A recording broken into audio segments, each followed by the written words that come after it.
Her laugh matched her face. I don't know how a laugh matches a face. What do you mean? What is that? Is that some sort of like intuitive process? Yo, Linda, I appreciate the hat and mustache. Thank you so much. I appreciate it. Let me go to Johan. Let me see if we can get him up. Johan, you got it wrong. You got it wrong. I predicted it. No, you didn't, dude. I never got banned. Well, you got off the live. That was my prediction. No. You said for the 18th. You said that I was going to get banned on the 18th. I didn't get banned on the 18th. No. I didn't go live on the 19th because I was flying home. No. Okay, so I'm going to tell you what I had actually told you. I was like, at some point in the next 4 days, you're going to get off live and you're not going to stream. And you said, wait, but how? And I said, I don't know, but you're probably going to get banned. But the thing is, like, my initial state was that you were going to not go live within these few days. That was my main prediction. Yeah, for sure. For sure. Yeah, no, that's hilarious, dude. Yeah. Actually, you want to know something funny, though? What? I did go live on my second account.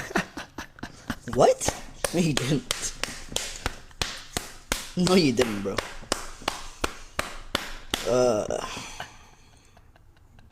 Bro, I can't, dude.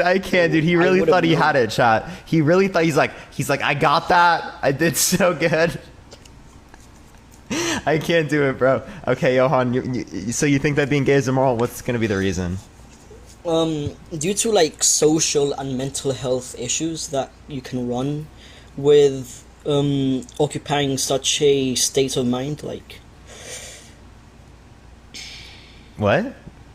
Say that again. Okay, so would you agree that gay people have it harder socially and mentally naturally? Like, they just have like this sadness that like they're like, I don't want to be gay. Like, I think that there can be a socially enforced level of like internalized homophobia, right? Because of the idea that society is homophobic towards people, right? But I don't think that's representative of someone who is gay.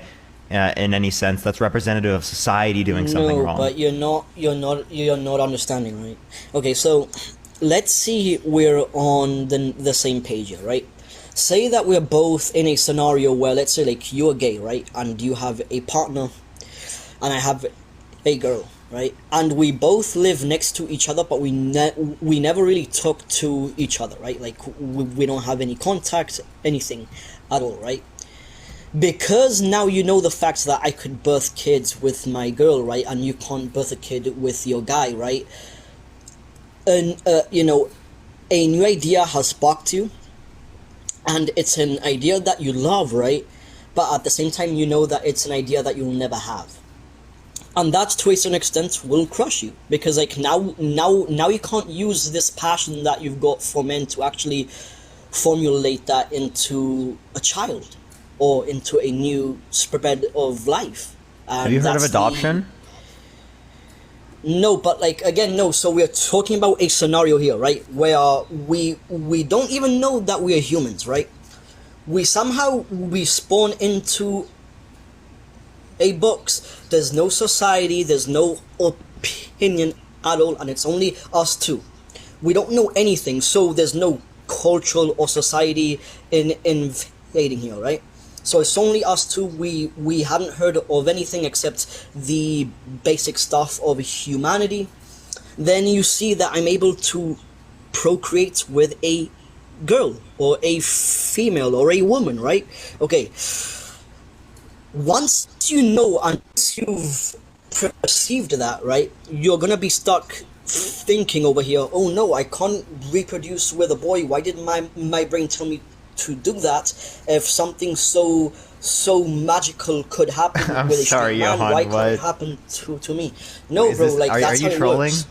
No, I'm not. This is a legit opinion. Like, don't you know this? Like, dude, okay, you think that being gay is going to be immoral because some people who are going to want children, biologically speaking, through their relationship, wouldn't be able to do so, even though, right, in society and in reality, right, we see that people can adopt and other stuff like that. I understand, right, but you understand that, like, the analogy you're posing doesn't demonstrate anything conceptually. Like, what is it supposed to conceptually demonstrate? Because that's the whole point of analogies. Right. So it conceptualizes the fact that a mental illness will be birthed because of the fact that you just seen somebody have a child, and you subconsciously know that you will never have that spark.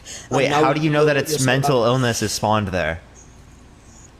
It's spawned out of the absence, right? Like, say, right, like gay folks probably walk around like somewhat empty. Yes, they might enjoy their things, right, and they might be happy in some sense because now they're being accepted more, right? But like in the long run, as they get accepted more, they'll return to the scenario that I've told you, because there'll be no sense of society. Hold on, and there'll be no sense. How do you know that they're going to return to the state of badness?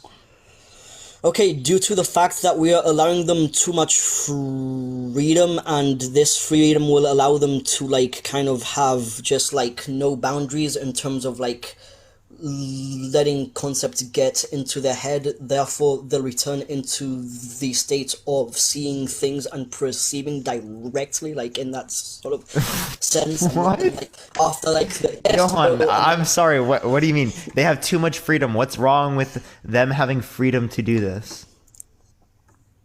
Nothing's wrong with the fact that I know this, right? But like, it's more wrong for the fact that they're gonna suffer the consequences due to the fact that they can't, like, once something is imprinted in you biologically, this could instill into your mind too at some point. So now it's no longer a biological factor, but it's a psychic factor of sorts, in the fact that it's going to reside. What do you mean a in psychic the brain, factor? right? Like a psychological factor?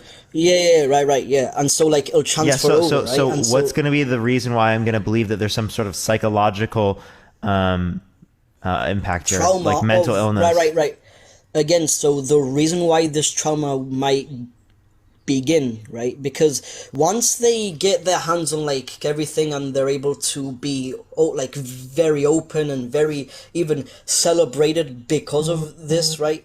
This will in turn create a freedom where they're once more back into the thing that didn't have any boundaries at all, and that was like discovering want things more freedom. For the first time, right? So because we made things free, right? They're gonna want more freedom. Why the hell didn't people want more freedom from your side then, right? For straight people, because they were already free, right? Wouldn't they have wanted more freedom too? But like, again, it doesn't come even from my like team, right? Because I could say like if we were to divide this as teams, right? You know, I'm in the team of the straights, and they're in the team of the gays, right? But like again, like biologically, right? Yes, there might be some different sexual desires, right? It's true. But you're not gonna tell me, right, that's like that psychology, right? From a psychological point of view. Yo, Haley, thank you for the Leon. I appreciate that, Haley. Thank you so much. Absolute W's for Haley, everyone. Then that like this could seep over to a psychological point of view, right? And once they have this freedom where they're able to openly think and perceive, right, everything, they'll find out that they can't reproduce once again like how they saw back in the days.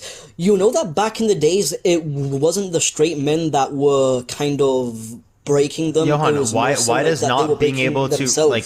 Are you saying that people who are infertile that cannot reproduce that same sort of way, they also have developed like some sort of mental illness? Yeah. Yeah, so everyone who's infertile, everyone who's gay, right? They all have mental illnesses because of that reason. Right, yeah. So how do you classify that to be a mental illness? The guy, I appreciate the hand art. I classify it based off of what my data has collected. Again, I've got a mental. What do you mean? What your data system has collected? What data? So, okay, so I've told you, I'm creating my own way of science, and I'm trying to put like things together to a point where I could perceive such things. Okay, can you just show me? If you have the data, I'd love to see it. Right. So the data is right. What do you mean by your own way of science too, bro? What does that even mean? Like, I'm incorporating like different factors into how we think, and I'm trying to reproduce a new way of science, like a new transformation of science. Okay, bet. Right. So once I discovered Let's this see it. about myself, right, what I did was that I essentially sat down and I was like, okay, so I'm gonna give the sense of freedom to every gay guy in my head, right? So Like every I standard. No, produced. no, dude, I want to see the. I want to see the data, dude. I just want to see it. Okay, so right. So the data is right. So you have to create a hypothetical in your head the same way you would have to do it with physics or mathematics. You have to kind of like think about it. So 10 plus 10 is 2.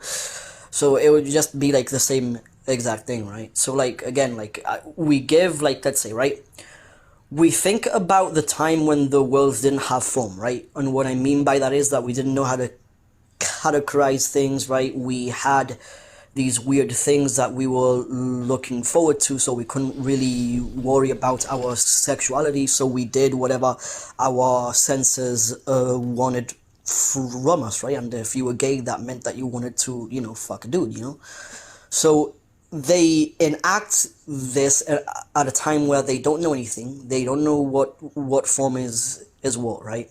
Over time, they come by a village that seems to be 100% straight. There's not even one gay guy in there, right? Or at least they can't see it, right? And due to the fact that they see, let's say, like these people with children, and then they become friends with these people that have become like fathers or parents, right? They're able to perceive like that they don't have that possibility, right? And due to that fact, even adoption wouldn't pose any satisfaction due to the point that they want something of direction to them or a direct link to them, and they're gonna feel like they're stealing Johan, man, I'm sorry. this star from You're a just straight speaking man. gibberish right now. No, think about it. Think about Straight it, bro. gibberish. You don't. Everyone no, wants bro. to say it in the comment section. This is straight gibberish, bro. No, this is not gibberish, bro. This You're is just not straight thinking about gibberish, it, dude. You're not thinking about it, bro. Dude, what do you mean I'm not thinking about it? I've tried to think through it. I'm like, I can't do Dude, it. no. I like actually bro. Come I on, can't bro. do it, dude. What's Like wrong with you have to be Okay. trolling, dude. I actually No, cannot I'm not believe trolling, it, dude. bro. No. Like, I'm genuinely giving you concrete evidence that this has happened and it's going to continue happening from now on due to the freedom and the amount of We're talking about why you think that something should be considered immoral, right? Giving a descriptive claim about reality doesn't imply anything to me. But again, no, right? So you're not understanding, right? Due to the facts of how this mental illness has come about, they'll start acting up, right? And they'll start like No. Again, bothering you us. classifying it as a mental illness, right, is something that I don't even see to be conceptually valid at this point. I haven't heard a cohesive definition. Right, I haven't heard how it's So applicable to what these a mental particular illness scenarios. is, right? Hold on. If you'd like to So give me some type of like cohesive understanding of what a mental illness is to apply to this scenario, I'd love to hear it. Okay, so a mental illness is a band of thoughts that come together and they change your reality based off of the reaction that you've had to that time, right? That's what we anyone. consider- Everyone has mental illness. That's your view. No. So like over an extended amount of time, like this like stays and it forever changes them, right? In such a way where you'd see them acting out, much like schizophrenia or something along those lines, right? You just said gets you to perceive reality differently than you have. There are many things within everyone's life in which get us to perceive reality differently than we have. Every single person has gone through that. Every single person under review then has mental illness. You have to give a definition that would be exclusive to people in which you would consider to have the mental illness. Not everyone, okay? Because unless you're considering everyone to have that. No, I'm saying that like there's a large percentage of the gay community that is likely to even develop this or have this, right? And then there's a short percentage of them where like maybe every this single doesn't person happen, right? every single person has a different perspective on reality, changed by No, other we people know in their this, life by right? different No, oh factors my like God. this. So illness is irregulation within your behavior, right? If these changes come together, right, and they make you act cuckoo, that is generally considered a mental illness. It's a fact, right? Okay, that's what do you psychology consider as is of that sort. cuckoo, right? Like, what is that supposed to mean? Right. Okay, so essentially, when these thoughts come, thought like this is how the stages of it will like emerge, right? Basically, they see these guys like having kids, and they're their friends, and they like them too. La la la la la. Right? They grow up together, and they see that their friend is able to have kids, and they are able to have this happiness, right? And then he sees his partner, and he sees that he hasn't got a family, right? And that he's alone with this one guy, right? Yeah, sure, he's been happy up until this point, but him perceiving that somebody is able to come out of another guy's like sack, right? And in order for this to happen, you need to have a woman, and you need to express this thing to a girl, right? That will scar them, because now they know that that possibility is open, right? So this what will happen, right? First, they'll Well, we're gonna let him come on a different day, everyone. I'm not gonna do this again. I'm sorry, chat. Is that cool with everyone? Is that cool with everyone? That's enough gibberish generation for today. I don't know. We can do that. We can do that a different day. I don't know.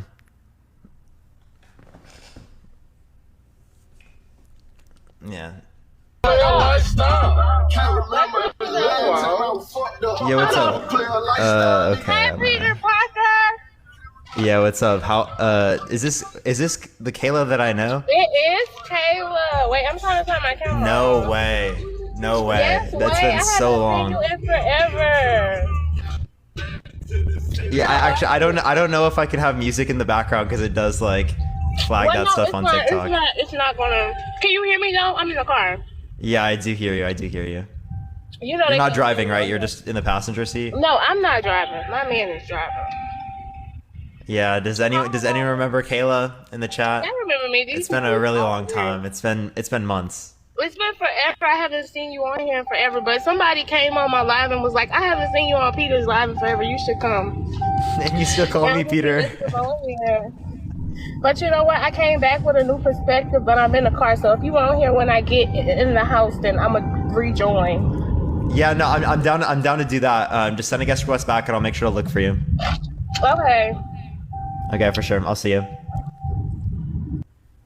All right, let's go to the next person, everyone. We'll get Kayla up here in a minute, cause it's been a while. Yo, what's up? Hey, what's up, Parker? How old are you? I'm 29. For sure. Do you think that being gay is immoral? Yes, I do. I do believe it's immoral. Why so? I think everybody just inherently knows that it's immoral. I mean, people like to argue about it, but it's just when you go against the natural order of things, it's hard to... Everybody knows. I mean, when you go against the natural order of things, people instinctually know, oh, well, yeah, that doesn't line up, but our culture tries to make it acceptable and push it onto all the children, indoctrinate them in the schools. This LGBTQ cult is what it has become. They are saying that they're persecuted, yet they are the most protected community in the United States. I obviously think that's not true, but so like, what do you mean by the natural order of things? Like, the natural order of things. Man and woman. God created man and woman. So it just means like whatever God deems to be correct, okay? So natural order of things just means God, it's going against what God has told us to do.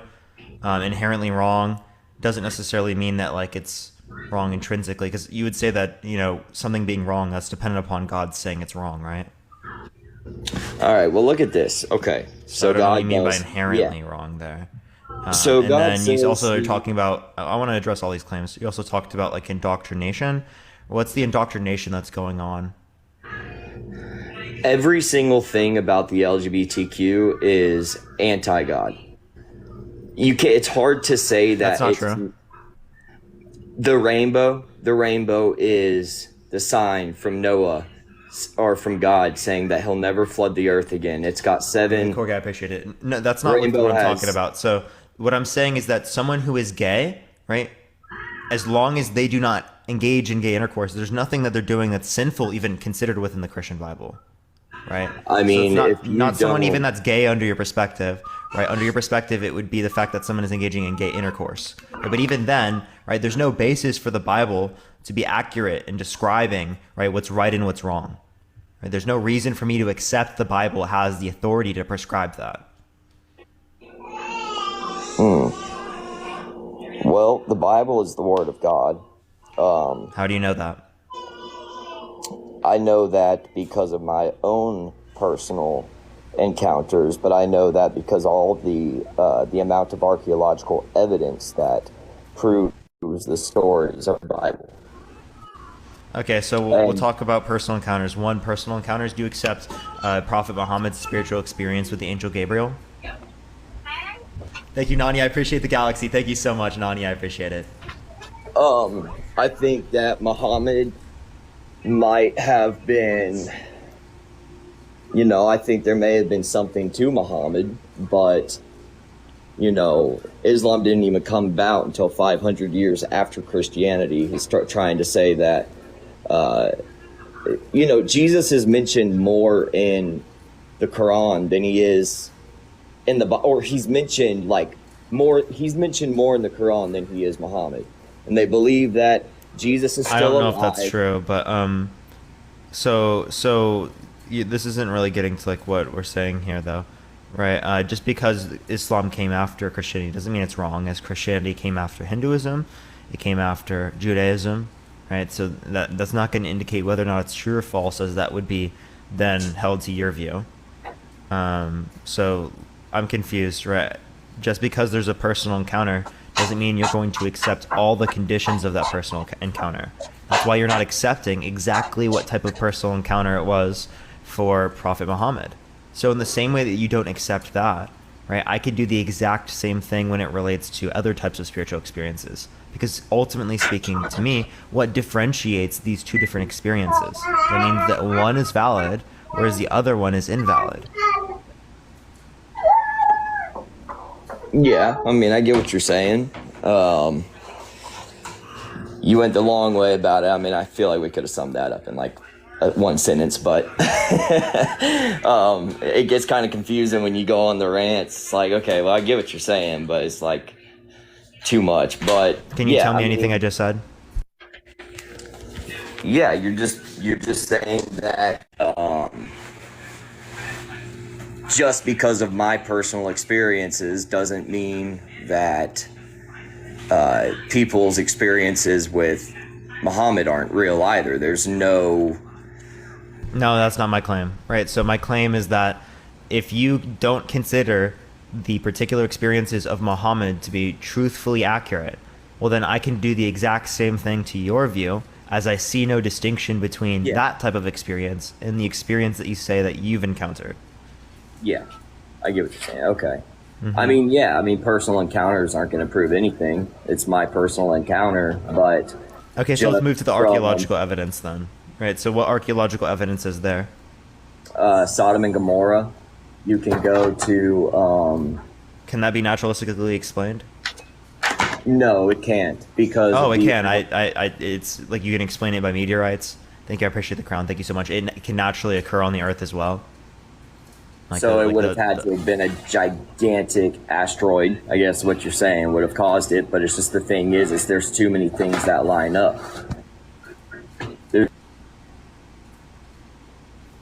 What do you mean? They would have just known that likely that could have happened at the time. It doesn't have to be that. You gotta send a guest request back. Send a guest request back. We can absolutely explain that naturally. There's no reason why we wouldn't be able to explain that naturally.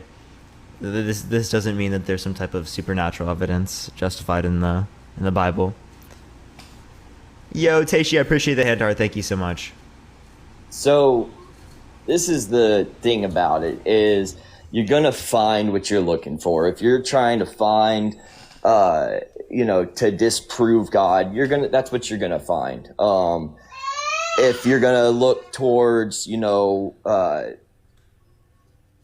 you're gonna find what you're gonna find, and so there's no really way to debate it. So the only way that's an issue then actually for your perspective, right? Because if we're looking at the arguments meant to disprove and the arguments meant to prove, we don't see arguments really that are good meant to prove, but we do see really good arguments that are meant to disprove. I think this is going to be like a reason as to why we shouldn't accept the view.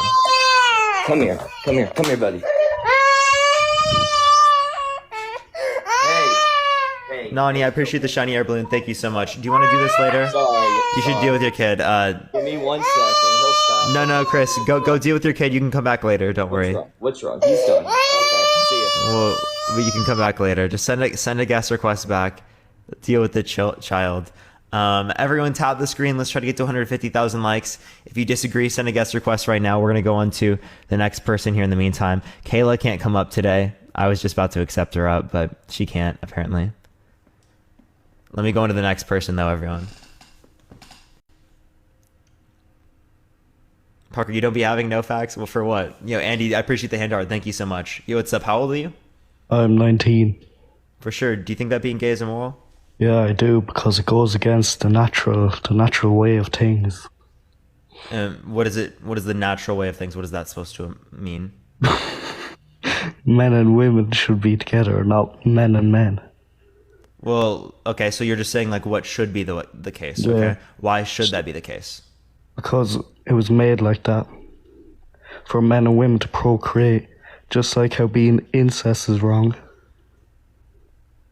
I don't see how that could be associated with that, but like Because it's not I'm natural confused. either.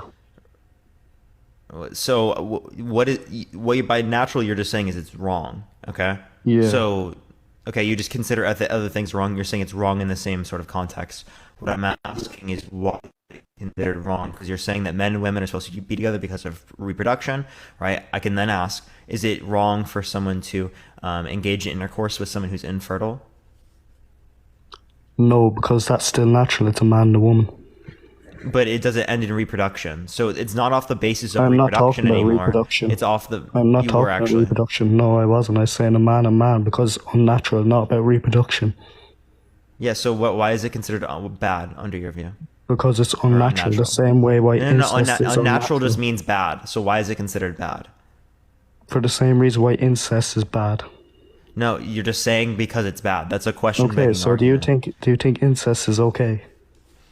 Yeah, I think that it can be wrong within the situation in which there is a family that grows up together, because there's a family dynamic in which removes one's ability to consent within those particular familial if we can conditions. still, if Yeah, I think it's that's wrong. Why? If it's two consenting adults, It wouldn't be brother and sister. consenting, right, under this notion, because Yes, the they family would, dynamic if would they are remove the ability to consenting, though. consent. Let me give They you are an explanation, right? For example, if someone were to adopt a child, take care of them up until they were 18, and once they're 18 or reach the age of consent, then try to sleep with them, would you think that that would be Okay, a power well- dynamic that would remove the 18-year-old's ability to consent in that circumstance? that's not what I'm saying. I think incest is wrong. What about a brother? No. Can you answer that question? Do you think that removes Well- someone's ability to consent? What removes someone's ability to The consent? fact that they were raised by this person for 18 years because there's a familial power dynamic? Thank you. I appreciate the No, gamer cat. but Thank you that's so much. just weird. Okay, so you're just saying it's like Yeah. bad. I can do the same thing Yeah. without giving reasoning.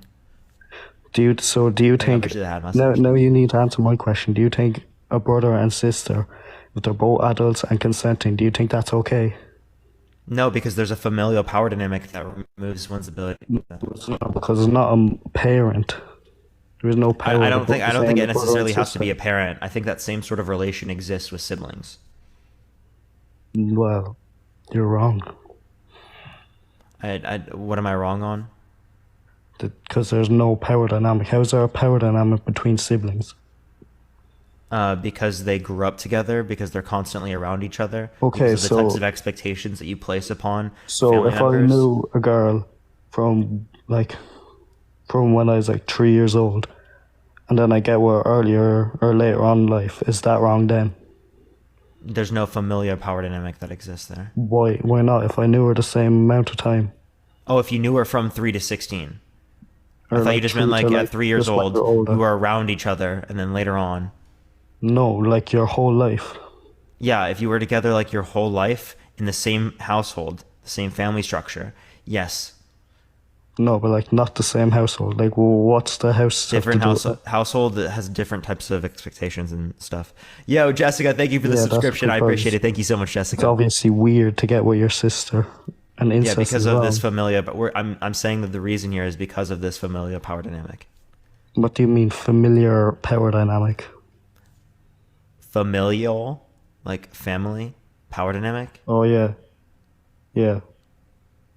What So particular it's aspect of unnatural. that doesn't make sense? Because unnatural. Unnatural to me would just mean that it doesn't exist in nature, right? Yeah. So being gay intercourse doesn't does exist in nature, therefore it's natural. But what's but natural not as doesn't much. It's not meant to. But what's natural doesn't determine what's right or what's wrong, right? As many things that are natural, right, and they're not good or bad necessarily speaking. Many things are bad that are natural. Many things are good that are natural.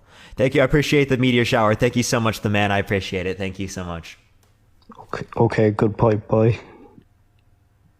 What? Is he leaving? Okay. Okay. Yeah, thank you for the hot mustache. I appreciate it. Thank you so much. Was he trolling? Maybe he was trolling. I don't know. Good point. Bye. Yo, what's up? How old are you? I'm 36. For sure. Do you think that being gay is immoral? Yeah, it's wrong. Because let's just say you have nothing but gays in this world. What would you get? People who are gay have produced children throughout all of society. No, but so we'd still be able to reproduce within that respect. There's also things like IVF, whereas we'd be able to reproduce children. And if that was the case, there would obviously be investments into things like that. But if you want to talk in like a practical sense, right? But it's not even practical for everyone to be considered gay. That wouldn't happen. But I'm just saying, like, It's if not you a were to choice. have everybody as gay, would it work? Would it work? Yeah. Yeah, it could work. How? I just told you, right? You could still reproduce children through those many respects, through the use of technology. Right? There's no issue with that. Yeah, but Not like see, we're you gotta cavemen. think. You gotta think also that a woman's not gonna want to be breastfeeding a child or anything like that because they're not gonna be into that. They're gonna want to be the opposite, right? What? Like, if you have everybody, completely gay, like the opposite, would it work in this world? It can't. It won't work. No. What was your reasoning for the breastfeeding part? I just want to. In other words, a woman's not gonna be wanting to be a woman. They're gonna want to be a man, right? That's gay. Why is that the case? And when they're in a lesbian I'm relationship, why do they want to be a I'm man? giving you an example of how it will not work because it doesn't work that way. See, a woman needs to be a woman, and a man needs to be a man. A woman's not going to be want to breastfeed because they're gay, right? And a man's not going to want to be a man. They're going to try to be a woman. Lesbian women breastfeed. You know that, right? Like there are many lesbian women that breastfeed. Let's just say they're not going to because they want to be men. No, lesbian women don't want to be men. Okay, let's say women don't want to have babies because they're lesbians. Would it work that way? No, it won't. Lesbian women want to have babies in many situations. I don't know what you're talking what about. I'm trying to say is that let's just say women don't want to be women. Well, if And men that doesn't make wanna any be sense men. to me. Right? You want to have the opposite, right? Let's say Why do women not want to be It women? won't work. What can you answer that to me? Why do women Because not you're want to be just women? you're talking about see if it works, right? To see if it works. It doesn't work that way. See if Women what have to be works. women to have babies. Do a woman have to be a woman to have a baby? Does a woman have to be a woman has to be a woman by the virtue of the law of identity? 'Cause Exactly. If they're a woman, then they By are law, a woman. by law. Right? That's exactly what I'm Regardless of saying. whether or not they By have law, a baby. it has to- right? it You has to can work be a that way. woman and not have a baby. Okay, you're not getting my point. Yeah, I don't think there was a point to be made there. You just muted yourself, by the way. Hello? Okay, let's just say you have the opposite of everything. Like, I mean, that's what I'm trying to say. If you have the opposite of everything, it's not going to work that way. Okay, you have an echo. Send a guest request back. Chat, what is wrong today? What is going on? I'm sorry, chat. Like today has been something else so far. We've only been on for I think like 38 minutes though. Nothing crazy yet so far. But yeah, today has been full moon. I don't know, maybe it is that. Who knows? Yo, I appreciate the hearts. Thank you so much, A-Dubs. I'm going to give it a second. If he doesn't send a guest request back, I'm going to accept KAYLA up. But yeah, everyone, tap that screen. Let's try to get to 250,000 likes. I appreciate everyone doing so. Johan effect, maybe. Okay, that person, I don't see them sending a guest request back, so I'm going to accept KAYLA.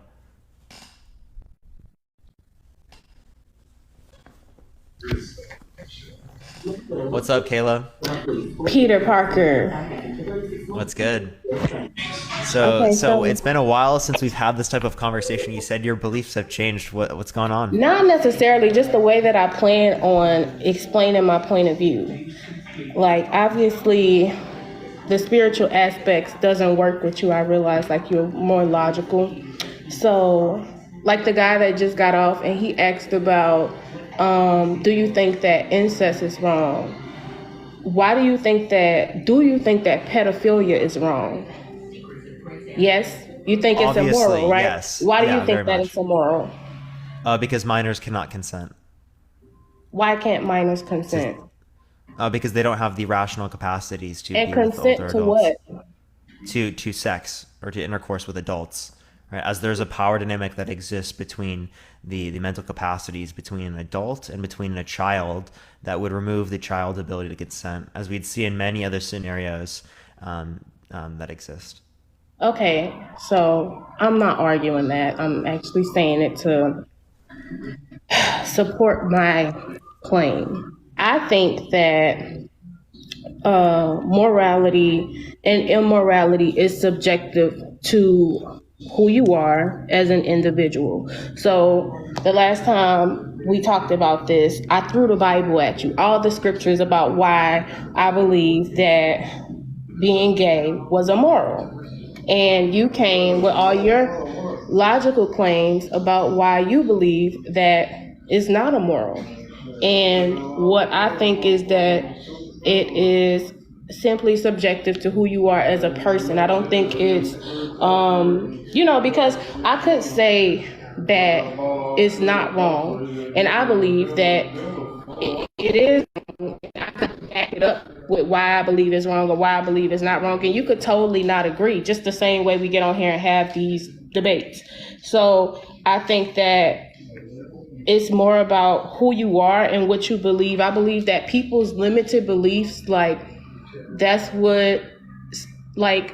is what controls you. Like, whatever you believe is what controls your life. So that's why so many people have different opinions. No, I didn't just discover opinions, because what I do think with Parker every time, like when you debate, it's always, you're wrong. And I realize when you focus more on proving people wrong than proving your point. Like, as long as you can pull up some evidence of why somebody is wrong, then you're winning the debates, then you're right. And that's technically not true. I think it's just, Yeah, I don't know. I feel like I make points all the time. I'm just like You do I think make you're talking very about like valid points, but I the think it's agnostic all position about, that I hold.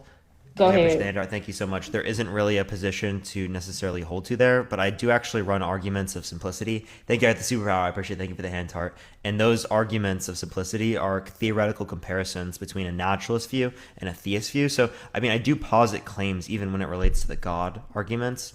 I don't know what you're really talking about with. I don't really come on with arguments. I give arguments. No, I'm not saying, I didn't say that you don't really come on with arguments, Parker. We know that you come with arguments. What I'm saying is,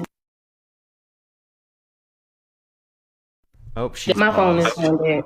You're good. Yeah, my phone is on 20%. But I think that it's more of if I bring up something, then, and it's 30 something minutes that I believe, completed. specifically the Bible. If I bring up a scripture, then we got to go to all the way to 1,000 years before Christ, when neither of us was here before Christ. So it's agree to disagree. I think this is a stupid debate. I don't think it is, right? Because it has real world implications, right? When 30% of people think that being gay is immoral in the United States, obviously that's going to have an impact on how people treat gay people, especially with the history of how gay people have been treated. That is a way better debate than why is being gay immoral or moral. That's the whole basis of why I'm doing this topic, right? is because there are things to argue against in society that exist, like considering it to be immoral. That But do you get what people I'm want to saying? Like, if we dismantle. focused on that, then it would be a way better. Because I can say that I don't believe that that's true because I have people in my life that are gay. I don't believe that being gay is moral, but I do have people in my life that are gay, and I don't treat them any different because they're gay. I just don't believe that it's right.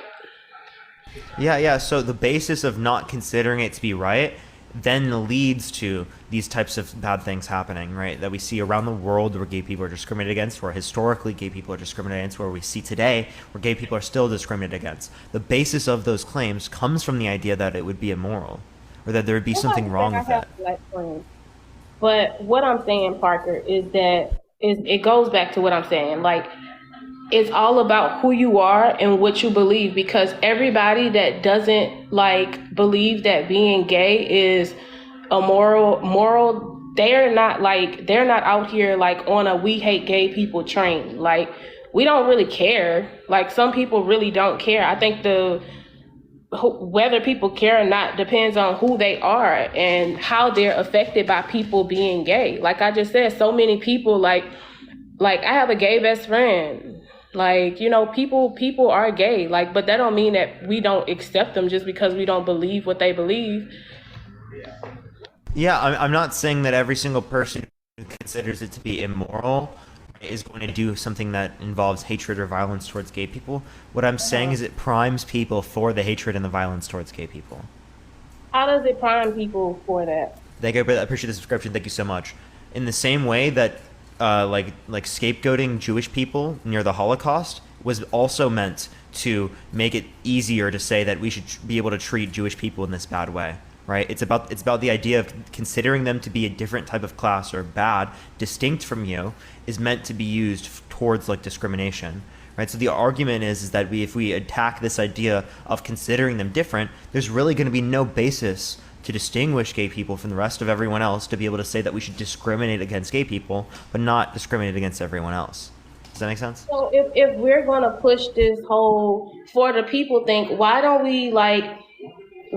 couldn't the name of this debate be why is being racist immoral? Like, that's a way bigger issue than being gay and not being gay. Like, more people get done really bad by. I hear more about I don't think people would come on and debate that. Black people than police attacking gay people. No, I agree. That is something that I would debate against. I don't think people would come on and debate that, right? Because there's a lot of social backlash that comes with that, right? That people don't want to talk about on TikTok Live, and also gets banned on TikTok Live. So there are a few things that why those types of conversations probably don't happen on social media. Thank you for the butterfly. I appreciate it. Thank you so much. Although they should be had, right? I think absolutely speaking, there should be conversations against people who are racist to show how those people have absolutely no justification or standpoint for being racist, and that it's just a bigoted opinion, right? I think that should be called out as well. I just don't think that on these platforms they allow for that type of conversation to happen when they should, because it should be called out. People not being gay. What'd you say? I said, but we can talk about people being gay and why it's wrong or right. Yeah, that conversation is allowed more on these types of social media platforms. I don't know what it is. I think that they should allow for these types of conversations, but that's just what I've noticed on TikTok. Well, that's my new standpoint. I feel like everybody has their own perspectives, and everybody's perspective is limited to what they believe. So because I believe in, I have different spiritual beliefs, I don't believe that it's right.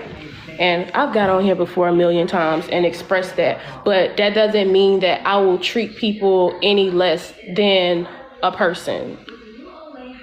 Yeah, and I think I have different arguments that I would run now than I probably did then. So if you want to go through that type of stuff again, we can absolutely do that.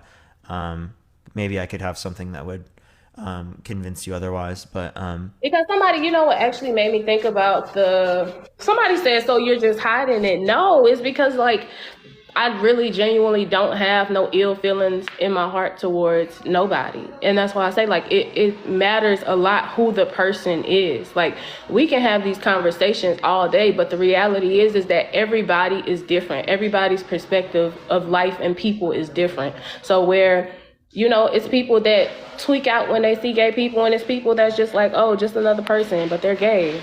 Like, yeah, so I think the basis of why you consider it to be wrong is the religion, right? Mm-hmm. Like, you wouldn't consider it to be wrong without the religion. Well, honestly, it's more than just religion. Like, it's just, I've heard you argue a lot of my standpoints with other people, like it being unnatural. I don't think that, I'm not arguing at all. Somebody said she's arguing, so weird. I'm not arguing at all. I didn't get on here really to argue. I just wanted to voice my new opinion. Like, what was I saying, Parker? You know, I go in and out. You were just talking about like how your opinion kind of changed. Right. So what I mean by this is that if we focused more on just showing up in love, then the world would be a better place. I think that, you know, like even thinking about it in a racial aspect, like if people could just change their hearts and change their minds, then, you know, we won't have to have these type of conversations. It'll just be, we can agree to disagree, but I'm still going to respect you as a human being. See, the thing is, why are we disagreeing? Like, we should respect people, but why are we disagreeing? We should have conversations about that. Because the moment that you push out those types of conversations is the same moment that things will never change, right? Because we're stopping the change right there. To have this standpoint, like, you're Peter Parker, everybody knows that you do this live. How many more people is doing this live with this same topic? Like, in reality, like, so many people are here because nobody else is really like pushing this, you know, like nobody, like the issues that it causes is not as great as people make it seem. Like, that's why I say we have a bigger problem in the world, like racism. We have, you know, how people treat the religious wars, with how people treat Islamic cultures and stuff like that. Like, there's so many more people that get done so much more worse in the world than gay people. No, it's not a competition. So just because there are people that are affected in a worse manner doesn't mean that we shouldn't talk about gay people. We should disregard the gay people. I get it, but what I'm saying is that being gay, but believing whether being gay or not is immoral or not immoral is not the problem. I don't believe that that's a problem. So that's something that it gets down to the core values, because what influences people to have these types of opinions? It's going to be, generally speaking, the religion. It's going to be the argumentation. So if you change the way that people argue, right, or change the way that people confirm or disconfirm claims, that carries over within many other of their beliefs. Right, so it's not necessarily just always about one topic. It's the process that you use to say whether or not this is the case in this topic, and then how that's carried over into other ways of thought. Right, there's like a domino impact or a domino effect on people's beliefs and how they argue and what they confirm. Absolutely, and that's exactly what I was saying. So the reality is, like, you're not going to be able to change everybody's belief, but you can change, like, the way that people go about expressing themselves about what they believe. Just like Which does change their belief, right? Because if you change the process, that goes to many different things that they believe, not just one. Parker, you know how many, like, that's like the same thought process of, like, everybody else in the world. Like, what you think is the solution is the problem, because that's the problem in religion, that's the problem in race, that's the problem with every societal issue in the world, is that people think that they can change what people believe. And you can't, because some people's belief system is rooted in something greater than themselves. Like me, like, if I were to get on here again and argue about why I believe it's immoral, the first thing I'm going to pull out is the Bible. I'm going to go to scripture and I'm going to tell you, and then you're going to come with some counterclaim and tell me why what I believe is wrong, when no matter what you say, I believe what I believe. Yeah, but it shouldn't be that way. You shouldn't just hold beliefs because you feel like it. Because I've the same types of beliefs before, right? And I have changed my beliefs. There are many other people that have done so, that have changed their beliefs. So this idea that no one's going to change their beliefs is simply a projection of the way that you view this particular topic, because your view can't be changed. But your view not being able to be changed. Hold up. I don't Your believe view, that. no, right now, your view not being able to be changed right now does not dictate whether or not other people's view is willing to be changed, because there are many people that have changed their beliefs that I've known, that have been around me, people that have messaged me, that didn't happen prior to this point, right? Because it takes having these types of conversations for people to go through these types of realizations, right? Everyone's at a different stage in their life. Everyone's hearing these arguments at different times. Some people haven't heard it yet. Many people haven't, right? And this is the first time that they get to engage with these types of concepts, the same way it was the first time for me when I was on here, listening. This is what I'm saying, Parker. Like, I'm not saying that people are not going to change their beliefs. I'm not saying that people shouldn't change their beliefs. What I'm saying is that should not be the goal, to try to get people to change. It's literally what I just said. It's the same thing with religion. People think that being a Christian is wrong, so you gonna come throw the Quran or the Torah at me when I believe what I believe. You know, like if even if I evolve past what I believe, and then I find some other belief system, then that'll be on my own time and in my own evolution. But as far as like trying to get people to see things the way that you see them because you see them that way doesn't make it right. Well, I'll give reasons as to why it's right? That's the whole point. So if I can give reason, obviously speaking, that's showing that there's going to be a point to accept one over the other, right? Given the fact that there's reason, right? If we can't provide reason for one, well, then we should probably think about that. We should question it. We should have conversations about this. Isn't evangelizing about having conversations with people to convince them? Don't you want people to be convinced and be saved? Well, I think that, see, and that's just like, I don't know how else to say this, because I believe that who people are is like shaped by their belief system. So I believe that before you can even start to try to change someone's mind, like, why not shift it to some way of like pushing love and peace and something like that? Like, instead of making it like this debate about, you know, because everybody that's like, that make it bad. Like, putting that in gay people's mind that everybody hate gay people. Now they going out and think everybody hate them. And now it's like, it just creates a whole thing that is really not that big of a deal. Like, it's not.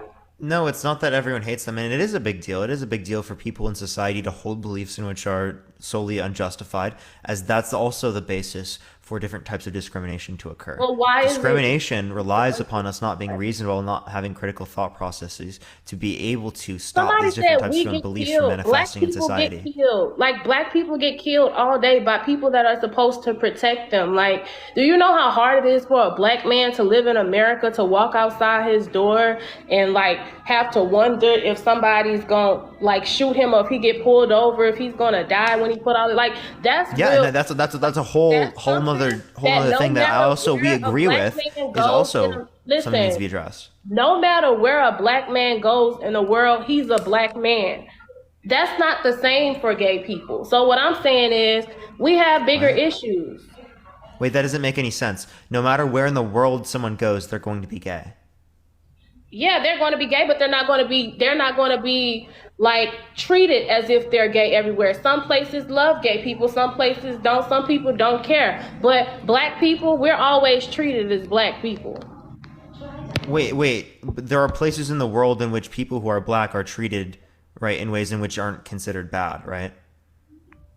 Now, where that's at? I need to move there. Wouldn't it be in places in which, right, other black people exist? So if you say that, then you saying that if gay people need to make their own community, the LG? No, I don't think that people need to like make their own communities necessarily. I don't think that people need to like separate from society, right? What I'm just saying is that there are places in the world in which people who are black are treated good, right?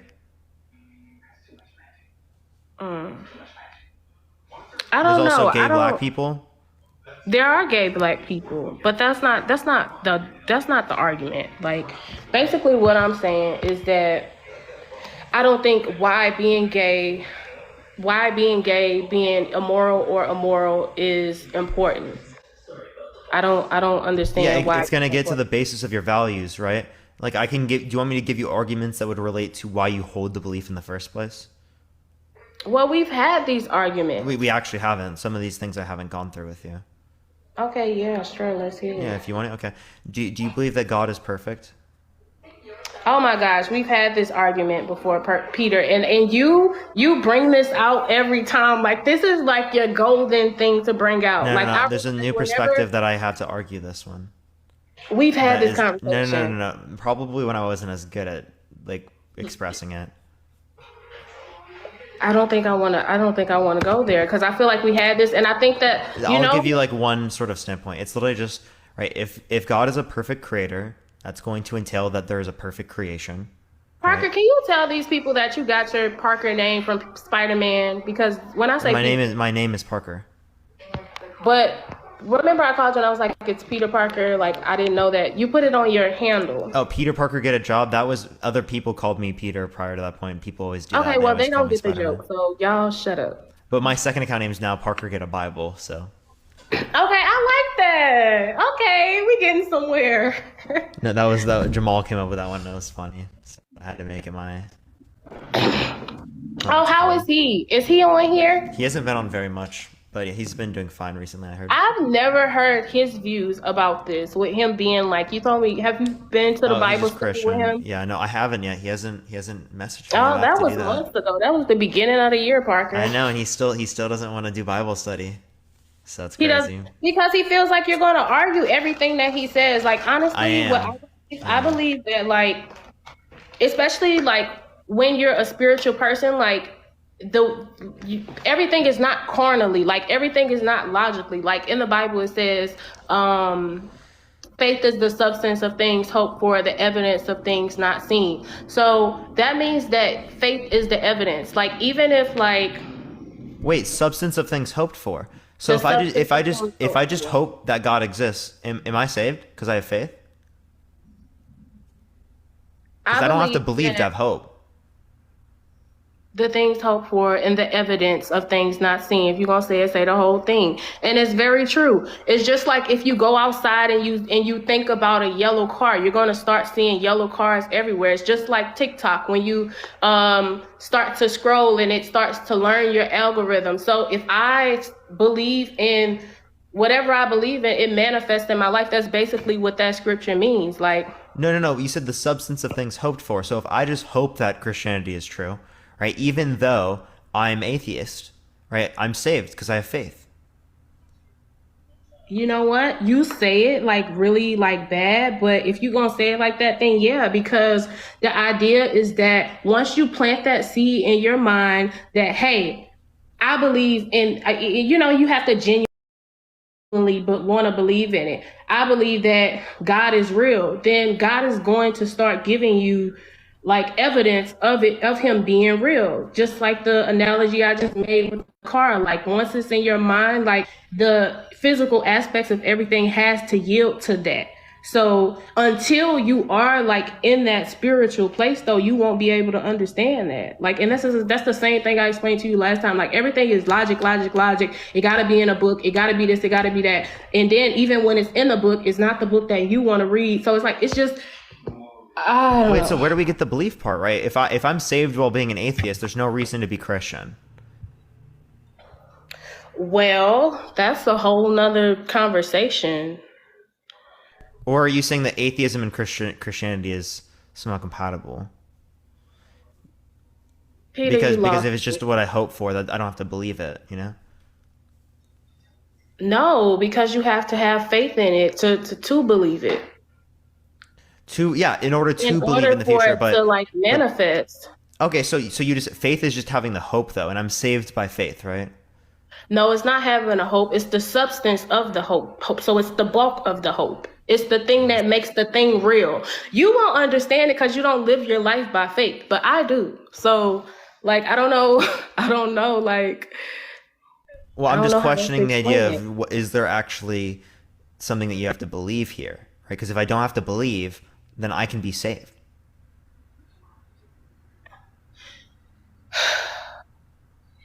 What? Yeah, if I don't have to believe, then I can be saved because But you the do only have to thing. believe. That's what faith is. Faith is believing. Okay, so now we're changing because again, if it's like the substance of things hoped for, right?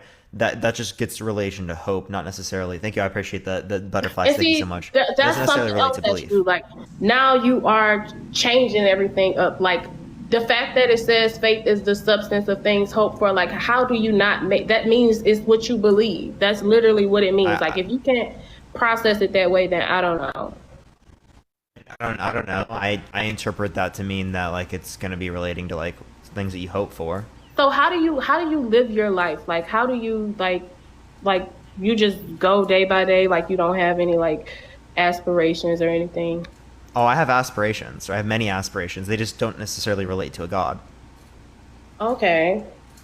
So you like believe like you like the creator of your own life. I don't think that's true. Obviously, my parents created me. Okay, so like I don't understand. I don't understand like where you begin with this. No, I'm not mad. These people make me so mad on your life. This is why I stopped getting on here because they blow me on here. Like when I get off here, I'm gonna have mad comments on my page about Yeah, stupid stuff. please don't do that. By the way, everyone. Thank you. I appreciate the hand mustache. Thank you so much, Jennifer. I appreciate it. But Um, but yeah, like I'm kind of confused, right? I don't know. So like, do you think that human Somebody beings said, "What are are your beliefs, imperfect? Parker?" So that maybe explain that. Like, what are your spiritual beliefs, if you have any? Um, I don't. I don't have any spiritual beliefs. Okay, so what do you believe? Like, what are your beliefs regarding spiritual beliefs? I don't have good reason to believe in them. That's all I've got right now. Pretty much. Okay, so like I don't know. The last time I talked to you, you were like, "Well, I'm open to figuring out if there's a God." Like I've been asking God to reveal Himself to me, but every time I talk to you, it's like you have your mind set on shutting out the idea that God is real rather than actually discovering whether God is real or not. No, I would like for it to be true, but like I just like the more I look into it, the more it's like, okay, it doesn't really seem like we have good reason to Because believe it's this. something that you have to discover like outside of yourself. And that's why understanding that faith is the substance of things hoped for, the evidence of things not seen. That's why it's such a powerful scripture, because it's understanding that you can't understand this in your I don't know own what it means for the what is evidence. evidence. It means it makes, just like I just said, like believing that is real, like opens the door for the evidence of it being real. Like I'm trying to find a way to explain it because I know that expressing my own personal experiences will just be my personal experiences, but I can say that outside of reading the Bible and outside of hearing people's stories and pastors talk, that I've experienced God in my life. So I don't believe that God is real because I heard it or because I seen it on TV. I believe that God is real because I've actually had experiences in my life where God has shown up for me. So Yeah. you So know, like my point would be is that I don't think that we can differentiate those types of experiences you've had from other types of spiritual experiences that are claimed that we don't accept. Like, for example, the Prophet Muhammad having a spiritual experience, you're not going to accept that that's from God, it's inspired by God because that dictated the Quran, and then that would be claiming that the Quran is the dictated word of God. So that's not going to be your view. So you do reject some has spiritual anything, experiences. like, So I would you just ask the haven't question, had- what's the difference between these different type of spiritual experiences, Muhammad's, right, and yours? That would mean that yours would be a valid spiritual experience, but his wouldn't be a valid spiritual experience. Okay, that's a whole nother topic. Like we're not talking about which route to God is the right route. Like that wasn't the conversation. It's first acknowledging that there is a God and you haven't even gotten there yet. So it's like, you know, that you will never even be able to understand like that conversation because you haven't gotten through the door with the first conversation. No, Like no, no. it'll What just I'm come like blah, what I'm blah, asking blah you to here you. isn't that. I'm not giving you necessarily a comparison there. What I'm saying is that if you already reject the idea, given your view, that Prophet Muhammad had a spiritual experience and then dictated the Quran, well, then I can reject things about your particular spiritual experience using the exact same reasoning, right? So it seems like there's no way to differentiate between these types of experiences to say that one is valid and the other's not. The fact that I never like said anything about his experiences, Prophet Muhammad's experiences. But the thing is You like have to, under your view. Else there's a contradiction. the thing is what I experienced, I know that I experienced, and I'm here to tell you that I experienced it. So like I don't know how else to explain that. Yeah, so like, yeah, and those other people that had those spiritual experiences, they'd say the exact same thing as you, and there's nothing that I can use to differentiate between these types of spiritual experiences to say that one would be true and the other would be not true, right? Okay, so what are you saying? Like, what are you saying? I'm saying there's no process to say that I should accept your spiritual experience, but not others. No, and exactly. So you don't have to accept my experiences, which is why I didn't bring them up. I'm telling you that I've had these experiences to let you know that it exists. So, you know, whether you believe it or not, that it happened or not, like that doesn't matter. Like I know it happened, and I'm telling you that it happened to let you know that it could happen to you. Now, when and where and how it happens to you, I don't know. Yeah, and I mean, I can continue looking for that, but I mean, it hasn't happened for me. It hasn't happened for many other people around the world.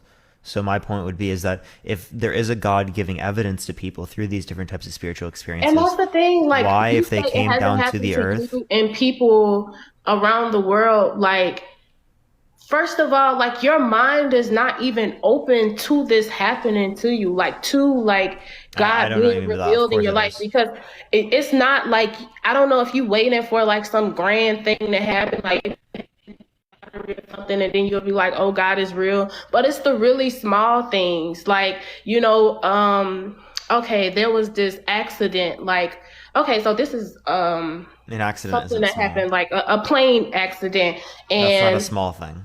No, it's not a small thing, but I'm gonna tell you, this lady was like, she felt in her spirit not to get on a plane, and she didn't get on the plane, so the plane ended up crashing. Like, people have felt things that could go bad, and then they go bad. But how do you explain that? How do you explain that feeling? Like, do you just had like an intuitive feeling, right? But and people have not, though. Yeah, people have intuitions about things. People have intuitions about things going wrong all the time, and it doesn't go wrong. So there are going to be circumstances in which people feel like things are wrong, and then it happens to be the case that actually something is wrong. Okay. Like, that's just probability. That's like it's bound to happen given how many people there are, given how many intuitions there are, given how many people that have intuitions about things going wrong when they're not even going wrong. My mom thinks that there's something going wrong every single time my sisters go out. Right, she has that intuition, like but obviously speaking, it totally didn't. Different, like a parent instinct or something. But what I'm telling you, like, is things happen, like when you, I don't know, it's kind of, because I feel like in order to understand it, you'll have to experience it. Like, just the grace and the mercy of God is real, and I don't know how else to explain that. But I know even in my own life, like, I've been in situations where that's been the only thing that has kept me. Like I told you the last time when I was driving and I was about to hit a wall, and I heard stop, and literally I stopped, and I was like not far from the wall. Like I was, that could have been the night God. So, you know, like, somebody said the mercy of God that gives babies cancer. Yeah. So just because you could have died in a circumstance doesn't necessarily mean that we'd have to somebody attribute to said God. she hears voices. And okay. I think that if you're using these types of experiences to justify it relating to God is the exact same thing that we would have done throughout history and attributed to the Greek gods, to the Norse pagan god, right, to the Hindu gods. I think I appreciate the thing, Mike. I appreciate it. So I don't see this particular religious belief to be distinct from any of the other ones throughout society in terms of the different types of experiences that we have that we then attribute to like some sort of supernatural entity. Because really all we're doing here is we're saying this isn't explained. I don't know how this happened. Therefore God, right? So this is a God of the gaps fallacy. Okay, so how do you explain those kind of things happening? Probability, right? Like there are times in which we 1 do hour these completed. things, right? And there's a likelihood Burned calories chance of another event 301 happening, calories. given that this Heart particular rate event 105 beats right? So per if, minute. say the probability is 0.001%, there's going to be multiple people that this still happens to, So regardless of how unlikely it is to happen, right, there are going to be situations in which it does happen. Does that entail a supernatural explanation because it's unlikely? No. It just means that we would expect these particular events to happen given that there are this many people. Okay. It's very easily naturalistically explained. Okay, so that's what I'm saying. So, like, acknowledging everything that you just said, like, every time that there's, like, it seems like you have all the answers to why God is not real, right? So you said that you desire to know, you want to know that God is real, you want to have this experience, but it seems like every time something is brought up, you have an answer for it. So how do you ever expect to experience God if everything that you believe contradicts that God exists? Like, it's weird. Because my mind can be changed, right? Prior in the past, like my beliefs, say on abortion, used to be fundamentally contradictory to the beliefs that I hold now. Just because my beliefs are a particular way does not mean they're always going to be that way. Given the evidence, given the reason being different, obviously speaking, I would accept that, right? But like I don't see the reasoning to be on that side, and that's why I hold to these particular positions. I'm not going to come on here, say things I don't believe, say things that don't make sense to me. Obviously speaking, I'm going to be believing in the things that make sense to me. Given that someone can provide an argument, obviously I'm willing to accept that. As I'm literally I'm continuing to look towards these types of things to figure out whether or not it's real. Right? I think it's important to do stuff like that. Right. But it's also important not only for me to do that, but for everyone else to do that, because that has very large impacts on society. Right. These different types of thought processes that we carry over with religion, they carry over into the thought processes that we have with politics. Right. And that influences who's going to be in office, who's not going to be in office, whether or not we're just willing to accept someone bad in office because of other people being bad. Right. It's about the critical thinking process, and having these different types of beliefs literally degrades that critical thinking process. Right. Okay. Well, I mean, confetti, I appreciate it. And Lydia, thank you for the raid. I appreciate it, Lydia. Thank you so much. I think that it's kind of like what I said before. Like, I didn't necessarily come here with debating in mind. My mindset shifted from gosh, my phone is dying. It shifted to, just because I don't agree with something doesn't mean that it's unacceptable, because at the end of the day, the God that I believe, the God that I serve, I believe that eventually we're all going to have to answer for the life that we lived and the choices that we made, regardless of if you believe that you're going to go stand in front of God, or if you the reality is that, your life is always going to reflect your choices. So I choose love. And that's kind of what I was saying. Sure. Thank you, Lydia. I appreciate this. I appreciate the raid. Thank you so much, by the way, Lydia. But again, I could say that I pick what my preferences are, or what love is to me. And that love could just mean that, I believe that Stewie Griffin created the universe through a temporal loop. Is that good reason to accept the view? Just because I feel love through this, or I feel happy through this? Well, it's whether you agree with that or not. I mean, it's not a reason to hate anybody. What do you mean? If you don't, then it means that you're choosing the opposite of love, which is hate. So you rather have these negative arguments or negative debates or whatever you want to call it, instead of just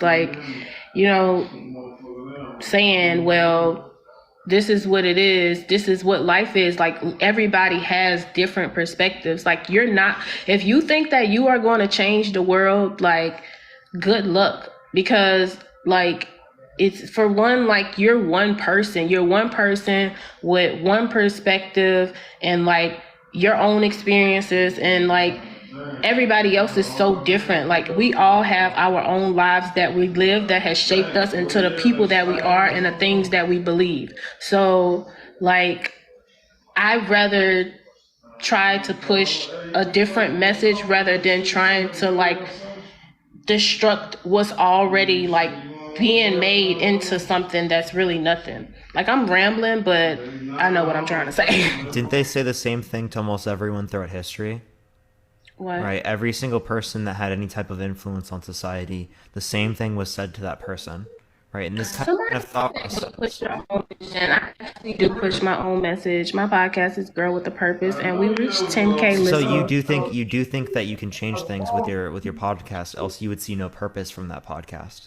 Well, the idea is that the different types of things that we're doing here, they absolutely do change things. Otherwise, see, again, you this wouldn't be is the doing it. thing. I believe that, and it's just like the algorithm thing. Like once people get to a point in their life where they want to elevate their mindset and they actually want to hear things that are uplifting and can attribute to their growth, then that's when they'll find me, or they'll be open to listening to me.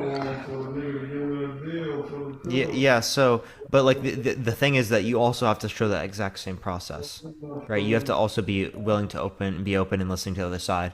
And just because someone, I'm listening to you. Like, you don't try to play me, because I'm listening. I Kayla. listen to you. I listen to everything that you said. But that's the thing. Like, when you disagree with people, it's like it's like we're being some kind of way. But I disagree. what do you mean I'm being some type of way? Like, when you say something and people don't agree with it, it's just, okay, Parker said something and we don't agree with it. But if the guest says something and you don't agree with it, it's like, oh my gosh, are you serious? You're so stupid. Like, maybe we just No, I don't do that, right? Like, it will only be the case, I will do something like that if someone is actually like really not making any sense. Like, let's be totally honest. Well, right? the guy that just got Yeah, on, I'm willing to accept when I'm wrong. I do, but just because I'm not doing willing to accept other people's the guy ideas. that just got on here and he was talking about he tried to compare like incest or whatever. Like, he made sense to me. I mean, he could have worded it a lot different, but he made sense to me. No, both on the same. Yeah, sure. What particular thing did he make sense on? Well, Parker, I mean, I just know when I was listening to him, it was making sense to me. I don't really remember what he said word for word. Okay. It's so annoying. Let me see. Thank you for the hand. I appreciate it, Rika. Thank you so much. I appreciate it. So, like, okay, so, right, but do you get the idea? Do you think human beings are imperfect? Yes, obviously we are very imperfect. Are human beings created by God? Yeah. Okay. So, if God is a perfect creator, we expect a perfect creation. The creation is not perfect, therefore a perfect God does not exist. Well, Parker, we had this conversation before, and what I believe I said last time is that what we deem as imperfect, like, God sees things differently from the way that we see things, and even things that are bad, God can turn into good, right? So, No, but they're imperfect under, like, human beings are imperfect under God's view because human beings are sinful. right. Okay. So since they're imperfect and God is a perfect creator, that just means that a perfect creator doesn't exist, because a perfect creator would entail a perfect creation, not an imperfect one. But says who? Says what we would expect given a perfect creator. You're telling me that with a perfect creator, we expect an imperfect creation? Well, it depends on your perception of what perfect is, because my perception would be like the way that I see God is just like, even in situations where I don't understand, bad situations, I expect God to always have like my best interest. I expect God to be God in those situations. So just because I'm in a bad situation doesn't mean that God doesn't exist, and it doesn't mean I don't expect God to show up as who I believe he is. That's not really what I'm saying here. What I'm saying is that given that there's a perfect creator, we expect a perfect creation. If that is the case, well, then a perfect God does not exist, because we exist in a reality in which there's imperfection, right? Imperfection defined by the own belief of God, right? Because again, you believe that under your own belief that we're sinful, i.e. we're imperfect under your own definition. So given the definition of perfect, right, and considering God is perfect, that's just going to mean that God doesn't exist, because again, we would expect us to be perfect then. And that's what you believe. And I believe that the fact that, like, the idea that you believe that is what's hindering you from ever being able to see God, because you hold this belief, like, everything that you believe it goes against God. And you're very firm on that. And what I respect your beliefs, but what I don't respect is the fact that you'll say, well, I'm open to it, I'm looking for it, but then you come back and you're like, no. This is like, that means God doesn't exist. So if you've studied these claims and you believe that what you've studied is true, that God doesn't exist, then why would you come back and say, well, I'm looking for it? What are you looking for? You're wasting your time if you already have it in your mind that God doesn't exist. Like, well, I mean, you can respond. You can say like, oh, we are perfect, right? But then that goes against the whole idea that you have that, human beings are imperfect, right? And they need to be saved by God. So, I mean, there are many things that you can use to respond, but they also cause issues. I believe that it is God's love that we're made perfect in. So in our weakness, God is our strength. Wherever we lack, that is where God puts us.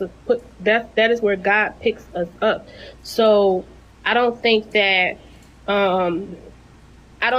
God sees us the way that I don't think that we see ourselves the way that God sees us. Like, I'm not going based on the way that we see us. I'm going based on the way that God sees us. That God sees us as sinful, and that's imperfect. So based on the idea that God came to save human beings, that whole basis of that claim is that we are imperfect and that we need to be saved by a perfect being. But if we were created by a perfect being, it would also be expected that we're perfect. It wouldn't be expected that we were imperfect. Well, if you thought about it like that, then it would be like you wouldn't. Like, that's pretty clear, Kayla. Like, no, listen. You're either saying that God is not able to be reached rationally, and you can only find it through some type of experience, right? Or you're saying that that I'm just willing to accept this view regardless. I'm confused what you're saying. Whatever you just said, you threw my thought process off, Parker. But what I was going to respond to that is that if gosh, I lose my thought. I have ADHD really, really bad. We wouldn't need God in that case. If this perfect creator, like, if we were perfect beings, like the way that you're putting it, like, then what would be the purpose of needing God's grace or God's glory or anything? And this is like something that I was literally just thinking being about. Perfect is God's grace and God's glory. This is literally what I was thinking about, like, but then like it's easy to say that because you're a human being and your mind is only limited to a human being's mind. But that's not, like, that doesn't even make sense, because if you think about, like, everything is like, what's the way to say this? Like, yin and yang. Like, without this, there wouldn't be that. Like, you can talk about like everything being perfect and that would be the perfect world. But the truth is that if people weren't gay, then you wouldn't be on this live pushing why is being gay immoral. So what I'm saying is that the balance that you're looking for is there. Like, it is we need God, like, because that's what the world is. So maybe that's Why do we need something if we can't even rationalize it? Maybe how do you know it's separate from any other belief? How do you know that you're not being deceived by the devil if you can't even have a view that's non-contradictive? Well, what's the contradiction? The contradiction is that there isn't a perfect creation, right? So there can't be a perfect creator, because a perfect creator entails perfect creation. We see no perfect creation, and therefore it would yield a contradiction with reality, right? And given what we are committed to in terms of believing with reality. Well, see, I don't agree with that, and I think the fact that gosh, I'm stumbling. I think the idea that you think that there's a contradiction is because you don't understand what I'm saying about your perfect and God's perfect being different. See, where you see things like however you view the opposite of it, where you see imperfection, like God makes it right, like God makes it perfect, like whatever. So God goes from a perfect state of affairs where God exists alone to a state of affairs that's imperfect just to bring it back to a perfect state of affairs. It seems like if God is rational, God would have just stayed in the perfect state of affairs to begin with. There would be no reason to have changed the state of affairs. Well, that's your opinion, because if I thought anything like, I can't even say if I thought anything like God, but if I held that level of power, like who's to say that, like I just said, like if it was that, then we wouldn't need God. Like if life was everything that you just said, like this perfect world, this perfect life, like where would God come in at? The creator. Somebody said perfection is boring. Exactly. Like where would we learn lessons? Right. No, listen. It makes no sense. What lessons would we learn if every time everything went the way that, like, first of all, like our minds are only limited to our experiences, our perspectives, and we don't have the capacity to even think on a level that God thinks on. So I won't even say God, but to just believe that you, like, your existence isn't like rooted in something greater than you is super naive, because it's like it just makes sense. Like, I don't know. My point is that it really doesn't make any sense. It doesn't make sense to you, and that goes No, because there are like legitimate contradictions. I don't think they're contradictions. I just think that you don't agree with what I'm saying, so no, it's not just a disagreement, right? Because literally, I literally gave you the contradiction with reality, with our commitments in reality, that human beings are not perfect, right? Because they are sinful and because they have flaws. That entails that there's a contradiction with reality, with our commitments. Okay, it's a clear contradiction. A perfect creator expects perfect creation. We have no perfect creation. What creator. What perfect creator are you talking about? Because you don't even believe in a perfect creator. Your belief. So this is an internal critique of your view. How are you going to make these claims if you don't know this guy? You don't know the way that this guy thinks. Because the way that I'm thinking about it is the God that I know is exactly what I just said. Like, even in the bad, God makes it good. So to me, that is a perfect God, because that means in spite of whatever's going on, whatever I'm going through, like, you're going to be there. You're going to make it right. That's perfect. That works for me. That means that no weapon formed against me is going to prosper. Even if it forms, I'm going to be okay. That sounds perfect to me. I'm cool with Kayla, here's kind of what I'm describing. Let me finish. Versus going through life and having this idea that everything is going to go your way and everything actually going your way, but your way is not like the best way. Like, I'm pretty sure you've made decisions in your life that hasn't been the best. Like, you don't make every decision you make for yourself isn't good. So with God, you have some sense of security. You have this security and this confidence that even if I go left and it was right, God is going to reroute me. When you live on your own, it's kind of like you don't have that. Yeah. So you just have this hope that that's going to happen. That doesn't mean that it's true. It's happened in every instance. Just because you associate things to have gone good after you have a particular belief in God does not mean it's because you had the belief in God. Right, that is what does it mean? Associated with it. Okay, in the same way that if people believed in the Greek gods, they would associate it to be caused by the Greek gods if they did well in their life. Although you would say that it was not caused by the Greek gods. I'm not talking about the Greek gods, Parker, and I don't get like the correlation you're making between the two. Because it's the same type of attribution. Okay, right? It's a supernatural entity meant to explain the unexplained. Right. That's the exact same basis. There's no distinction within that respect. Somebody says she is so slow. Y'all are hilarious. Parker, literally, I don't get it at this point. Like, I don't, cause it's like once we make one point, it's like we just go way somewhere else, and like my brain is like, I just can't keep up with all the twists and turns. So my argument here is very, very simple. Very, very simple. Right? If there was a perfect God, there would be a perfect creation. We don't exist in a perfect creation. And that's I don't care to keep like having that conversation because if you listen to what it's very clear. It's very clear. I'll let you finish. I want you to let me finish real quick. Okay, go ahead. Right? If there is a perfect creator, there is a perfect creation. There is no perfect creation. Then there's no perfect creator.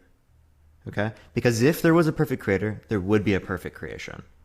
Says who? So who says So that? it says, this is what is not a perfect? What does it mean to be a perfect creator? What does it mean to like exactly? That's It what I'm means asking. it means you have That's what perfect I said. creations, right? Not necessarily. It means that No? it's that no, not to you because you are carnal. No, not to me. minded. I'm not talking to me. I'm I saying just in said- its own sense. Literally, Perfect within but its own slow down, sense. Parker, because I realize like if we gonna call me slow, then slow down. I just I'm said not calling you that slow. the reason why I believe that you don't see it the way that I see it is because you don't understand that the way that you see perfection and the way that God sees It's not perfection based on the way that is I'm seeing different. it. Or even No, the way no, that this- no, Kayla, let me Kayla, I've already finish. gone You over just said this. you let me finish. Let me finish. I already went over this though, Kayla. Okay, let I'm me go going back based to what I was upon. saying though. I'm going based upon God's view of perfection. Okay, you're not God though, so how you gonna say you're going based upon God's view of perfection? It's described in the Bible. You've said that, right? Okay, so or even people like followers of God, even myself, the way that you don't see it that way is because you don't have the faith. Like, and that's fine. And that goes back to everything that I literally just said earlier about everything being about your belief system.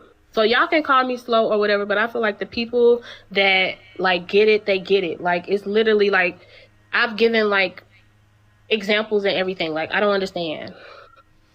Yeah, so again, I'm going based on God's own sense of perfect, what God sees as imperfect. And I'm saying, given that sense of perfection, not my own, there yields a contradiction with reality. Okay? Because there is not a perfect creation, we know that there's not a perfect creator. If there was a perfect creator, there would be a perfect creation. There's a logical entailment as what it means to be a perfect creator is that you would yield perfect creations. The same way that if I'm a perfect free throw shooter, I'm going to shoot 10 out of 10 free throws every single time. If I shoot 9 out of 10 free throws, that means that I'm not a perfect free throw shooter. Okay. And what I was saying is that I believe that like my idea of God still being a perfect God and why I still see God as a perfect God is because in spite of flaws and things like that, in spite of the trials and the tribulations and the negativity that life just comes with, that it kind of gives life that balance. God is still God. And I don't know how you can't understand that. I know how you can't understand it because you don't have the faith. You don't believe it. Like, and No, that's another thing. Like, if you don't believe, you're not going to understand. Well, I can't understand even if I did believe, right? I can't believe if there's a contradiction, okay? If there's a contradiction with reality, I cannot believe that as what I'm committed to believing within reality would not allow for that to be the case. The same way that I could not believe in a squared circle because the reality that I'm committed to believing in which entails logic, right, would not allow for that to be possible. Okay, so let me ask you something, and then I'm gone. If you have like this standpoint, like just like you just said, it contradicts itself. Is this, it's that? Why do you still like fix your mouth to say, but I'm open to discovering God. I've been looking for him. Like, what are you looking for? Like, what? Like, if you believe, if you're saying that you believe what you believe so strongly, why do you still make it as if you're open to that changing if you are so fixed on what you believe? If there is a rational argument, I would change, right? Since it seems like there is no rational argument, there wouldn't be change unless it was rational. Which basically means that you're not open to it because you just said I'm not open to things that are irrational. Yes. You just said which there is no rational argument, which means that I've seen. Yeah, there could be a rational argument in your mind that there is no rational argument. So yeah, that I've seen. Yeah. That you've seen changes the whole trajectory of what I was just saying, because you telling yourself that there is no rational argument and then going that I've seen. That you've seen, that changes everything, because now you're really open to it. But I don't think that you are, Parker. Like, everything that you say is like you have your mind fixed on what you believe in. My thing is, if you're gonna like believe, I think you do actually. Oh, for sure, because I've seen the evidence of it. Like, I don't need any more like convincing at this point. Like, I live my life through the faith. I live my life through my belief. Like, my life is the evidence of what I believe. Like, I live a very blessed life, believe it or not. Okay, Like, regardless of whether or not you have a blessed life, that doesn't mean that your beliefs are correct. well, it does, because I live a blessed life because of God. Well, I live a blessed life. Is that because of the devil? Well, no, not necessarily. Just because you don't believe like in God doesn't mean that God doesn't love you. Like, God loves you. So God blesses me, even though I don't believe in God. I mean, shoot, God loves you, so I don't know. Yeah, so do you believe in Noah's flood? Yeah. Yeah, so do you believe that babies existed at that time period? Parker, like, duh. Yeah. So God had a choice to either poof those babies out of existence or to drown them. Which do you think is the most ethical decision? Honestly, Parker, I think that I don't want to talk about that, because I don't want to talk about anything Bible related with you, because I feel like you have like these arguments that you pick with Christians specifically. And that's probably why Jamal won't have Bible study with your ass. Yeah, I know they have a lot of bias against atheists because they want to hold to the beliefs that they have, and that's fine, right? Like I get it, right? I'd probably be that way too if I was holding Well, to the wasn't belief as it gives you AJ hope or an something. atheist But and now he's Christian? yeah, who? AJ? Yeah, he's atheist now. He's atheist now? Yeah. Oh my gosh, that's insane. Wow. Did he get on here and talk about it? Yeah. What made him atheist? He can't make sense of the belief. Also, there are a lot of medical issues that he has and stuff. Like mental issues? No, medical. I don't want to talk about it, but Oh, I was about to say I knew that. Oh wow, that's insane.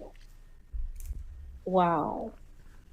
Well, I mean, I don't know. I feel like yeah, it's hard to justify that there's a God when you go through exorbitant amounts of pain every day, all the time. Well, what's even harder is having the mindset that like it's like internalizing pain.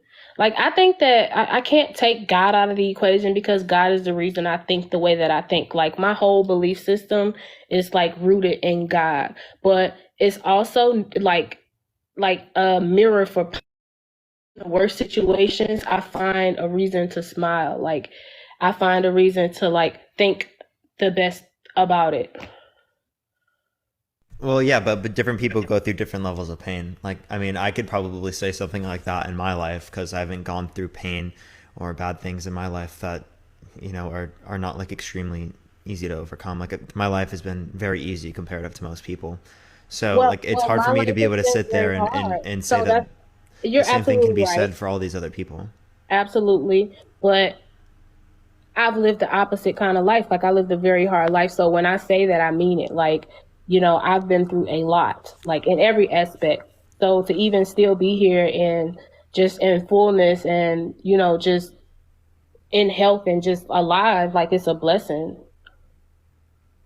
Yeah. So I don't think it's a blessing for everyone, right? There are lots of people in which it's not a blessing for, right? But the idea here is that we can sit there from our perspectives. Thank you for the hand tarts, I appreciate it. And we can attribute everything good to God without attributing everything bad to him, right? Or we can attribute, because you think that God created everything in reality, Okay, all somebody to said that I God. lived a hard life, but earlier bragging, I've been blessed, and I really want to respond to that. I usually don't look at the comments, but I'm looking out.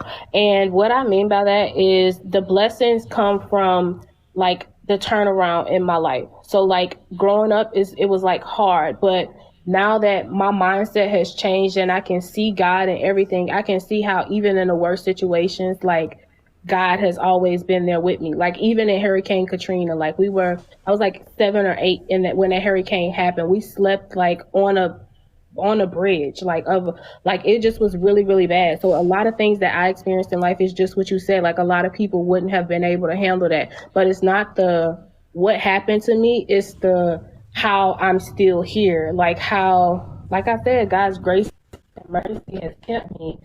Everybody don't understand that. Everybody don't want to understand that. Everybody don't want to go, well, you know, this happened, but let me find another reason to smile. And that's all mindset. Like, Yeah, I think that you should look at the good things in life and try to take out as much good as you possibly can. But I can't make that claim for absolutely every single person. There are many circumstances that exist where they're literally there's so much bad in this person's life that I couldn't sit there and say that I would allow for that. Like, let me explain. We think that with the police, we should stop P3DOs from raping little children, right? We should take away their free will. Do you agree? What?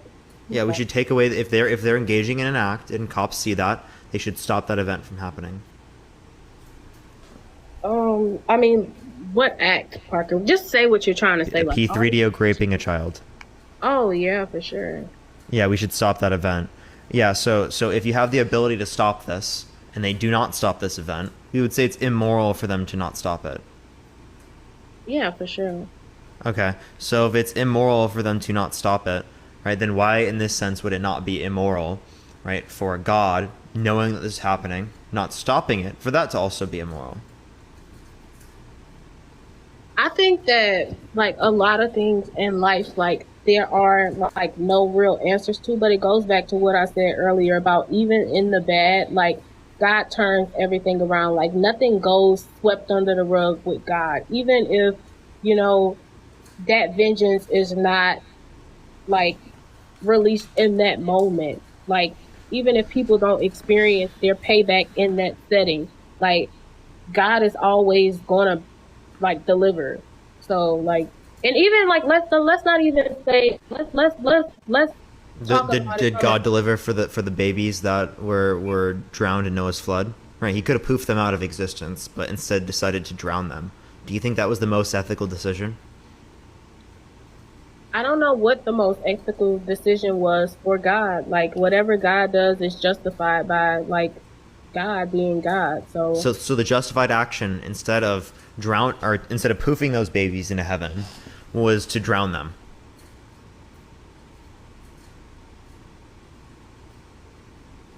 honestly, Parker, it's literally what I just said. I don't know what else you want me to say. Like, I believe that whatever, like, decisions God makes as God, you know, and a lot of things that happen is not God, but God allows it for, like, you know, his own reason. Yeah, so there's two options here. There's a pill. Thank you, Marina. I appreciate the subscription. Thank you so much. I appreciate the subscription. As a parent, you have to give your kids something to help them out, right? They have, like, a condition. Right? If you give them one, it will cure the condition. If you give them the other, right, it will cause them pain, but also cure the condition. Do you think it would be ethical to cause pain and to cure the condition rather than to just cure the condition?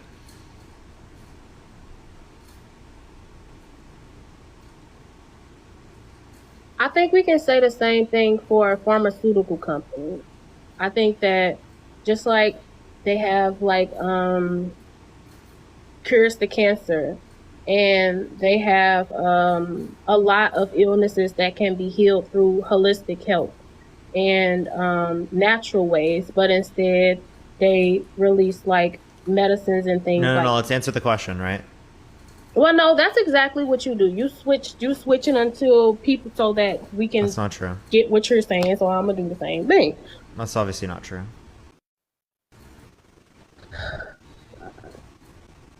No, let's answer the question, right? Okay, what's the question? Because I really like this. Go ahead. There's two pills, right? This kid has a condition and they're in lots of pain. They have two pills, right? One pill cures them of this condition. The other pill cures them of the condition, but also causes pain to them.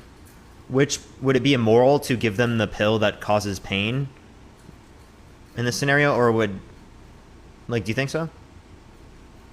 Well, see that question. In that question, I think that you're like the way that you're putting it would be that God causes pain, and that's not necessarily true. Oh no, it is. If God has the ability to not cause this pain, but God does cause this pain, yeah, God absolutely could did. Yeah, thank you. I appreciate the night helmet. Thank you so much. God could have poofed them out of existence, but God literally flooded it. God was the cause of the flood. Do you dispute that? Well, you were just saying like first of all, you have to acknowledge the fact that there's an adversary. You know, at least, well, you don't have to acknowledge it, but at least that's what we believe, that there's an adversary. So there's a like a devil to God. There's a black to white. There's a like, you know, like that's what it is. Like there's a negative to positive. Like that's just what it is. And I think that like you like trying to argue whatever you're trying to argue is like disregarding that that's what life is unfolding to be. Like it's negative and it's positive. Like it's God and it's the enemy. Somebody said, do you believe in demons? Yes, I believe in demons for sure. But God could have made it positive to a greater extent than God did. That's the point that we're making here, is that there's a scenario where God could have just sent them straight to heaven by poofing them there. But God, instead of deciding to do that, drown them, cause pain to them so that they can just be sent to the exact same place. Right, and in the situation in which we have the parent that is giving these pills to either cure the condition or cure the condition and cause, we would say that it makes much sense. And it would be best for them to just give them the pill that cures it rather than the one that causes pain and cures it, because that would be unnecessary pain that would be caused in that scenario, and we would consider that unnecessary pain to be immoral. So if God is causing unnecessary pain here by instead of poofing them out of existence, drowning them, well, then I think that's clearly speaking going to be showing us that under this view, God would have done something immoral, which contradicts the idea that God is all good. Thank you for the hint. I appreciate it. Honestly, Parker, I feel like this whole like discussion is like never going to get anywhere because our views are so different. So even responding to what you just said, like I believe that whatever decision God makes is like it's always what's best. So just like I believe that when we die, our spirit lives on. We go to heaven. So if we experience pain here, but the promise is that, you know, once we leave here, we experience like a bliss, you know, we go to heaven, we live like, I don't even know what the word is. I can't think of it right now, but you get what I'm saying, child. Like that's what I believe. Sure. Then, Kayla, is there anything else you want to go over or talk about today? You know what? It's so funny because as soon as I get off of here, like I am going to have like a ton of stuff to like talk about, and I'll probably be a lot more prepared. Like, you know, like when you talk to somebody and then you be like, dang, but my brain is like I literally just came in the house and I just was like, let me get back on here. I was really just excited to get back on here and talk to you and tell you about, like, other than everybody else, like, not what I said, like, I really wanted to push was the initial message that I got on here with, and that is love. Like, I feel like despite what, like, your personal beliefs are, like if you can show up in love, and by love just because you said everybody has a different idea of love, I mean in respect and you know, honoring each other and just like killing the hate, then we can exist together. And that's it. Yeah, sure. I guess so. But yeah, no, Kayla, it was good talking to you again. Make sure to come on again if you have any other things you want to bring up. Bye. All right, peace out. Peace out. All right, everyone, if you disagree, send a guest request right now. It just said that she was removed for community guidelines, but I just removed her, so I don't think she was actually removed for community guidelines. If you disagree, send a guest request right now. Please only send a guest request if you disagree. We're just looking for some debates. But everyone, tap that screen. Let's try to get to 500,000 likes, everyone. But let me go on to the next person. Yo, what's up? How old are you?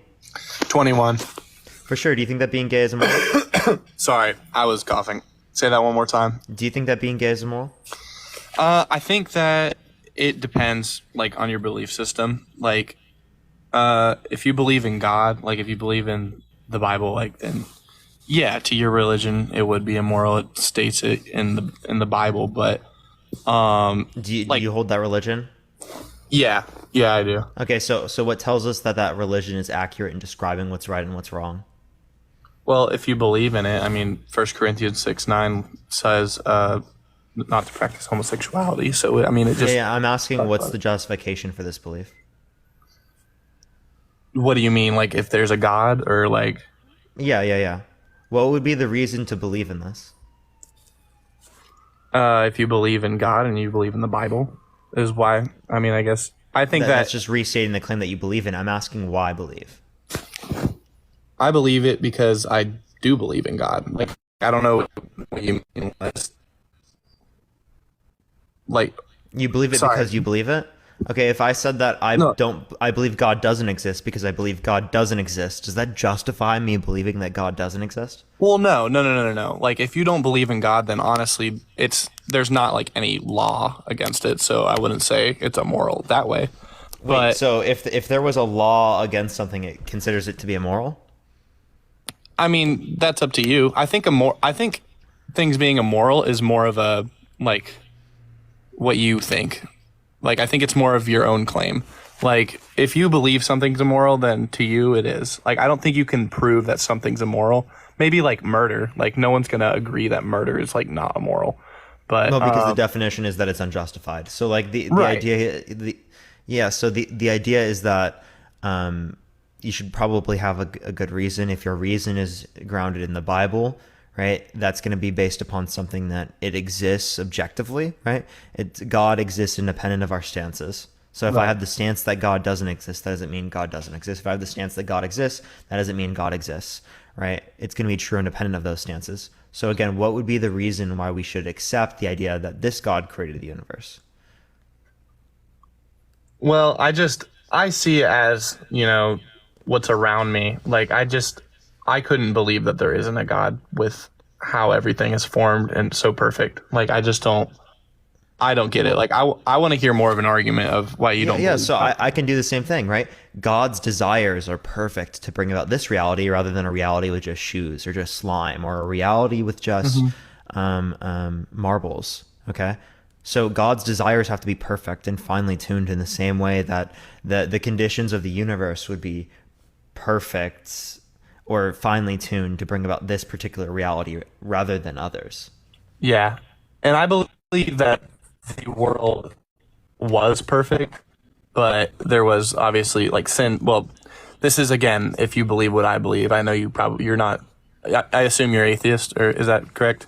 I am atheist. Okay. Yeah. So that's just really if you believe what I believe, where sin entered the world through, Adam and Eve. So I believe that it was perfect until sin entered the world, and sin can't be with God because God's good and sin's not. So whenever sin entered the world, there became a bit of a disconnect. So not everything is perfect because of that, and that's how I believe it. So I can believe that we're not in a perfect world. We're in a pretty messed up one. There's bad things that happen all the time. So for it to be, I'm sorry, I'm getting lost. Thank you for the hint. I appreciate it. Thank you so much. If there's a perfect free throw shooter, do you expect perfect free throws made? Yeah, if you're absolutely perfect, then you'd yeah. So if you're an absolutely perfect human being, you will never sin, right? Because sin is a flaw. Correct. Yeah. Okay, so if God made them perfect, they could never be corrupted and they could never sin because they're perfect. Yeah, but sin was logically entailed given what's perfect. Right, but sin had entered the world, so it's not. So how did sin enter the world if they were perfect? Because it was always there. The world, it just wasn't with God. Wait, it obviously wasn't always there because there was a moment in time in which God existed alone, and there was no sin then, right? When God existed, so you're saying alone, God right? Prior to any creation, God existed alone. I would say right? so, yes. Okay, so was there sin then? Not then, no. No, so there was a being that is perfect, and because they were perfect, there would never be sin. So the idea here is that if Adam and Eve were created perfect, there would also never be able to be sin there. In the same way that when Jesus came down to the earth, he was tempted by the devil, but never succumbed to that temptation. That was perfect. Correct. Right. I think I need to reinstate what I was saying. So I believe that we were in a perfect world. I don't believe Adam and Eve were perfect. Those were humans that were given free will. They were still able to sin, and when they did sin, when they fell into temptation, Does Jesus have that's free when will? sin entered the world through them. So I believe that the world was perfect. The world's not perfect now. I don't believe that we're not living in God's, the world, the earth is not God's. Oh no, hold on. Sorry. It's hard to explain. I'm trying to say, I believe that Satan rules this world at the moment. But God is still in control. So one day, Jesus is going to come back, and everything will be perfect. He's going to bring people that believe in him back, and then we'll all live together. But as of now, yes, the world is not perfect. So does Jesus have free will? Yeah, he was 100% human, 100% God, especially when he was on earth, and he's still, now he's Okay, so the 100% idea God. is that Jesus has free will, and Jesus never succumbed to temptation and never sinned. So you can have free will and never sin. So that's because he's perfect.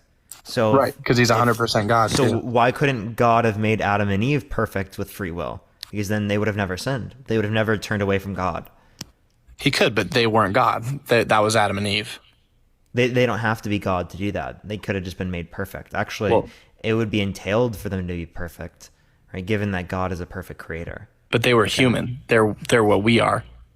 Yeah, I understand that. So you're telling me that a perfect creator created them imperfect. Yeah. Okay. That's what- So what does it mean to have a perfect creator? Sarah, I appreciate the roses. Thank you. To have a perfect creator, well, it means what we have. I believe God made, again, I know it's hard to explain. There's a lot more logic that goes into it. It's kind of hard to all explain at once. No. What does it mean to have a perfect creator? Like, what does that mean? Thank you for the roses. I appreciate it. It just means to have someone that loves for us and cares for us and wants the best for us. We don't live in the perfect world right now, but that's where Wait, God so is my mom a saves from. perfect creator? Because she wants those things for me. So is she a perfect creator? Well, no, because she's human. Okay. So again, what does it mean to be a perfect creator? It means, well, that's kind of a hard thing to answer. I don't know how to answer that, actually. Here, I'll answer it, right? It means Okay. to create, like a perfect creator would create perfect things, right? Like what does it mean to be a Right. perfect free throw shooter? They make a perfect amount of free throws. Right. Okay. So the idea here is that if there's a perfect creator, there would be a perfect creation. We don't exist in a perfect creation, therefore there can't possibly be a perfect creator. Right. We don't live in a perfect creation, but we're also So there's in no perfect creator. No, there is, because it was a perfect creation. We're in a timeline right now where nothing is perfect, but for those who believe, you will see that we will eventually be in a perfect creation. We'll be one in a perfect creation. That's the Christian faith. Where we are now, we're not perfect, right? We're in a broken world, and God will save us from that. He hasn't yet. We're in that timeline where nothing's perfect, and this is where we're here to tell others about Jesus and about why he came, why he sent his son Jesus to die for us, because we're not perfect and we needed someone who was perfect to die for us and make that sacrifice so we could live a day with God. So that's So a flawless creator, that's what perfect is. Perfect just means flawless. Correct, And yeah. it's flawed within the sense of God defining it. Right. So for the person asking in the chat, that's the definition of perfect. Okay. okay. Yeah. That's literally defined in the Bible. It says that. Okay? Yes. So God sees sin as flaws. Okay. So the idea is that God could have made perfectly cogent moral agents. What that means is that they would always do the good thing freely. Okay. In the same sense that God always does the good thing freely. Okay. That would be what would be expected given that they're perfect. So we would not live in a sinful world. We would be created in heaven immediately. That is a logically possible world that this God could have created us in. Right? Absolutely. Yeah. Yeah, And so God would have actualized that possible world, as that world would be preferred to this world. Right? Well, how do i.e. you And how do I know that? Yeah. Sin is against God's preference. Do you agree? Absolutely, yeah. He can't be with sin because so if there's a reality in which there's free will and no sin, right, versus a reality in which there's free will and sin, God would prefer the reality of free will and no sin over the reality of free will and sin, right? Because God has a preference against sin. Given that we live in a world with sin, that would be telling us that God would prefer the world in which God has a preference against, which yields a contradiction. No, see, I agree with the first part that he would prefer a free world with no sin, and that's what we believe heaven is, and that's where we're trying to go, and that's where we're trying to bring people. So it's not that. But we could be there immediately. We don't have to go to earth to go to heaven, right? Like, I'll give you an example. Do aborted babies go to heaven? Yeah. They never experience here on earth, yet they still go to heaven. Right. Okay. So they can go directly to heaven and experience it in the same way we do. So we could have just gone directly to heaven without experiencing here on earth. So all these children dying of cancer, all these people that were enslaved, all these people that went through mass genocides, didn't have to go through those terrible experiences of suffering, and they could have gone to heaven still. So that tells us that there's an unnecessary level of suffering to reach this greater good. Well, I think there's a lot of things about God that we don't know about. And I personally, and I don't know what kind of logic actually backs this up, but I personally don't believe that God gives anybody cancer. I believe that's part of the evil that's in our world. And yes, they suffer, and yes, it's awful. And that's something that I don't understand. And so it's hard to explain that to people a lot. But it's a part of the imperfect world that we live in, and so it's just that's not. I don't believe that's God. That's not. Yeah, go ahead. Sorry. Yeah. So the question is, why does evil exist, right? And the answer to that question, generally speaking, from Christians is, well, there's free will. Okay, but the idea of free will, given an all-knowing, all-perfect, all-good God, right, doesn't entail the idea of evil. Right, because there's a logically possible world that God could create in which human beings have free will and they never do evil in the same way that God does so, right? The reason why it's possible for there to be free will and for there to be no evil is because God has done it, right? God couldn't do something that's impossible, right? Absolutely. That wouldn't make any sense. So if God is doing it, that means it's possible. And if God can actualize any logically possible world, because God is all powerful, well, then God can actualize the world in which these beings engage in the exact same type of behavior that God engages in freely. Right. Totally free. I totally agree with you. And I think that's why we're not going to be here forever. That's why Earth isn't forever. And that's why we're going to be called to a new Earth, a new heaven, a new Earth one day. But that's not where we are right now.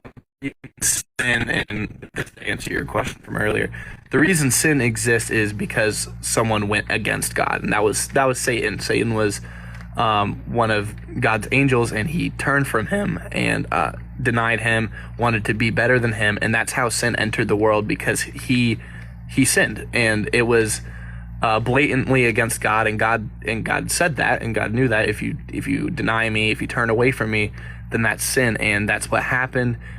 Went away from God, and he was pure evil at that point.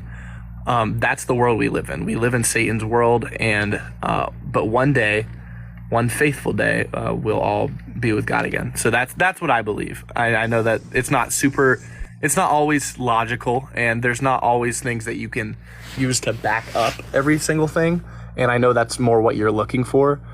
But I believe in a God that I'm not going to know everything about, and I think that's cool, because I don't want to know every single thing about someone that I worship. I think that if he's all-knowing and all-powerful, if I don't know everything about him, then that makes him greater to me. So, yeah. So the idea is that God would have created us in a manner in which we would sin, rather than in a manner in which we would not sin. So the idea that God would have created us in this particular way indicates that God would prefer sin, which is a contradiction in terms, because sin is against God's preference. So you can't prefer something that is against your preference. Right, it's against his preference, but it still happened. And yes, that's what tells us that this God doesn't exist. So you're right? saying is because it yields this contradiction with reality. So your argument is that he would have not let it happen given that he's perfect. It just yeah, given a perfect creator, we expect a perfect creation. We don't see a perfect creation, therefore there's no perfect creator. But where's free will in that? Well, free will is entailed given even God, right? God is perfect and has free will, which means he's never sense. The same thing could be applied to this. Hence, I appreciate it. And there's nothing like logically inconsistent about that, right? And since God can do anything that's logically consistent, right? That's obviously going to be a possible world that God could create. So this is where it breaks down here, is that we don't really have an ability to get around this. Okay. Yeah, and honestly, and let me just say, like kind of off topic, but like I really like having these kinds of debates with people because it opens my I'm pretty open to like either side. Like it's cool to just listen to either person because we both have our separate beliefs, but yeah, no, I think you bring up really good points, and the only thing that I can really think of with it is that I just believe that. Hold on. Oh, sorry. I literally just lost my train of thought. What the heck? You're good. Don't worry. I appreciate the subscription. Thank you so much, by the way. Hold on. Let me reevaluate real quick. I just forgot. Don't worry. In the meantime, while he's thinking, everyone, tap that screen. Let's try to get to 500,000 likes. If you like this type of content, I go live literally every single day, so make sure to follow me if you haven't already, everyone. I appreciate everyone doing so. Blonde, thank you so much for the hand tar. I appreciate it. Thank you so much. All right, I think I remember. So basically, the biggest reasons I believe it's a personal thing. Like, I've grown up as a Christian. I've grown up in the church. My dad's a pastor. I've grown up around the faith, and I've seen the great things that have happened in my life. And I feel like there's arguments to everything. Like, everyone can believe certain things. There's certain things that I've seen where I believe more every day. I just think that we're in such a it's such a small chance that we are existing. Do you agree with that it's a small chance that we're even existing? Like the reason we're existing is very small. Like we had to have the perfect things happen, the perfect alignment. If closer to the sun, we'd burn. If we were 1% further, we would freeze. Like the position where we are, everything lines up so perfectly that I just believe how could there not be a creator? And you could back it up with science, you could do whatever, but that's everything people have looked into over the years to try to make it make sense. And to me, I still don't think it makes sense without, and go ahead. Yeah, sorry. See, the thing is, the same thing is applicable to God. Right. So I'm pretty sure I brought this up earlier. Maybe you didn't understand it. Right. God's desires have to be a particular way to bring about this reality where there are human beings interacting with each other, rather than a reality with just slime, or a reality with just marbles, or a reality with just pizzas, or a reality with just telephones. Right. All of those are possible realities given God having particular desires. So the fact that it's this reality rather than a different one, right, indicates that God's desires are this particular way. Like, and there's like a necessary property behind that. So in the same way that you would assume that God has the necessary desires to bring about this reality, there would be an assumption under a naturalist model, thank you for the hand tar, I appreciate it, thank you so much, that there would also be the necessary properties within the initial state or prior state that would then lead to this reality. So like if you're doing like a comparative sort of hypothesis between these different explanations, you can imply an explanation that requires less assumptions than the theist model, the God existing model, and explanation, and you can still explain why we exist. So if you require less assumptions and still explain the exact same thing, that means it's more likely to be true. Yeah, I think I really honestly believe both sides could be true. I think the way you explained it totally makes sense, and I think also for someone to believe that there is an intricate creator, I could see both sides, because I do believe that the world is very intricate in its design, and it's cool how everything kind of works together and how we revolve around the sun at the right distance. Like, that's cool.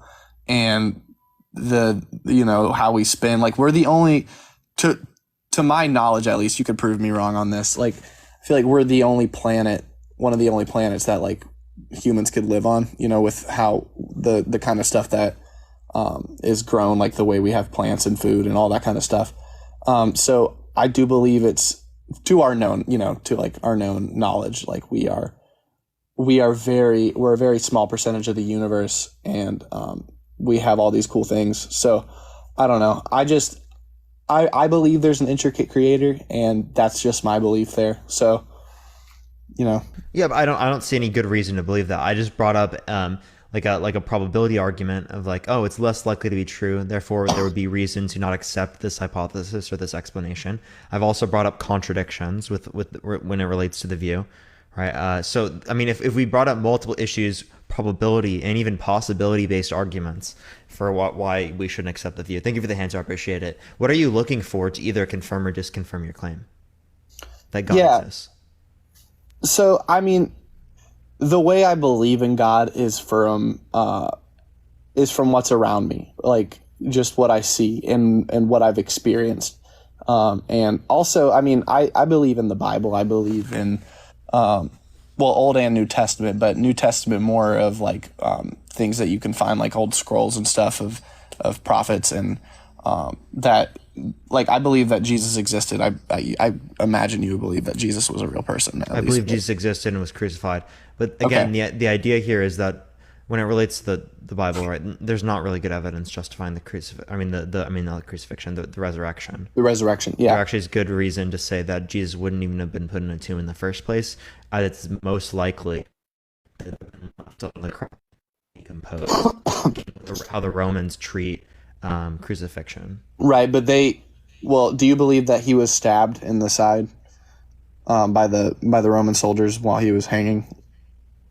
I'm not quite sure with that. I would say I'm agnostic when it relates to that. Okay, yeah, I'm just saying because that's at least what the Bible says, and what a lot of historians believe is that when he was crucified, he hung there. I'm not quite sure if that's a common practice. Okay, well, honestly, I'm not really either. I just know that that's how I was brought up to be taught that way, and that's kind of like what the Bible says. But how he was stabbed, and then water came out of his side instead of blood, and it was like a symbol of purity.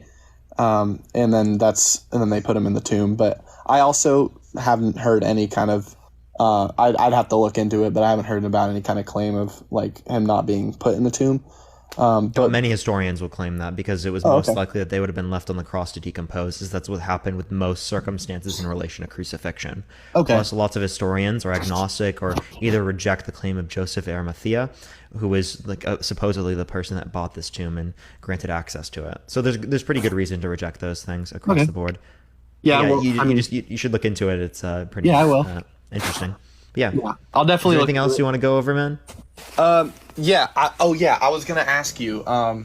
Have you ever heard of Eric Hovind? Yeah. You have? Okay, cool. So he came to my church and he actually stayed at my house. It was pretty cool. Being a pastor's kid, you kind of get those kinds of things. But anyways, he's kind of surfacing on TikTok, and I was gonna ask if you wanted to look into him if you hadn't already, but I would love to debate them if they want to come on my live. Yeah, sweet. Hey, maybe I'll tell them about you or something. Get them. No, you should. I'd love to debate them. All right, cool. Hey, man. Thank you for talking and for sure. being civil, and appreciate you coming on. Yep. See you, man. All right, let's go. First, and everyone, if you disagree, send a guest request right now. If you want to see some debates, everyone tap that screen. Let's try to get to 500,000 likes. Only send a guest request if you think that being gay is immoral. We're just looking for some debates, everyone. But let me go into the next person. Hey, yo, what's up? How old are you? I'm 58. You and I spoke the other evening. Oh, sure. Did we talk about this particular topic or a different one? No. We talked about a different topic. It was like 2 nights ago. I think one of your moderators, a couple of them followed me actually. I'm 58. Yeah, so do you think that being gay is immoral? I think that for me, it's a loaded question. The framework of it is what I don't like. When someone asks me, do you think it's immoral? Well, for me personally, I don't agree with it. Now, would I judge their soul? No, I would not. That's not my place. Does that make sense? Yeah, so what do you disagree with? I believe that it is, okay, I think it's immoral from the standpoint that I believe what the Bible says, that in the end times, man will become of an unnatural affection. And I think what the other gentleman you just had on here's where the argument gets sticky is when one person says, well, I have faith to believe in the Bible, and another person says they don't. Well, you can't argue with faith, nor can faith argue with someone else's hypothetical position or intellectual position. Does that make sense, Parker? Yeah, you can argue with many people's positions, whether it be based on faith, whether it be based upon reason, right? Yeah. So I mean, I can argue against either or. I believe it to be immoral, because my issue with it is that I've got gay friends. I have no problem with that. Okay, I don't care. There's more to people what they do in the bedroom, in my opinion, right? But I'm not going to judge them for it. I may not like the lifestyle. For me, hate the sin, but love the sinner. So it's religious based, right? So yes. Okay, so how do we know that this particular religion is accurate in describing to us what is right and what's wrong? Well, so do you think that killing is immoral? Well, self-defense isn't. We would say like murder is immoral, rape is immoral, other things like that. But what happens if the question is, why is being gay immoral? So is that from a standpoint of they're born that way? No, just because someone is born a particular way doesn't mean that's the correct way to act. Okay. So we've got that established. Yeah. My issue what's wrong with a consenting adult relationship in terms of people engaging in gay intercourse? Oh yeah, I have no problem with that. I don't think it's right, but I have no problem with it. I could care less. There's more to people it's not right is having a problem with it. So like what is the reason why it's not right? It's not the natural order of things. Two gay people cannot procreate. If I engage in intercourse with an infertile woman that I'm married to, can we procreate? If it's an infertile woman, something went wrong. So she has well, wait a minute. She was born with the tools, but maybe something went wrong. It's no different than legs or human beings are born with 2 legs and 2 arms by and large, correct? Is that not correct? Can you answer me that? That is true. Most times people are born that way. So legs are not on a spectrum. I also agree that most people are born. Well, again, it depends on what you mean by spectrum, right? There are situations in which people have 1 arm or might have 0 arms. Sure. Right. And something went wrong, and they could have cancer. You can say that. You can say that, but like more. There are people that are born without a uterus. Okay, so they were born without the tools. You would say. So something went wrong. So again, I don't know why that's even relevant to bring up in this scenario, right? It's still the case that when you engage in intercourse with the person, it does not lead to reproduction. Yet in this scenario, it's not immoral. I believe it to be morally wrong. Wait, for me to engage in intercourse with, say, an infertile wife, if I had one? No, not for no. There's male and female. Okay, so it's about the idea that it's gay intercourse versus straight intercourse. Thank you for the hand heart. I appreciate it. It's not about reproduction. So if it's predicated off of that idea, it simply just relates back to the idea of religion. If it relies on the religion being true, what is the reason why that this religion is accurate in describing what's right and wrong? Because it relies upon the religion being accurate or true. Okay, so let's take religion out of it. Let's take a male and female. The whole reason you believe it. Okay, no, we can. We can adjust our thought process, and you've done that multiple times. You did that with me the other night. We were talking about firearms and stuff like that. Just that refresher. I don't know if you remember that conversation we had. I don't quite remember it. I do apologize, but no, that's fine. That's cool. If we were to look at a male and female as 2 pieces of puzzle, do they fit? It depends on what context you're referencing. I'm talking about males and some females do not fit together. I'm talking about physical context. A man has genitalia. You mean in terms of reproducing, or like in terms of what? Terms of intercourse, they fit. Well, men and men fit. They don't really fit because it's not the natural order of things. Well, what does it mean to be the natural order of things? That's just something that you disagree with. So that begs the question of whether or not the religion is true.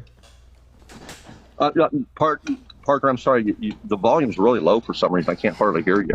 No, so like that would beg the question whether or not the religion is true in the first place, right? Because that claim that you just made relies upon the religion being true. So what religion are we talking about? You believe in Christianity, correct? Yes.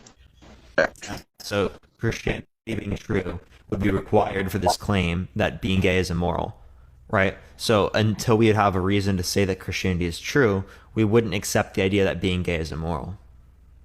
I love the comment there. The guest isn't educated. I'm 58 years old. I've lived more life than some of these people. I'll guarantee you that. So the comments there are pretty bad. I don't care what people do is what I'm saying, but I don't have to recognize it. No, your claim about whether or not being gay is immoral or gay intercourse is immoral relies upon Christianity being true. So how do we say that Christianity is true to then grant your claim that being gay is immoral? How do we say it's false? Yeah, so do you believe that a perfect creator entails a perfect creation? No, Adam and Eve were created perfectly until they sinned. Okay. They were created perfectly. Can God sin? No. No, and why is that? Because he is perfect. He is the beginning and the end. Yeah, so if Adam and Eve are perfect, they can't sin either, right? But he gave them a choice. It's called free will. Yeah, but even though God has free will, God still never chooses to sin. God can't sin.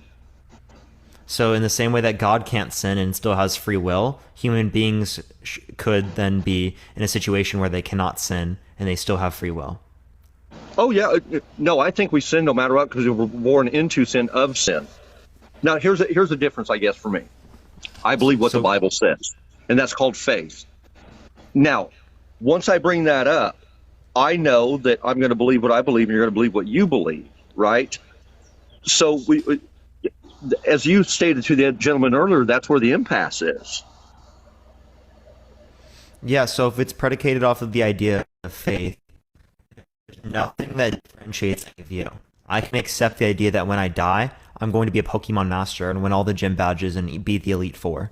Thank you for that mustache. I appreciate it. Thank you so much. Or that I'm going to be Harry Potter. Well, you can believe and I'm that. going to fly Absolutely. around on brooms, right? But Sure. that doesn't mean that you it's can believe true. whatever you want. Yeah, because with faith, you can believe whatever you want. So you're either accepting the idea that you can believe whatever you want, like I can believe Sure. that, or you have Yeah. some sort of process to confirm or disconfirm claims. Thank you. I appreciate the hand heart. Thank you so much. I guess within my life, I've seen the power of what my faith, what Jesus Christ did for me on the cross. I've seen that in my life multiple times. Okay? That's what I'm basing it upon, Parker. And there again, people can believe what they want. I don't care. I could care less. I'm not gonna be mean to people. I'm not gonna, I treat people with dignity and respect, but I don't have to accept everything just because they want me to. I'm not going to be mean to them though. There's no reason to. Okay, so again, thank you for the sunglasses. I appreciate it. Thank you so much. There's no reason to accept this belief, right? It seems absolutely no reason, because then you'd be accepting the idea that it's okay for me to believe that Stewie Griffin created the universe, for me to believe that I'm going to die when I die, I'm a Pokemon master, right? And obviously these are absurd standpoints. There's no reason to accept what belief? The belief that you just believe in something based belief without evidence. There's nothing differentiating it from the view that okay, so I literally am just Ash Ketchum, right? And I'm going to be a Pokemon master, or that I'm going to be Ben 10 when I die. Cool. That's great for you. I'm glad that's absurd though, right? Do you not see that as absurd? Thank you for the little crown. I appreciate it. Thank you so much. Well, I think it would be absurd to say that I'm going to take a pocket watch and throw it in a 55-gallon barrel, and by the time I get it after a week, it's going to show the exact same date and time. I think that there's divine creation. I don't see how that even relates to whether or not there's a creation. Do you believe there's or a even creation? relates to what I just questioned. No, I don't believe that there's creation in the sort of respect So how did we get here? How did we get here? Well, I don't believe. I think that a creator implies that there's a mind, right? I don't think that there was a mind behind the universe. Thank you for the wingman. I appreciate it, Neff. Thank you so much. I don't think that there's a sufficient explanation for why we got here. I can reject particular explanations. I don't think it's going to be. I think there's going to be anything sufficient, but I can give you an explanation that's more likely to be true than the theist hypothesis or the theist explanation. And what Even if we were to explanation assume would its that be? possibility. That would be a natural hypothesis in which says that there is a prior state of fundamental particles in which is necessary, right? Has the necessary properties to bring about this reality, and has the ability to explain them, right? In the same way that you assume those properties with God, but we don't have to hold to the idea that God is an awareness, an all-knowing, all-powerful, all-good, judgment, heaven, hell, demons, angels, right? The Bible. We don't have to hold to all of these claims, yet we can still explain the data. So if we require less assumptions to explain the exact same phenomena, it would be more likely to be true, because if we were relating to your explanation, each individual assumption is required to be true for the entire explanation to be true. So if there are more variables that are required to be true, obviously there's going to be a less likely chance for that to be the case. So what variable? What are you talking about? That there's something that happened? What's the evidence towards that? What? I think that there's not like something in reality that we observe that relates to either of these hypotheses.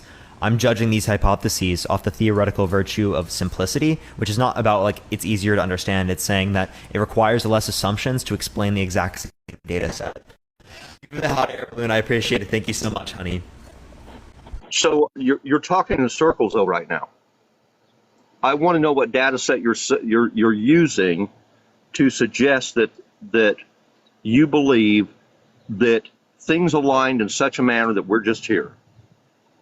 What's that data set? And maybe I'm taking it wrong. I don't know. I'm not trying to argue with you. Say that last part again. You're saying that things have aligned just to make it just to where we're here.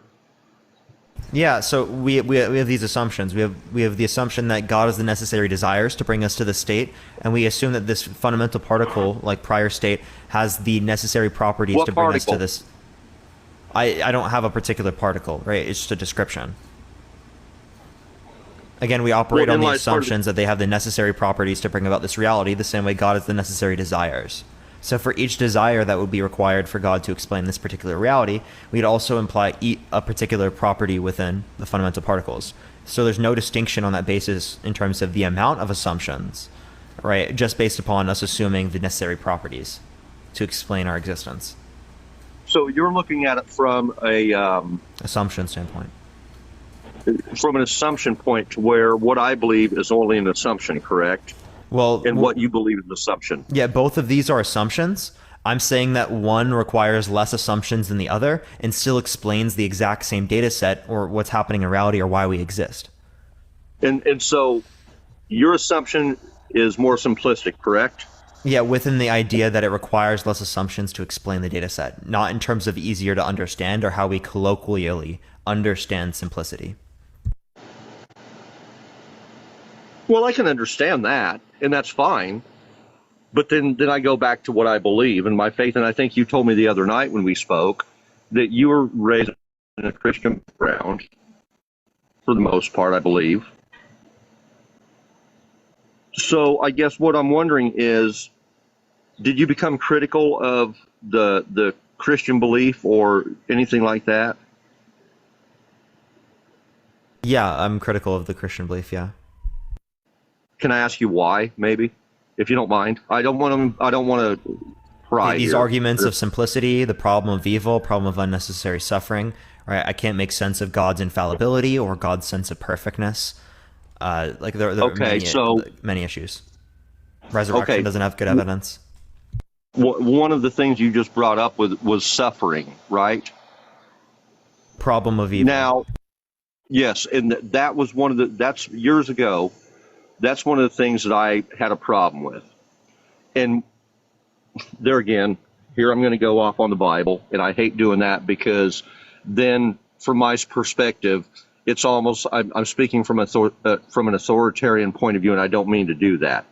But I have to believe that there's going to be suffering in mankind, and what that does is that brings out good in mankind also. When people donate money or when they volunteer at the church, like my wife and I do, we give food to the homeless shelter. So we know people are suffering out there. And I think that's where the humanity comes in for me. And that's where my faith really becomes strong at, is being able to help other people. Does that make sense? The thing is that we don't have to suffer in order to do the good thing. Thank you for the subscription. I appreciate it. Thank you so much. So you think that God already writes morality into our hearts to at least some degree for us to know what's right and what's wrong. Do you agree? Yes, I think the Ten Commandments were written upon our heart. Yeah. Yeah, Yes, I so do. God gives us I know that's wrong to kill. So God gives us some level of innate knowledge, right? And you can have this knowledge without having the experience. In the same way that God had knowledge of all propositions. Appreciate the hand heart. Thank you so much. Prior to having any type of experience, right, in relation to each of those propositions. Does that make sense? Like, God didn't have to experience cheating being immoral to know that cheating is immoral, right? God just knew that innately. Yes, and then he put it upon our hearts that don't murder, don't steal, treat love thy neighbor. Those things I think are etched upon every human being's soul. That's just what I believe, Parker.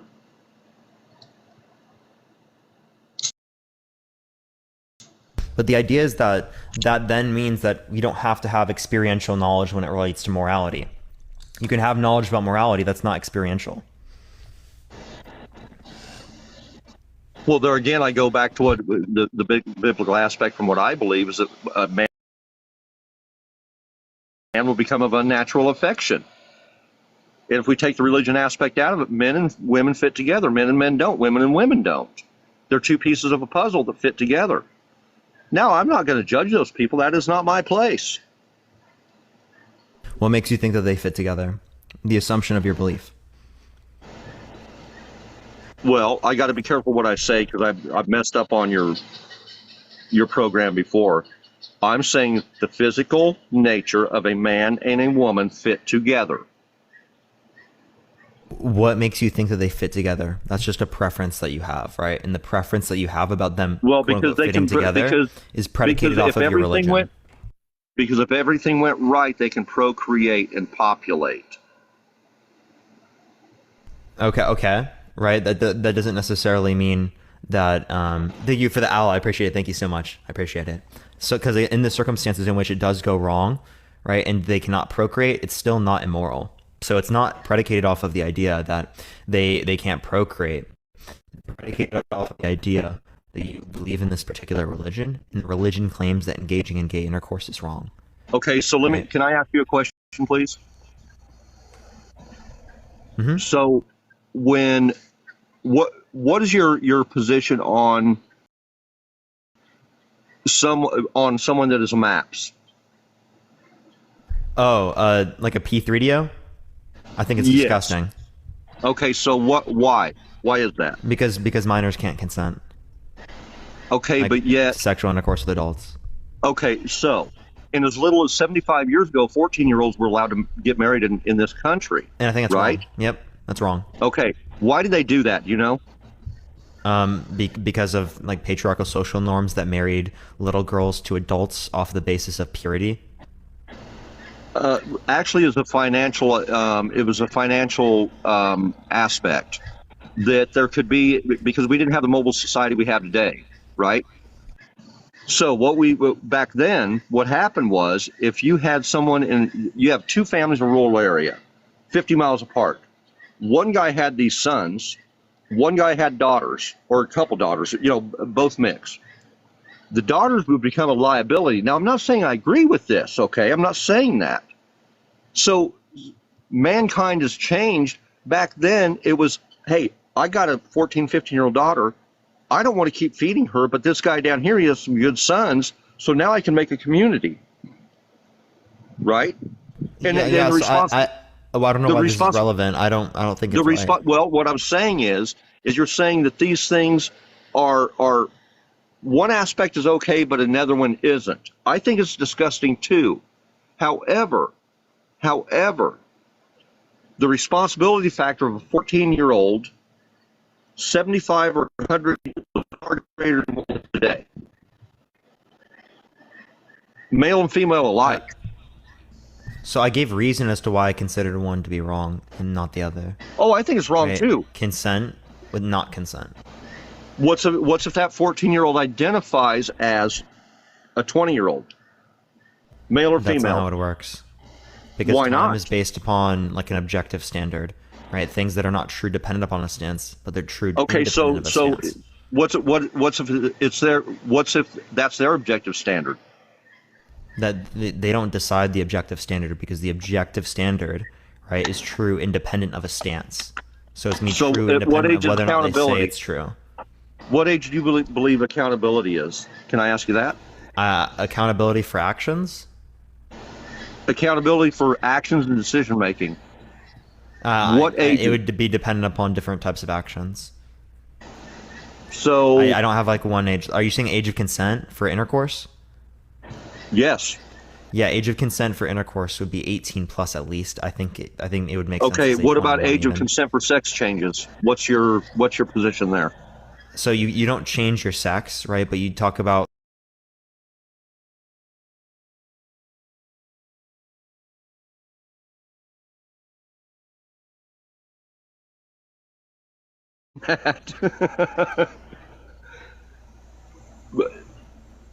I think the impasse comes, for me is that I have faith that I believe, and I'm not mean to people. I don't care what the hell they do. There's more to people than who they sleep with, Parker. That's my point.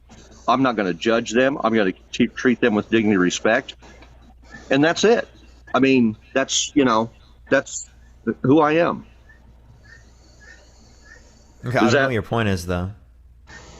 I don't know what your point is. Well, my point was that we have no reason to accept the idea that being gay is immoral, as there's a consenting adult relation. It doesn't seem Then like that's we your provided belief. a good enough That's your reason. belief, right? That's your belief. So I can have a belief too, correct? Yeah, but I'm asking the reason why you do hold that particular belief. Well, I told you that because I believe what the Bible says. And yeah, we went through the idea that the Bible doesn't have good justification for. Well, that's your believing in it. opinion. That's your opinion. And I think it does that's have good reality. justification. No, that's not reality. That's your opinion. No, it's I reality. Well, that's your reality. Yeah, so we're going off of like what's most probable here, right? Most probable to be the case, the evidence. Well, you're And so most probable to you. The evidence isn't based upon my feelings, right? Well, the evidence isn't based upon my feelings. My evidence is based upon what I believe. Yeah, And I just as believe you. things based upon the evidence. So if the evidence isn't determined by me, right, I'm not determining the position because of a bias there. I'm determining it because of the evidence, what is indicated. What evidence? Thank you for the pinata. I appreciate it. Thank you so much. Yeah, so the problem of evil, right? The perfection argument I brought up to you earlier, right? The problem of unnecessary suffering. Right? I can give you many issues in order to reject this notion. I gave you a simplicity argument as well. Well, but that doesn't mean which I'm going to puts in reject question the it because I think probability. you're wrong. I think you're wrong, and I think what am I wrong on? Well, I think you're wrong. You think I'm wrong. Yeah, but I gave you a reason why you're wrong. I gave you a reason why. I gave you a reason why I'm wrong because I don't believe it. I Okay, can't argue just because with your you don't belief believe system. it. Yeah, just because Well, you don't just believe because that's you- not good a reason to reject it, right? Well, just because you believe what you believe, it doesn't mean I have to accept it. Yeah, so I've given you contradiction, right? These things aren't just because I feel like you're wrong or I just disagree with you. Right? I disagree with you because of something that cannot you believe. happen, right? Contradictions cannot happen. What contradictions? I gave you the one when it relates to the preferences that God has about morality. God prefers something that he's a preference against. I also gave you so you understand God, right? the That's what you're perfection telling me. argument. I understand these particular aspects. But you're a mere man, and you have fallacy as well as I do. Okay, that doesn't mean Are that you I can't perfect? determine a contradiction. Are you perfect? No, I'm not perfect in my own sense. Okay, so you could be wrong, right? Oh yeah, right, but not And about so this can I. contradiction. Oh well, yeah, you can. You can be Not wrong of about whether or that. not contradictions can So exist. That's what I meant to say. you've elevated yourself to godlike, is what you've done, Parker. I know. I believe you have. Okay, well you can believe what you want, but like I Well, obviously exactly. I haven't. just told you the same thing. But I said but you- you're not basing your belief there on any type of evidence or any contradictions or any actual argumentation there. You're just basing. Can it you on prove what there's feel gravity? Like. Yes. Can we you prove there's gravity? Gravity is a theory. Yeah, theories are proven. Scientific theories are Gravity proven. has never been proven. Scientific theories are proven. Has germ theory been proven?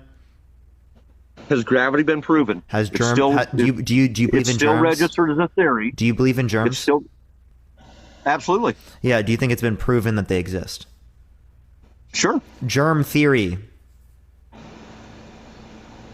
Okay. So you believe that theories can be proven. Actually, in the definition of a scientific theory, it's proven, right? That's the basis of it being a theory in science. So what you're saying is what I believe is merely a theory, right? Well, no, I'm saying that scientific theories are different from hypotheses. Hypotheses are just logically possible explanations. A scientific theory is a logically possible explanation in which is proven. So there's evidence that is indicating towards its truth. And for me, there's evidence pointing to that God is true and the Bible is true. And and the evidence isn't clear. I've given you arguments. I don't think you've given me there was a flood. Would you a agree basis with for that? that claim. What's up? There was a flood. Local flood, not a global flood. Local meaning there were what? local floods within the Middle East and within Africa near that time period, but there's no geological evidence that supports the idea that there was a global flood at that time period.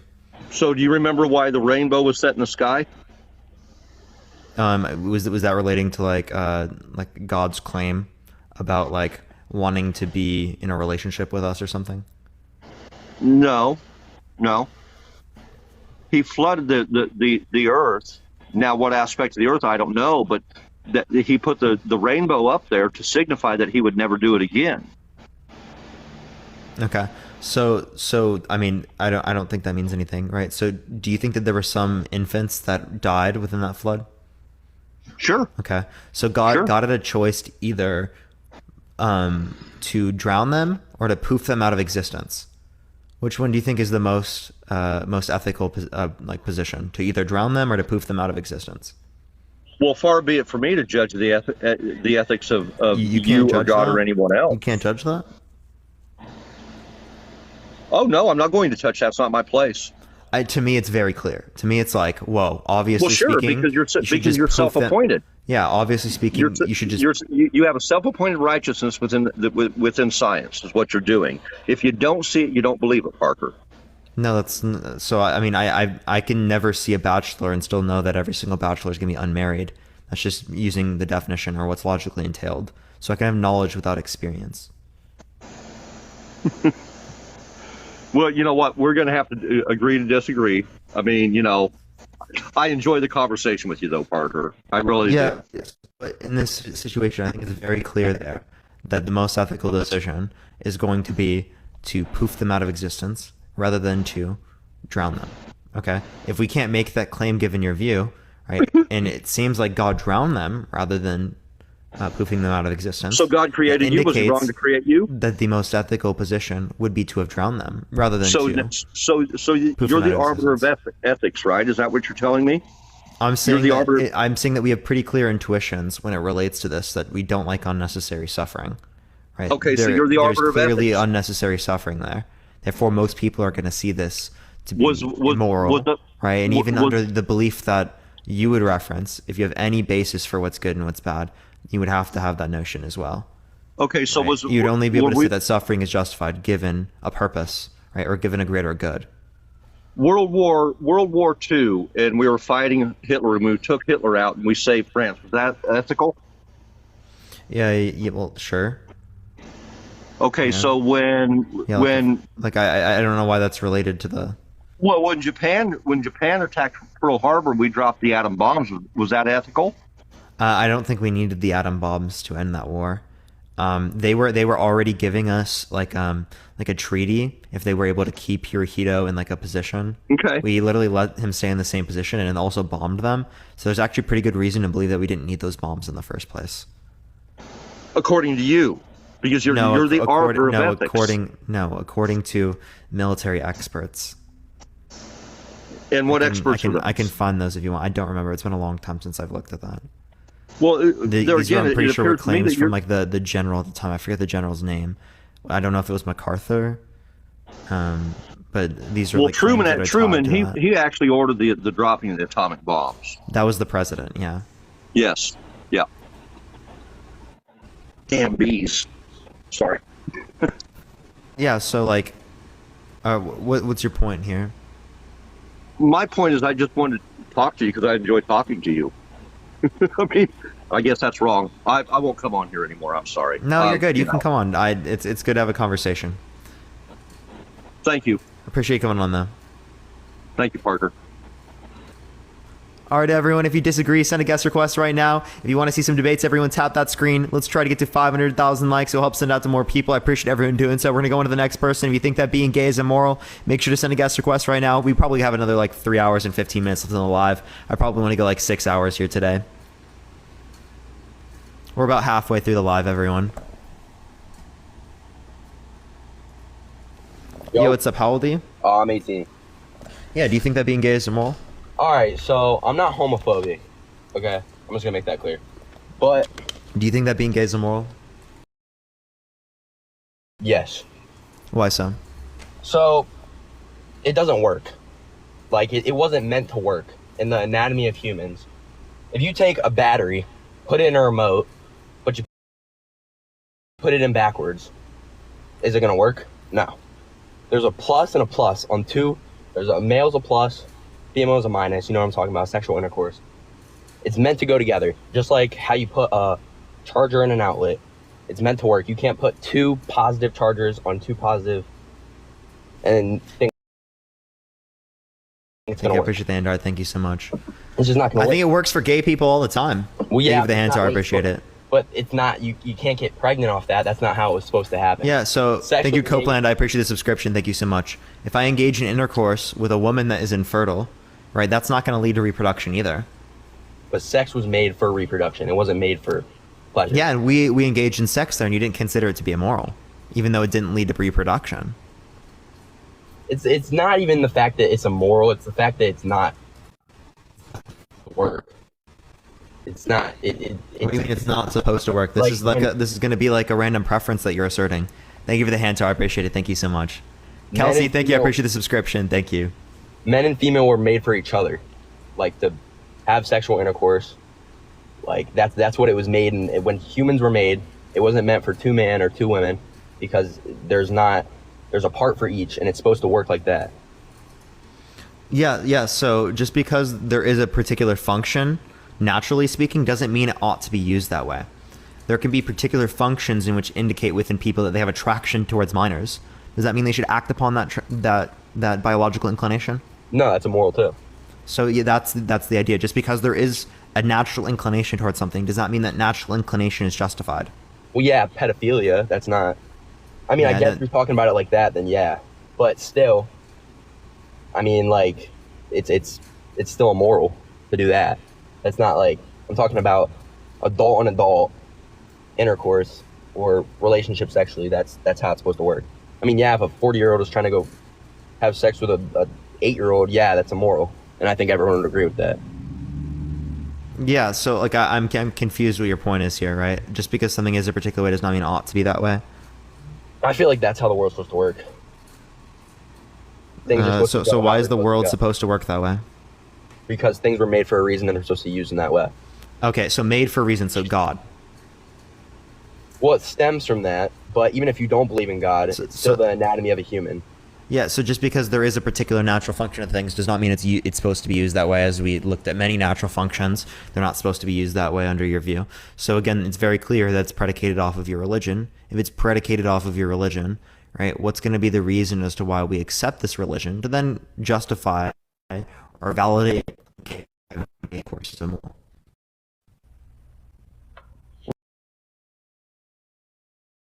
Yeah, I mean, like I said, though, I am religious, but I know people don't believe in God, and that's okay. I'm not going to argue over that cause. I'm talking about how humans are made. You can look at. Oh, like, yo, why does your Insta bio fucking say they're graduating? 2025, dude, fucking hell. Appreciate it, chat. Thank you. Appreciate it, chat.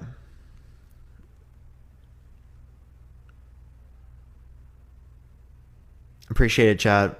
Thank you very much, everyone. We're going to go to the next person. If you disagree, send a guest request right now. Please only send a guest request if you disagree. We're just looking for some debates, everyone. Let's try to get to 750,000 likes, everyone. It should help send out to more people. I appreciate everyone who's doing so. Let me go on to the next one, everyone, though.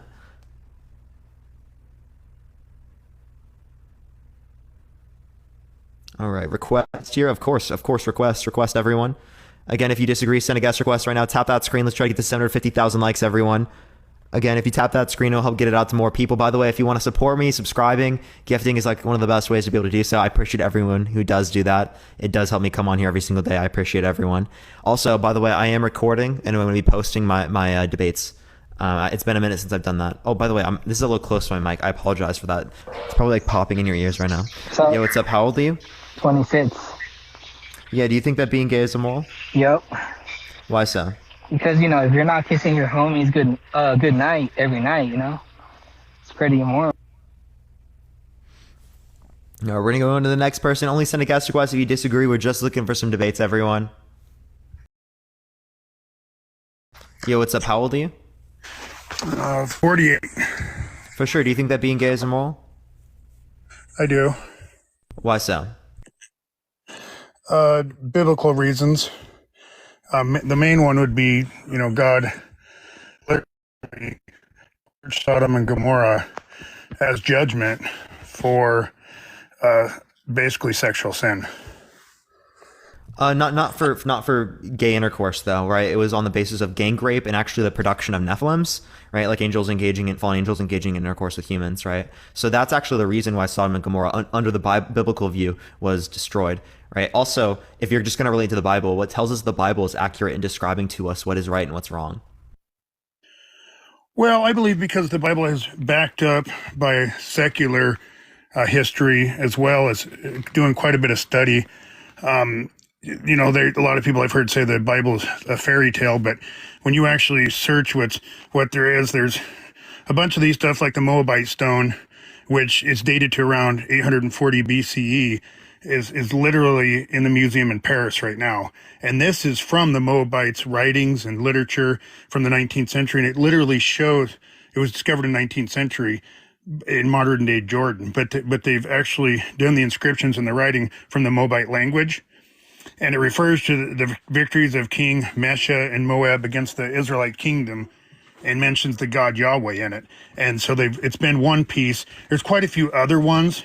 The Menefretat, which I always say wrong, Stela, it was also an inscription known as the Israel, it's Stele, and I always say it wrong, was discovered in Thebes, Egypt.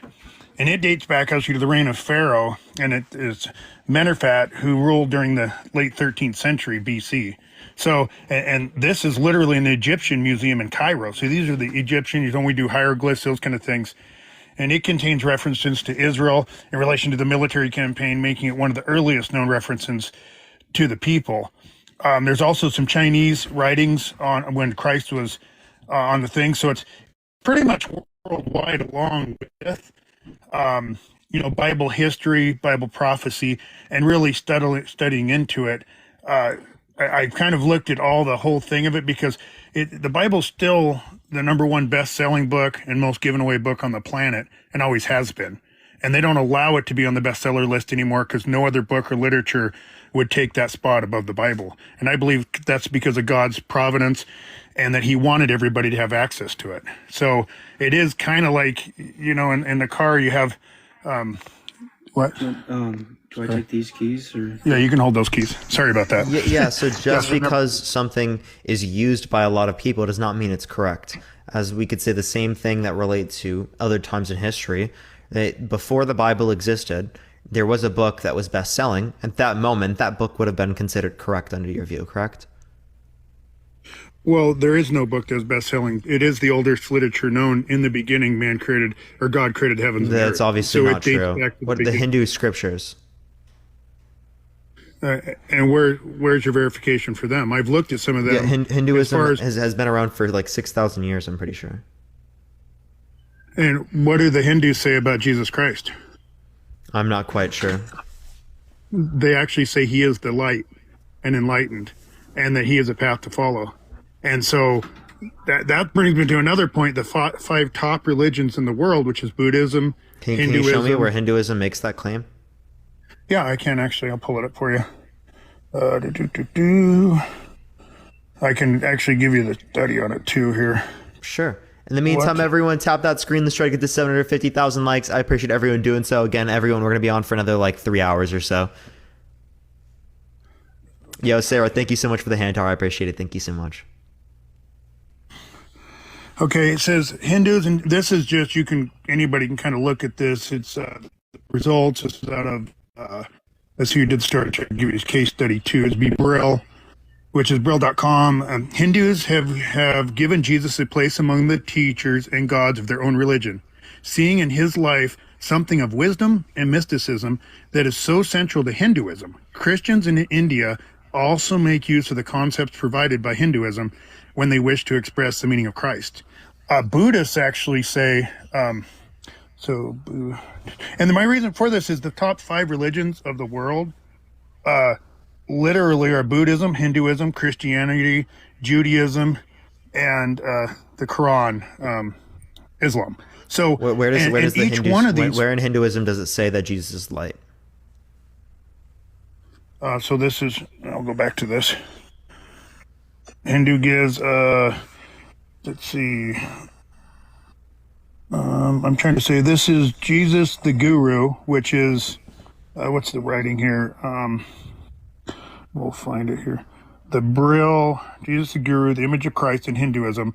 So it's featured by Brill, which is Brill.com. They asked on what their belief on Jesus was. And it was whoever runs that. Let me see if I can find the teaching. Yeah, so do they give a text? Do they give any text that relates to that? Yeah, I'm looking at Jesus, the image of Christ among Hindus and Christians in India. So this came from India, copyrighted, subject to copyright. Jesus Guru, image among Christ and Hindus. I'll find it here for you. It's so you can go to, and this is the one you could pull up right on your Google and it'll tell you too. That'll be the first thing that comes up, and they don't deny it. I mean, I've talked to Hindus, and they say a lot of the teachings are similar. They just have multiple ways to get to the divine. So they see any divine. Brill is a publisher, right? I'm not sure on this one. Joseph, I appreciate the subscription. Thank you so much. I appreciate it. Okay, I'm to my knowledge, Hindus don't acknowledge Jesus as being the light. They don't acknowledge that at all. I don't see a reason to hold to that. The point of bringing this up is to show that, again, Hinduism has been around way longer than Christianity, just because at that time it was the most popular book or something like that, right? If there were a book prior to this point, that doesn't mean that it was correct, okay? So the argument you're using to say that because the Bible is the prevalent book or the best-selling book, that doesn't mean it's correct. Well, where do you say that Hindu writings are older than?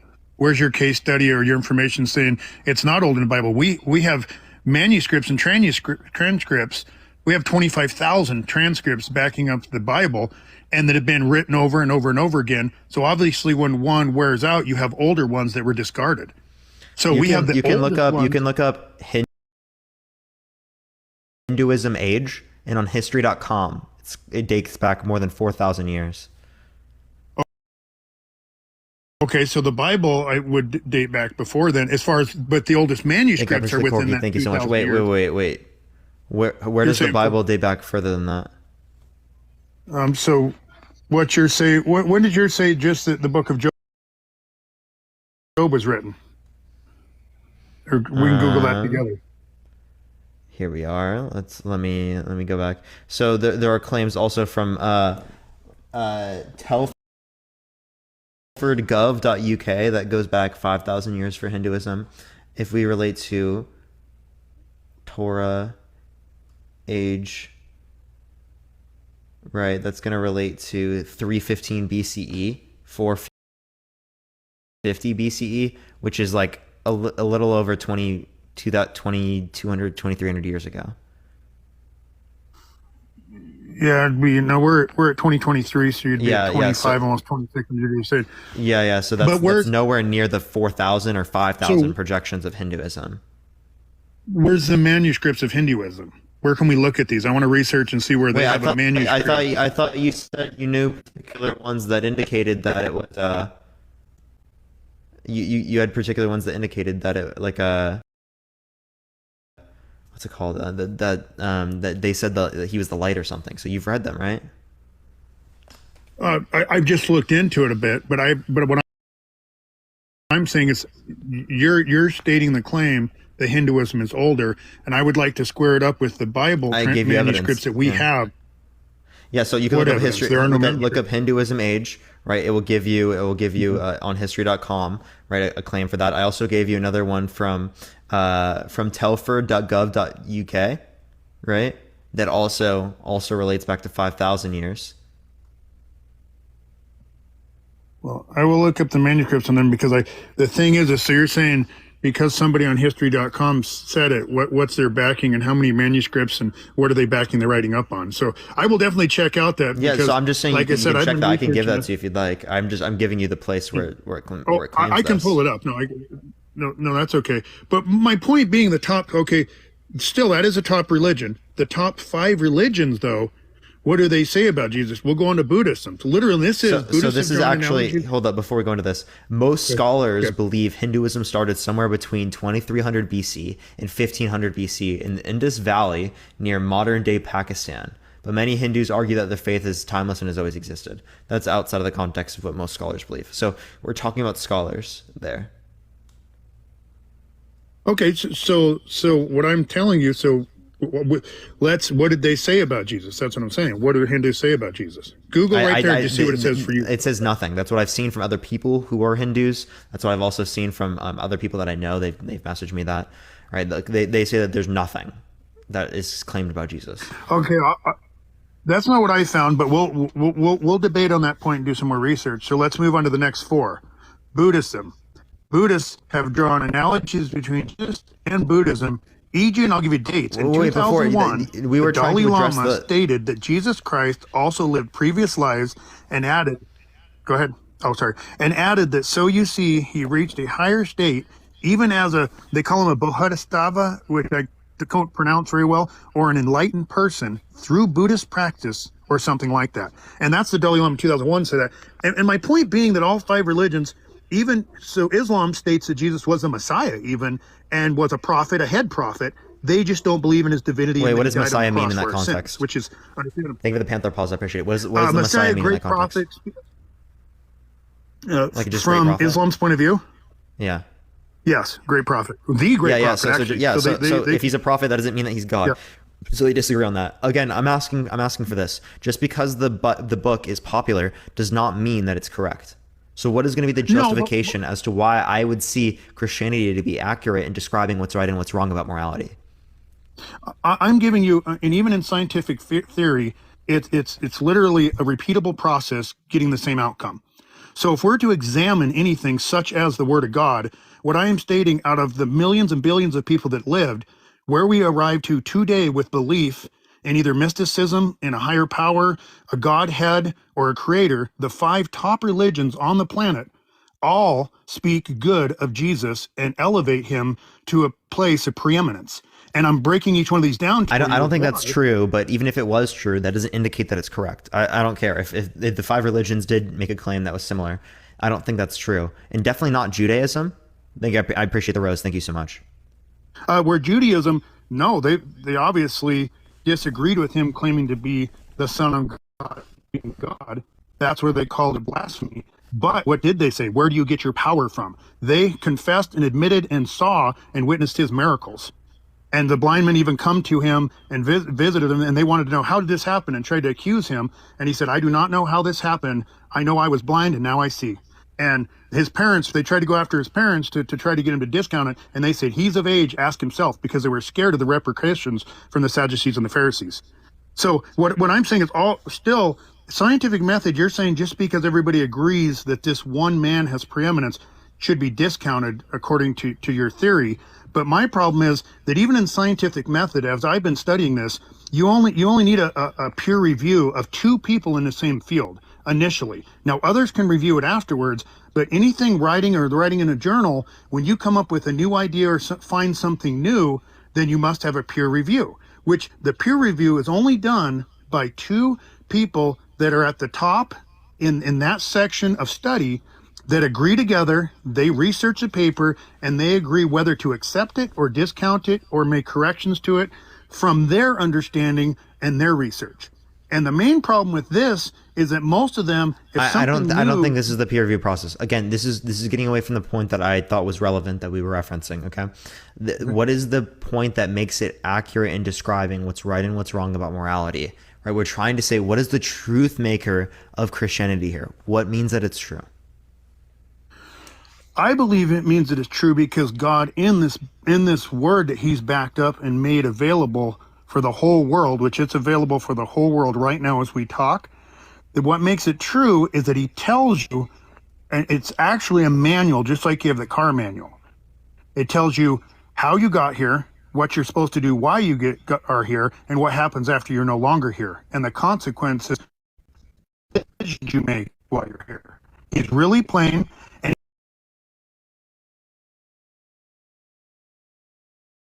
he doesn't hide anything. The thing about people who discount the Bible and always say, oh, he did this and this guy this, even the most just men were proven to be sinners. And he doesn't hide that. If it was a fake religion or they were trying to morph people and talk them in and trick people into doing this religion, they would make the heroes, all of them, sinless and make them beautiful and wonderful. I don't think so. Because the savior is going to be the one that's sinless, and that's the one they're prescribing. They don't want to prescribe these particular humans, in which it's very clear that you can prescribe these moral wrongs to and stuff like that. So I mean, I don't see why that's entailed. All right, here I'll give you an since we're not necessarily relating to this. All right, I'll give you something that I would expect given this view. Right, if Jesus is God, I would expect that if Jesus wants us to know him or have a relationship with him, he would provide us evidence of doing so, right? Through the Bible, right? And the Bible should have been written by Jesus on a document that would never degrade, never fail, never fall away, never be passed down through telephone, right? But would stay enshrined, right? On say, like, I'm being a little over dramatic with this, on a glowing piece of paper, right? That would allow us to indicate that this would always be there and it's from God, can't be torn, right? Can't be written on, none of that. It's all directly from God. That's what I would expect, right? So why leave it up to subject to interpretation? Why leave it up subject to humans making it fallible? Think of the cap, I appreciate it. If God wants us to know these things about him. Well, and this is the answer to that. Because he actually did, he knew how it was going to be recorded, because it was God breathed and God inspired. And what are his words? In John 14:6, he said, I am the way, the truth, and the life. No man comes unto the Father but by me. He's clear in what he says, and these top 5 religions of the world all giving him preeminence. We should see what Jesus says. That's part of my point, but also the Bible has been verified. You take the Dead Sea Scrolls found in 1847 that dates back to older manuscripts because they were hidden away so long, and have a 98.9% accuracy is a miracle within itself. And so it's been preserved. No, these are just copied. These are just copies given with new findings all the time. Yeah, these are just copies, right? Copies comparative to other copies. And that's why I want. That doesn't necessarily mean. And also, I'd like to see your 99% number, 99.8 or something. But like, I like, again, I want something, right? Like, that would show, right, that if a God wants us to know, they would leave it up to any level of accuracy that is below 100%, right? If they can make it 100%, if they can make it clear that they exist, and they want us to know that they exist, right, it would have been done through this process. And I don't see a reason as to why that wouldn't be the case. I think it's very clear that if there was a God that wanted us to know, that they would have just created it themselves or written it down himself. If he turns water into wine and shows miracles to all these people, he wants them to know that he's God, but doesn't want us to know that he's God through writing the Bible himself. Or he could have just said it, didn't even need humans to write it down. None of that was necessary at all. And it actually makes the process worse. No, when you're saying 100%, 98.9% of every jot and tittle is that from these older manuscripts, but the message itself is 100%, meaning the message of redemption through his shed blood, paying the penalty for our sins on that cross when he didn't have to. And he did that. What's amazing is people want to make that's clearly not the case, because you're not taking into account the interpretation. You're not in the 98.9% is in terms of differences in the level of words. And these are from copies. So that's still a lot that's being lost out in terms of these copies, right? And can be subject to interpretation then. Okay, so this Hindu writing, how do we have any older writings from any kind of scientific writing that has to be from old, or any ancient literature you would discount, is what you're saying? So you discount every old literature if it's been a manuscript and transcripted.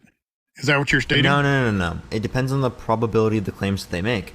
Right? Like, for example, if there was a 2,000-year-old book that claims that 1,000 people saw a floating pig, okay? Are you going to believe that? I would definitely want to do the research on it. No, that is it's just in the book. Okay. So no, you don't believe things on face value most of the time. Yeah, but right. what the other things, yeah, no, we don't. But we would understand that it's a ancient literature and it's been copied and it's survived thousands of years. Nani, thank you so much for the train. I appreciate it. Thank you so much. I appreciate it, Nani. And also, W's for Nani. we would analyze and look at the context in which the floating pig was written, how much backed it up, prior scripture. The thing that's amazing about the Bible that everybody discounts is it was written by 60 authors over 1,500 years that we know of, all telling the exact same story, writing 66 books. It's not the exact same story. 1,189 chapters. There's but definitely yet, what are they distinctions. doing? All telling the exact same story.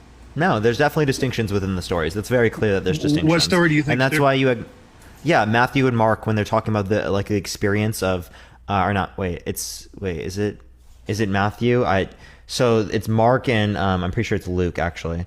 They have different ideas on like the exceptions of divorce. Thank you, Lucy. I appreciate it. Thank you so much. It's clearly different in terms of their perspective. So it's absolutely not the same story, right? It might be trying to have the same basis or meaning in the story, right? But it's absolutely not the exact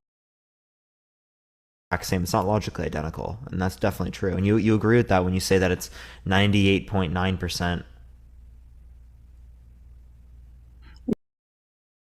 Well, no, but I don't agree with that. It differs from the gospel message, the redemption of a perfect God.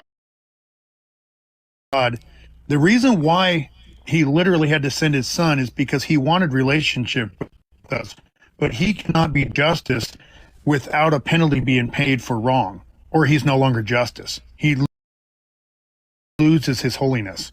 He has to maintain holiness. So by maintaining holiness, something we couldn't do once Adam sinned, his sin was passed down to his generation and his children. To have right relationship with God and to maintain his holiness and to continue to be justified and justice, the sin had to be paid for and the penalty had to be paid for. And that was the whole depiction of the Tanakh, the Old Testament, and the Jewish people, and the temple and the shedding of the blood till Jesus came and fulfilled that. And there wouldn't need to be sin in the first place, right? What's the point of sin being there, right? The idea that sin is there is predicated off the idea that we have free will, but free will doesn't entail that there's sin, as God has free will and there's no sin there. Well, the main reason is because if you really look at this, it's pretty obvious we're basically in a simulation. Everything is structured, everything is designed, the way everything works, even in quantum mechanics, everything that we're understanding. I appreciate the Galaxy. Thank you so much, Sarah. And all the stuff. Nah, dude. That doesn't justify simulation at all. None of that has to do with the simulation, right? There's no basis for that either. No, it doesn't. No, I agree. It doesn't justify simulation. But what I'm saying, as the creator, God chose this way, giving free will, and he did tell him, if you choose to disobey me, then you will surely die. And there didn't have to be sin. You are correct. With Adam's free will, he could have chose not to disobey God, and then there wouldn't be this sin, and he would have perfect relationship with somebody that's not a robot. He made beings that wouldn't be a robot, and Adam could have chose not to sin, and he would have had right and perfect relationship. But by giving him that free will, and when Adam failed, God, out of his mercy, made a way and took on the pain and wrath and suffering himself that was required to maintain his holiness. Do you understand that? I don't see how that's responding to my point, right? Because again, right, we're just talking about what's logically entailed given God's characteristics, right? Like that's what we were talking about. That's yeah, and I was telling you his characteristics and why sin had to be paid for, because man did have free will. But no, and with his free will, he sinned. Okay. Does free will entail that there's going to be sin? No, there doesn't have to be sin. He could have chose not to. Can God actualize any logically possible world? Meaning, can he make a rock bigger than he can pick up? No. Is that what you're asking? No, that would be a logically impossible world. Can God create any logically possible world? Explain the definition of logically possible world. It doesn't contradict itself. And so, yes, That's what he created, a world Okay. that doesn't contradict itself. So if it's possible for God to have free will and for there not to be evil, right? Never do evil, right? It's going to be a possible world. If God can create any possible world, obviously that's a world that God can create. Therefore, right, we would expect, given this particular God, that they would create a world without sin, right? As God has a choice between a world with free will and sin and a world where there's free will and no sin. Okay, so obviously there's going to be a choice here that God would pick the world with free will and no sin. Well, the reason why he picked it, though, is it wasn't for him, it was for us. Because the blessing of the whole creation was that when he gave us free will, as again, I said he didn't want robots, but after he makes the perfect world and all the redemption is paid for, we, as we went through this whole experience and examined every decision, every feeling we've had when we've made decisions right or wrong, living for ourselves or living for Christ, that's what we are judge ourselves upon. And, you know, at Judgment Day, we're going to basically remember, because we're going to be outside of time, every feeling, every thought, and every decision we made, right or wrong, and we will condemn ourselves. And the reason why he did this was for us. This whole experiment, everybody says we don't have free will, and if he knew it was already going to happen, why do it? He did it for us. The time you are given, that's what you're held accountable to, and that's what you're required to answer for.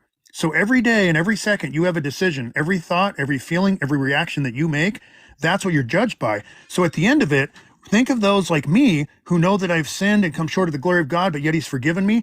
What my whole experience is how merciful he is to pay that penalty that I owe, because I chose to sin against him many a times, even knowing better in my heart. And in Romans, he literally made his creation, holds us accountable by his creation. First in Romans 1, in Romans 2, he holds us accountable because he wrote literally his conscience on our heart so that we would know what was right or wrong. And then we get to choose what we want to do with that. And that's where we're held accountable for our own actions. Yeah, I don't think you really answered any of my questions, to be honest with you. Is there anything else you want to talk about or add? Well, what was your question? How did that not answer your question? What did you understand? My question was about free will sin, right? And there's the contradiction in the idea that God would prefer a reality in which there is sin over a reality in which there is not sin, right? So given that there's a contradiction, there's no reason to accept the view as there's a contradiction.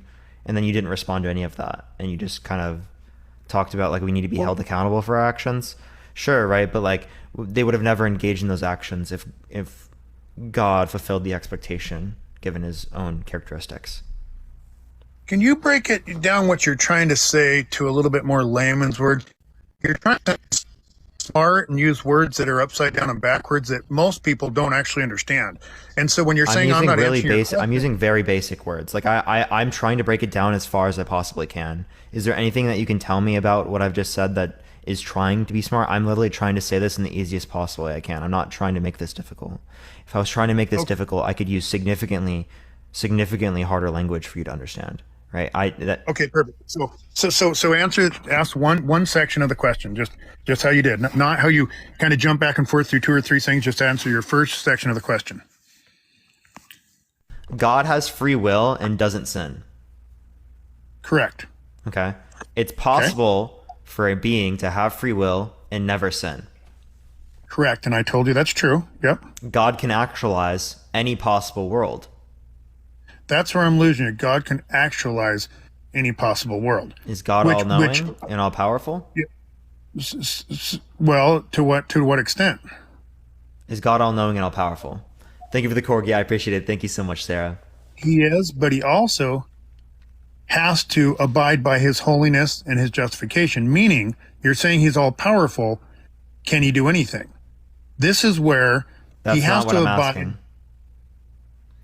Well, you just asked. Thank you for the corgi. I appreciate it. Thank you so much. So he can do anything that's possible, not anything, right? He can do anything that's possible, right? So if he can do anything that's possible, and it's possible for an entity to have free will and never do evil, God can create human beings that have free will and never do evil. So God is a choice, right? The choice between a reality in which humans have free will and no evil, and a reality in which human beings have free will and there is evil. I appreciate the roses. Thank you so much. Okay, let's stop there. So that's exactly when I was answering you that God chose to make this reality so that for us, for the human beings that he's making, This exact point you're talking about, literally, he did it for us so that we know we got to have the decision between right and wrong. We know that we got to choose between evil or good. And that's why he did that. He made this whole literally simulation for exactly that, for the experience to be ours.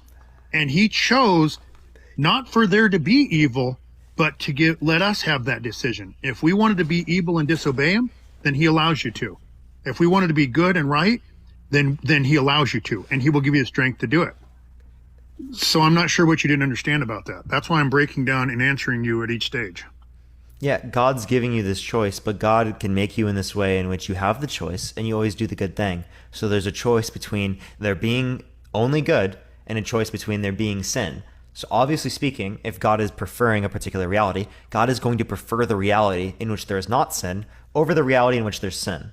Do you Okay, agree there you with go. that? He doesn't have to prefer a reality where there's not sin. Then you would never have had free will. Okay, Preferring if a they don't reality have free where there's will no in that sin, context, then God doesn't have free will. You bet he does. What he did is he gave you free will like him. Just like he has free will, he chose not to sin.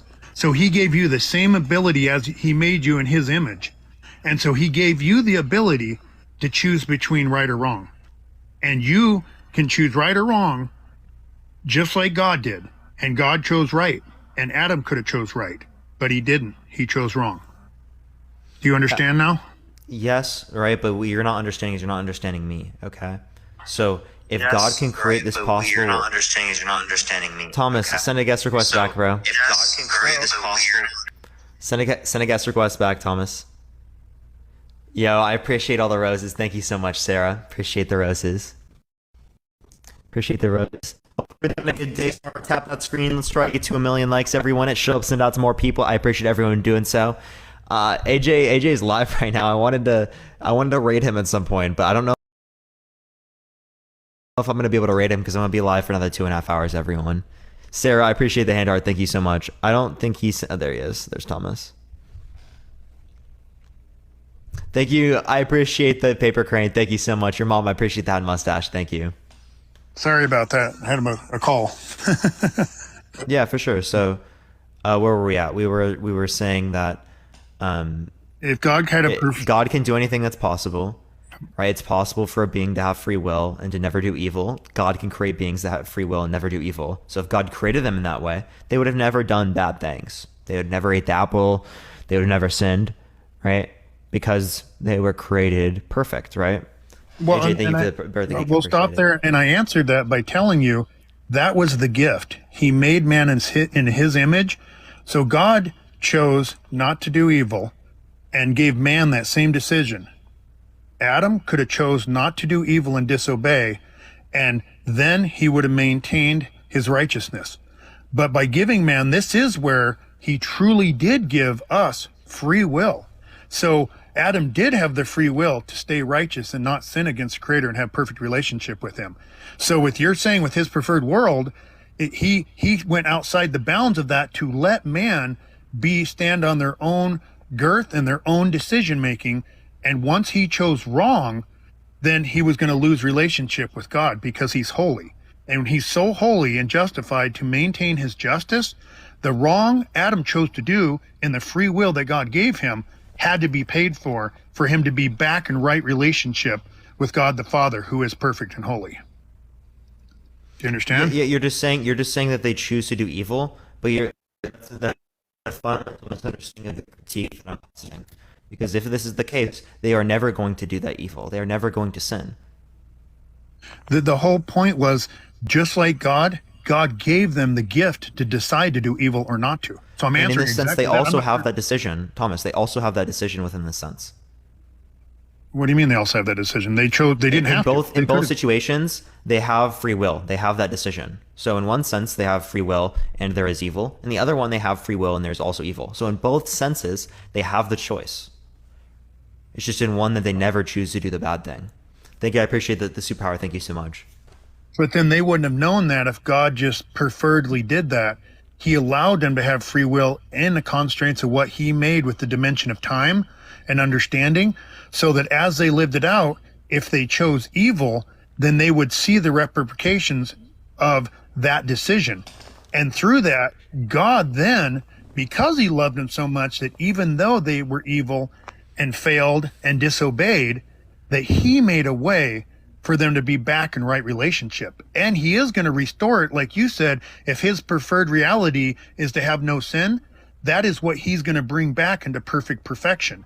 After the 1,000-year millennium reign. So God went from a perfect state of affairs where he existed alone to an imperfect state of affairs, just to go back to a perfect state of affairs. If God is rational, Yes, God would have always stayed at the perfect state of affairs, and God would have never changed. That's your opinion. You're saying if God's rational. That's not God an opinion. is very That's rational, entailed, right? But it's not entailed. It's entailed by man. But what God does is It's not entailed by literally man. give. It's literally like perfect creator entails perfect creation, right? You would not expect a perfect creation, a creator, to entail an imperfect creation. It's not perfect once he makes man in his image and gives man that free will, which is true. Again, they have free will in both scenarios. Again, God has free will, and God never does evil. That is a sense of free will that God has. Do you Right, agree? and they did have free will, but they did. And then human beings would have that exact same sense of free will that God has. They have free will and never do evil. So if God has free will, human beings would have free will in this sense. If you're saying that human beings don't have free will, then God doesn't have free will. And then you have no description as to why God couldn't create and stuff like that. Thank you for the hand. I appreciate it. Thank you. What you're saying, though, I've answered it exactly, but I'm not sure what you're missing. God made us in his image, and with their free will, they sinned, and they had to pay the consequence of the sin. So your argument doesn't circle around that or dismiss it. What you're saying is that it actually does, because I said never, right? Like, they're never going to sin in the same way that God is never going to sin. So this whole thing, you said it makes no sense for him to bring it back to perfection.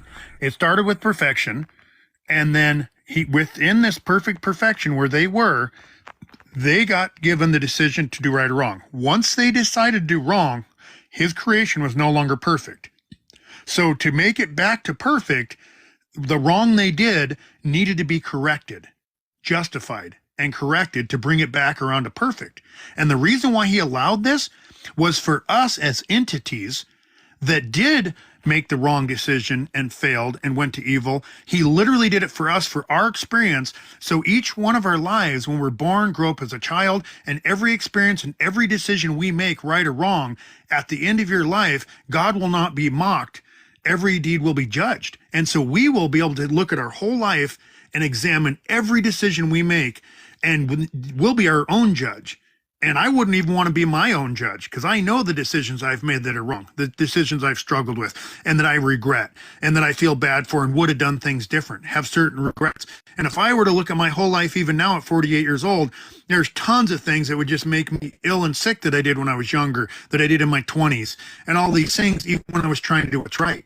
And I'm not a bad person. I feel like I'm a good person like everybody else, and I do more good than bad and all these things. But when you square it up against God's holiness, we all fall short, way short to the ground. And the closer, if you're seeking him and looking for that, he reveals that to you, and he writes it on your heart for that. But he doesn't force it. He literally, the Bible's really clear that he gives you proddings at your heart. He gives you examples. He gives you situations in your life, and then he lets you decide. And then you are your own judge, but you'll know each decision when you rejected him and when you didn't. But at the end of all of it, the reason why he set it up this way was for us. It's not for him. It's for us to learn, grow, and realize how merciful he actually is, that he paid that penalty on the cross and was beaten. Oh, go ahead. In order to know what's good, Sorry. do you have to have an experience? I think you just need to read the law, and that's why he implemented the law, to know what was good or right. So he gave us that. So in order to know what's right, you do not need to have experience. I don't believe so. You would need to be told what's right, which he did through his word. Yeah, but no, God gave us this intrinsically through our hearts, right? There's innate knowledge there. Plus, God has innate knowledge about what's... Does God have innate knowledge about what's right and wrong? I believe he does. Yes, he knows what's right and wrong because he's the one So that God made the didn't need rules. to experience what was right and wrong. God had that innate knowledge. So it's possible to have innate knowledge about things like morality, right? So God can give us innate knowledge about morality. We don't need these experiences. So then this notion of soul building, right, and like growing our souls is not convincing to me at all, because God can create this possible world, right, in which we have this knowledge without the experience. So the experience is unnecessary. The reason why the experience is necessary, because God is, and the Bible's clear about it, and he doesn't really pull no punches on it. People don't like it, but he made us, and it says it quite clear, for his glory, meaning he does want to be worshiped, and he wants to be worshiped by appreciative people for what he's done for them, the life he's given them, the experiences he's given them, and the ultimate redemption through the cross. He also didn't pull no punches, that he suffered as we have. He suffered more than the death that he suffered on the cross for us is as wicked and hurtful as any death if any man's ever had. The beatings that he took down to the flesh And none of that was bones, necessary, Thomas. and None of that. If the whole purpose of the bad things happening to us is soul building is not necessary, because the whole notion of soul building is based in accruing knowledge. But knowledge can be accrued without going through these types of experiences. Like, for example, if you could teach your kid not to put their hand on the burning stove without them going through that experience, would it be immoral for you to force them to go through that experience? Thank you for the crown. I appreciate it. Thank you so much. To learn it rather than going through or learning it without that experience? Yes, but they wouldn't be an individual. I understand what you're saying, but the individuality of it is they would never understand without touching it what the heat was like, right? See, no, that's not true. Because if you're saying never would, you're saying that there's not going to be a possible reality in which this happens, okay? But it is possible. So you'd be relying on the notion that it's not possible. That it's not possible for them to not touch the stove and get burned? No, for them to have knowledge without going through the experience, right? But you've agreed with me already that knowledge can exist without there being an experience. So if you agreed that there can be knowledge without experience, right, and you relied upon the claim that there is no knowledge that you can get without an experience, there seems to be an issue there, right? Right, you can have knowledge without this experience. The experience is unnecessary. Where I would push back on that is that God deemed that the experience is necessary for his ultimate plan. So he chose, just like we have free will, with God's free will, he can decide what he wants to do with his creation. And he's plainly Why is the says that. experiential knowledge necessary when knowledge can come about without the experience? Because that's the way he wanted the knowledge to be brought about. Meaning, by giving the free will, that's what I'm saying. Back to Adam could have chosen not to, but then just to say that, well, since that could have existed and Adam could have chose not to, that both versions exist. It only exists if Adam in his free will chose not to sin. And then God, because that version can exist, he's outside of the decision. It would have never been true free will. That's where it is actually, the dynamic of it is true and legitimate free will, is that he did get to decide. And that's the core and basis of it. That's what I'm telling you. Yes, both could exist. Go ahead. This is the same thing as telling me that in a parent and kid circumstance, right? You don't tell the kid how to not get pain from the stove, and they won't learn until they have had that experience. So what you did here is you preferred them going through the experience of that pain to learn it, rather than them to know it or to learn it through, right, this innate sort of sense. Okay, if you could have given your kid the innate sense that there would have been a hot thing there that would hurt them, they would have never done it, right? And if they would have never done that, you would have saved them from that pain. Okay, what you're telling me is that God then prefers that pain. Same outcome, God prefers the pain. That's unnecessary suffering. Okay, so my pushback to that would be none of us, myself having children.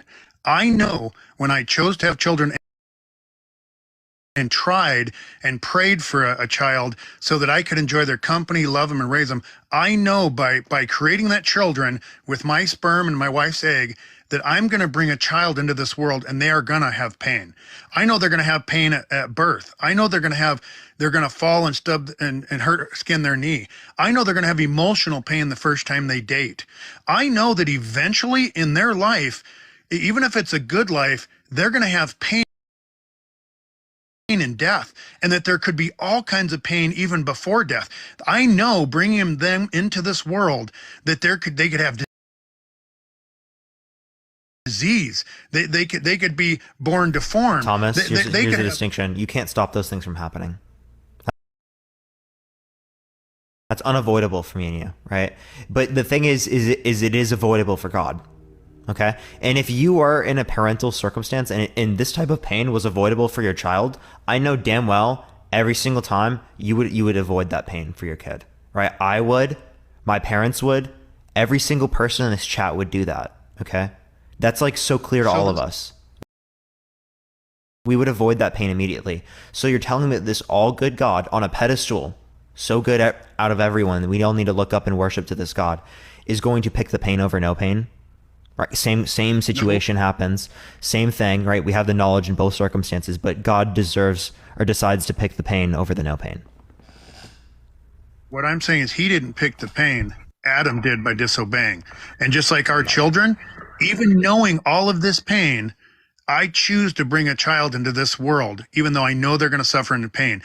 God chose to bring us into this world, even though he knew we would suffer and have pain and have free will to make our decisions.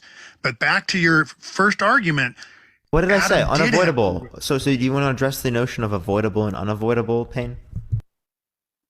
Yes. So our children we bring into this world are going to have unavoidable pain, correct?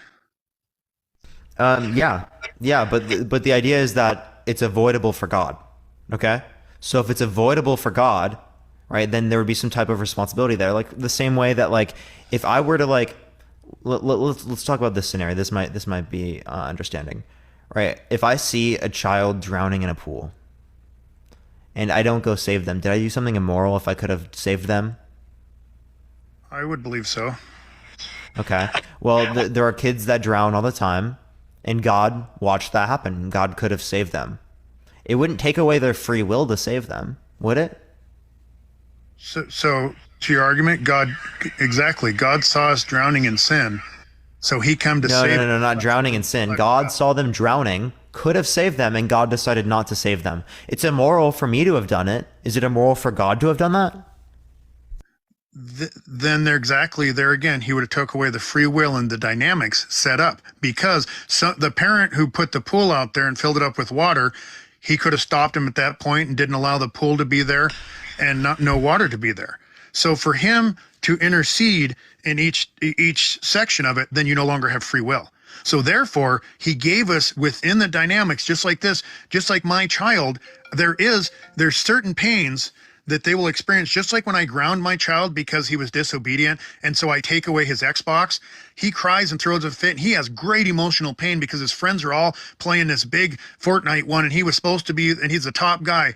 It hurts. He even cries, and his gut hurts inside, but still, for his betterment, I do inflict that pain of taking away something he desires, really wants, and emotionally thinks he needs to have. And so inflicting of pain is all in degrees and levels based on your parental guidance on what's best for that child. So they will experience some kind of pains and some kind of things, just like God knew we would experience some kind of pains and some kind of pushback on this whole experience he gave us. But ultimately, we get to decide what's right and wrong of our own, and he's written on our heart what's right and wrong. Do you understand?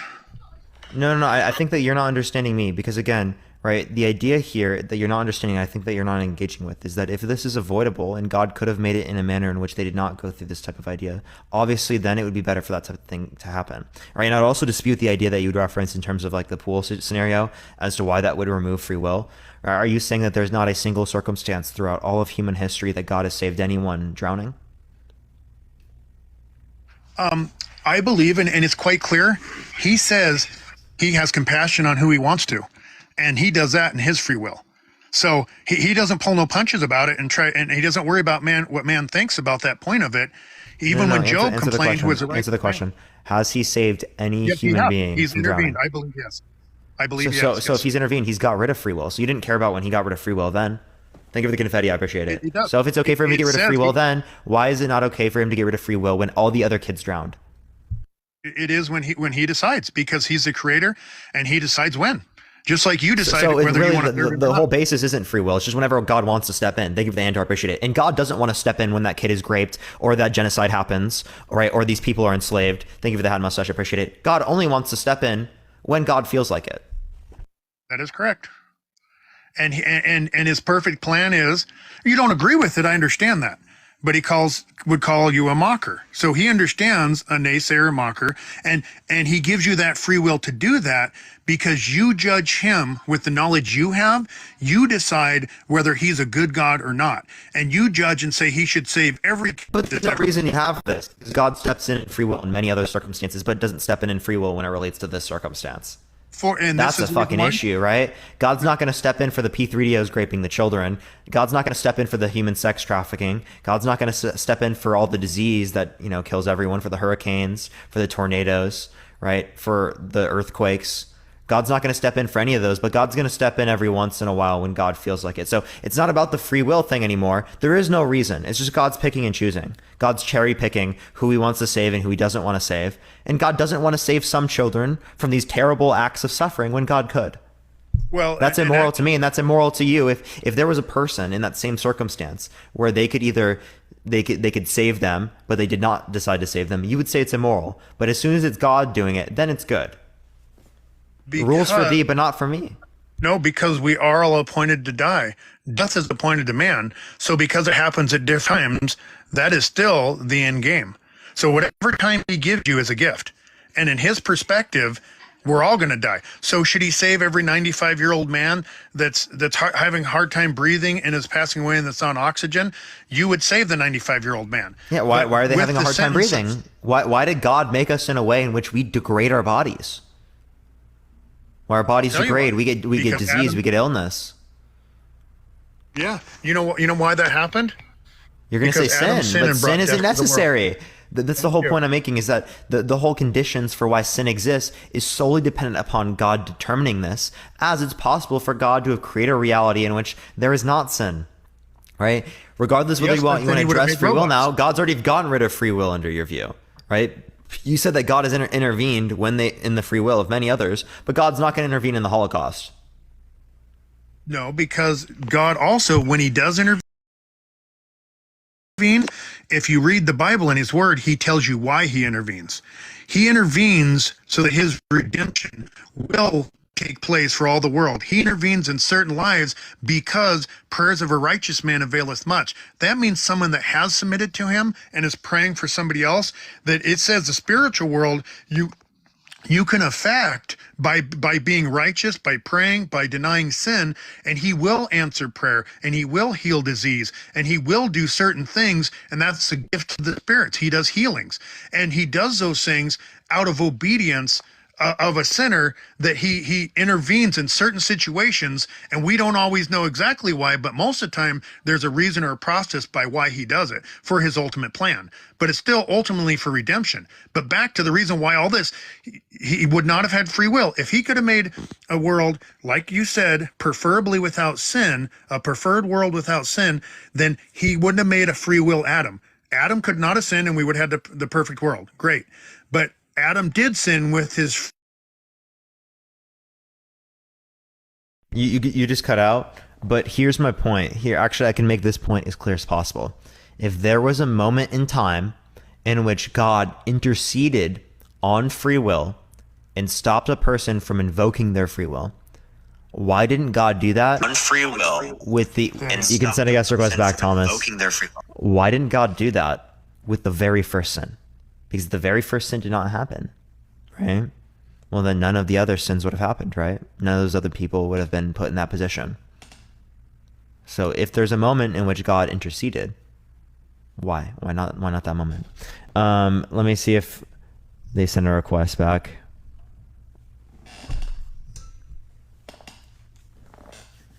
Give it a second, everyone. If you want to see some debates, tap that screen. Let's try to get to 1 million likes, everyone. I appreciate everyone doing so. Okay, the reason why is exactly that. If he would have intervened in that exact moment, then there wouldn't have been free will. Now, meaning with free will, and once sin brought in death, there's times he intervenes for different reasons, but the free will of the man that he made and made him in his image for the free will took place. But because he intervenes here and there afterwards, so that his plan of redemption, the main reason he intervenes is so that he can bring man back to the holiness, but through their experience. Meaning, each one of us, he made us for a specific person, a purpose, and by the time we get to actually reflect and see it, he didn't want robots that just said, oh, I'm never going to sin and thank you, Lord. We would have never known pain, never understood how righteous and good he is and how holy he is. That's the whole thing of it is that we would never appreciate him like we do for those that are saved. As sad as it is, and that we have that free will, because there's going to be go ahead. Appreciation for things is knowledge accrued, right? Like I had to have knowledge to have that appreciation for things. Yes, you would have to know. It's something that you learn, right? You learn appreciation. Correct. Okay. So if it's something that is based upon knowledge, and knowledge does not require experience, we could have had this appreciation without experience. I don't there I'd push back some, because you would never know that anything in life, if we could boil it down to and look at, when you get hurt or you're sick, you don't realize how good it feels to feel good and be healed. When you get over a cold, you're like, wow, I feel good. But if you felt good all the time, you would have no appreciation for feeling good, because you wouldn't know what it was like to be sick or feel crappy. And because that's we the whole require point. some element of thank you for the hand, I appreciate it. We require some element of experiential knowledge for those types of appreciation. Under this view with God, we don't require that.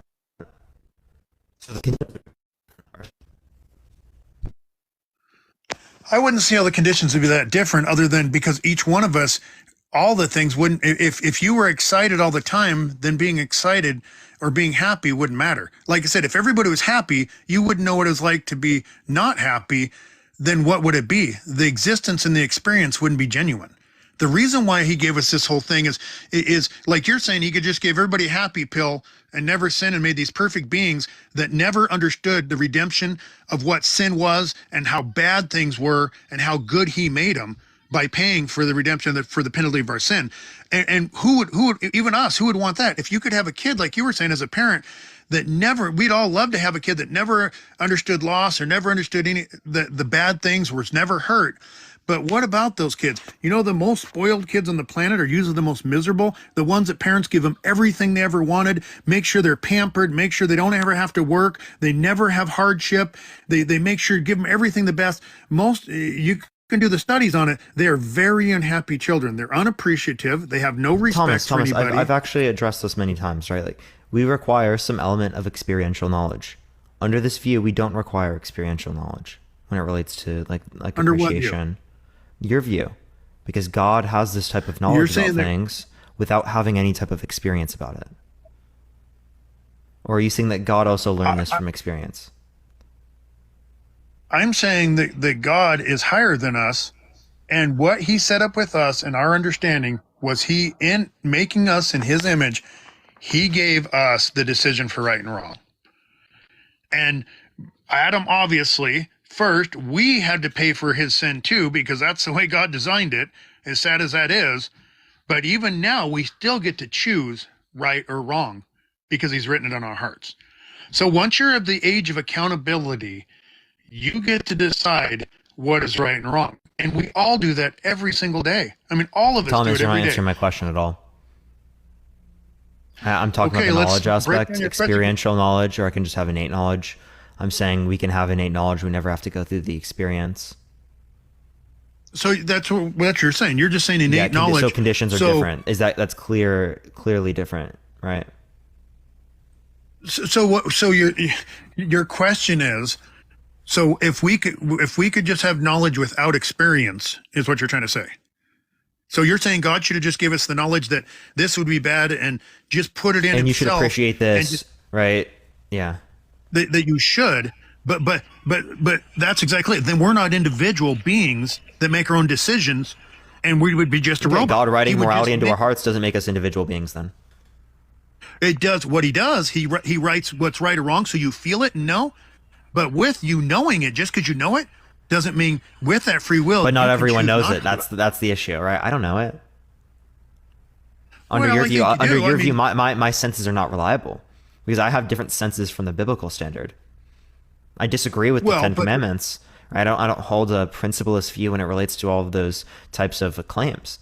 I don't think it's always immoral for you to bear false witness. There are circumstances where I don't consider it to be immoral. If it was the case that it was 1944 and there were Jewish people in my attic, if Nazi officials knocked on the door and asked if there were Jewish people in the attic, I would lie to them and bear false witness to save their lives. I don't think that's immoral. Under your view, you would consider that immoral as it violates the Ten Commandments. No, I don't believe so. That's been checked by scholars and different and things like that. When you're doing a bad to a good like that, then I truly believe I would do the same thing. So you make moral judgments on your heart once again, what's right or wrong. And with that, God Disagrees with the Ten Commandments. So you and I, is the Ten Commandments really written in your heart if you just disagreed with it based upon your heart? that's why he did away with it, right? Well, right now, what happened to the Ten Commandments? God gave that as a taskmaster. God fulfilled for us, them, is what right? Paul I said. thought God fulfilled the old covenant, not he didn't get rid of it, he fulfilled it, right? Yeah, he fulfilled it, correct. But what I'm saying is it's no longer a taskmaster to us. What the Ten Commandment was given for was to show us how sinful we are and how we fall short of it. So that was the purpose of it. The law was given to show us our sinfulness. And so, and God knew that nobody could keep the law totally throughout their lives. And that's why he put it there to demonstrate that we could not do it and that he would have to do it for us to bring us back to his holiness. That's the whole point. So I understand with you. And I'm telling you, like you said, with God deciding to give us free will, literally we have free will. A bunch of people say we don't have free will, actually don't have free will. But back to your initial point, that's exactly it. He made us in his image to have free will, and Adam chose not to sin, and he'd have perfect relationship. And so I don't understand that part of it. I get lost on that. People don't understand that, or they're saying, well, God could have just put the knowledge in their head not to sin and made them appreciative. But if God did that, we are not individuals. Each one of us are miraculous individuals, and each Thomas, one of what our you're not experiences- understanding with that claim is that if you claim that innate knowledge then means that they're not individuals, then the innate knowledge written in our hearts about morality makes us not individuals as well. If you're No, not it is willing to because accept the entailment of the innate knowledge when it relates to your heart, right, then you can't accept that when it relates otherwise. With other innate I knowledge. accept the entailment. I accept the entailment when it's written on my heart, because the difference is when it's written on my heart, it's not forced and a fake reality. It's a legitimate Wait, reality. why is it not forced? Because it's just given. And then I get to Wait. decide with free will. Okay, so if God gives us more innate knowledge than we currently have, that's not forcing, that's just giving. Well, it is when you never got to experience the other side, meaning it would be just a robot then, because you didn't have a legitimate experience. This is as real as it gets. And they say, well, we can just say after we this, the require Bible less says it's more experience. real. If God gives us more knowledge, we require less experience. If we require less experience, there's going to be less suffering, and we still have the same level of knowledge. Thank you for the hint, I appreciate it. So if there's any level of suffering that we could decrease and still increase the knowledge to the same degree, right? Well, then obviously speaking, there's unnecessary suffering in that reality. If there's unnecessary suffering in that reality, God created a reality in which there was something bad in it. Therefore, God is not all good. Well, I push back on that because of this fact. Think of all the people that we know in our reality that's wrong. Look at drug addicts. Look at these people that for temporal pleasure, and they know how many you can talk to them. I've talked to a lot of them, and alcoholics and things. They know that they're going down the road of alcoholism or these things. They choose for the temporal satisfaction to go into this life, and then they pay the consequences with their health, with bad decisions, car wrecks, all these things, jail time. And you talk to them and they'll go, oh, I knew better. I know. And but I really enjoyed it and I did it. They make a conscious decision to choose wrong, even though they know. So they're choosing suffering with their decisions. So every decision they make, they're choosing that they know, well, I probably shouldn't do this. I probably shouldn't snort that other line because it's probably going to be bad. I probably shouldn't take these fentanyl pills because I have all the information about that. One of them could kill me if it's too good, but they still choose to take the risk for temporal satisfaction. That doesn't mean everyone does that. Life. You're misunderstanding my view. I'm saying that you can decrease the suffering by any level in terms of the unnecessary suffering, and that would be a better reality than we exist in today. If God being all good does not mean he picks the most preferred reality, what does all good mean? All good is giving you the freedom and then paying that penalty when you made the wrong What does all decision. good mean? Does all good mean that God is going to pick the most preferred reality? Or the best possible reality? I think he leaves that up to us. We can choose the best possible reality, and actually reducing But suffering. it's the best like you're possible saying, reality. I It's the agree best with. possible reality that we get to choose it, right? So yes, that's the way he designed it because he didn't want to make robots. Yeah. So God what- being all good that's a is different saying that thing. he picks the most preferred reality. If God picks a world, that is preferred to other realities. Okay, so this is the best answer to your question on that. To reduce the amount of suffering, like you're talking about, or to lessen the amount of suffering, guess what God did? He gave us rules to abide by and to live by. If we live by the Holy Bible and exactly what it says, to love thy God with all thy heart, mind, and soul, and then to love thy neighbor as thyself, and putting others before us and being thankful and living with peace and joy and doing it right and not being greedy and not being angry and not being mad and also being humble and meek and going around this world helping others and not going after our own things and not being a drunkard or being a based and giving into lust of our minds and flesh, we would never, how much suffering, less suffering would there be for each individual life if they actually followed God's book? They may have few physical things and this and that, but if you were to eat right, eat the right foods, and do everything and give God the glory every single day, you can have a peaceful life with the minimal suffering you can have. And even in his word, he says, if you do that and you live a righteous, holy life, that he will bless you and he will also make you live long days. And you will have children, you will have blessing. That means by choosing him every day and following his book, you lessen the suffering. So he leaves it up to us to make that decision. So yes, he can lessen suffering, like you're saying, but with the free will, he allows us to make our own decisions on how much less suffering we have. Many people are suffering, that are in jail, that are in divorces and bad relationships, all because of their decision making. But if they would have waited for the right person and dated them for a couple of years or a year and a half and really found out who they were and made sure they didn't have premarital sex with them and loved them for their mind and followed God's rules, and that they had a long relationship and loved with each other and knew each other wouldn't cheat on each other because they were making a commitment, and we followed all of his rules, it would lessen the suffering immensely for human beings. And that's all in their decision. That's why he put it in our court. Thank you for the hat mustache. I appreciate it, Will. Thank you so much. So I don't think we're getting this argument. I don't think it's being understood. So I think I'm going to run a different one, right? So a perfect creator, do you think that entails a perfect creation? Let's go back to this. Okay, so let's do the first thing. I believe he's a perfect creator. The reason why it doesn't entail a perfect creation is because he made man in his image and gave him free will. No. I just want to say, like, what does it mean to be a perfect creator?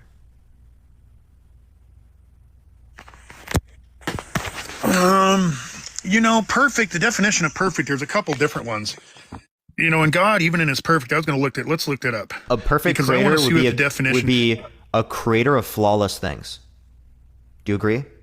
Well, and that's by your definition, but I'm going to see what the Bible says. Yeah, the Bible defines perfect as flawless. And if God is perfect, God's also a perfect creator. Okay, if God's a perfect creator, that means he's going to be creating perfect things, right? Or creating flawless things.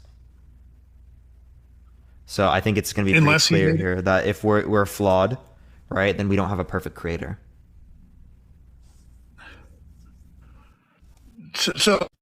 But we're not flawed, and Adam wasn't flawed. The only time he became flawed is when on his free will he sinned. Do you understand that? So he was made perfect. Do you realize? Okay. Do you realize? Okay, go ahead. If I'm a perfect free throw shooter, I'm a flawless free throw shooter. If I miss a free throw, that's a flaw, right? That means I was never a perfect free throw shooter because I was flawed. Okay, so So say that again. Okay. If you're a perfect, okay. If I'm a perfect free throw shooter, that means I make a flawless amount of free throws. If I miss a free throw, that's not a flawless amount of free throws. Therefore, I was never perfect. Thank you. I appreciate the little crown. Thank you. Okay, so let me answer that one. Now, let's say I'm the perfect free thrower, like you're saying, and I know I can make 10 out of 10. But I know there's this cute girl sitting in the bleachers that doesn't like perfect. My buddy told me, or however it was revealed to me, that the perfectness isn't what she's going for. So even though I can make all 10, I choose to miss one in order to have relationship. I choose to miss that perfect one in order to have relationship with this girl. Now, does that mean I'm not perfect anymore? No, I'm still perfect because I could have made the free throw. But in my decision making, I decided for relationship purposes that I'm going to allow another being that I am creating to make its own decisions that may be perfect or not, has the choice to be perfect, but can choose not to be perfect by disobeying. Do you understand? See, no, the issue is that if they were perfect, they would have never done that in the first place. So, like, that's why it doesn't get around this entire thing. Right? Like, if there were perfect conditions, it would have. Well, never it does because prompted. that's you being the judge. That's not me being the judge. You and your fine line. That's entailed given a perfect entity, right? As God is perfect, Jesus is perfect. They always do the right thing, right? If there are beings that are perfect, they always do the right thing. There's a being that is perfect. It's going to do the right thing. It's not going to do the wrong thing. And how did he do the wrong thing by making Adam and give him free will? Because God could have picked a reality in which there was no sin over a reality in which there was sin, indicating that this reality was never even chosen in the first place, as it would not be expected given this particular God. Well, then wouldn't he have just made robots then?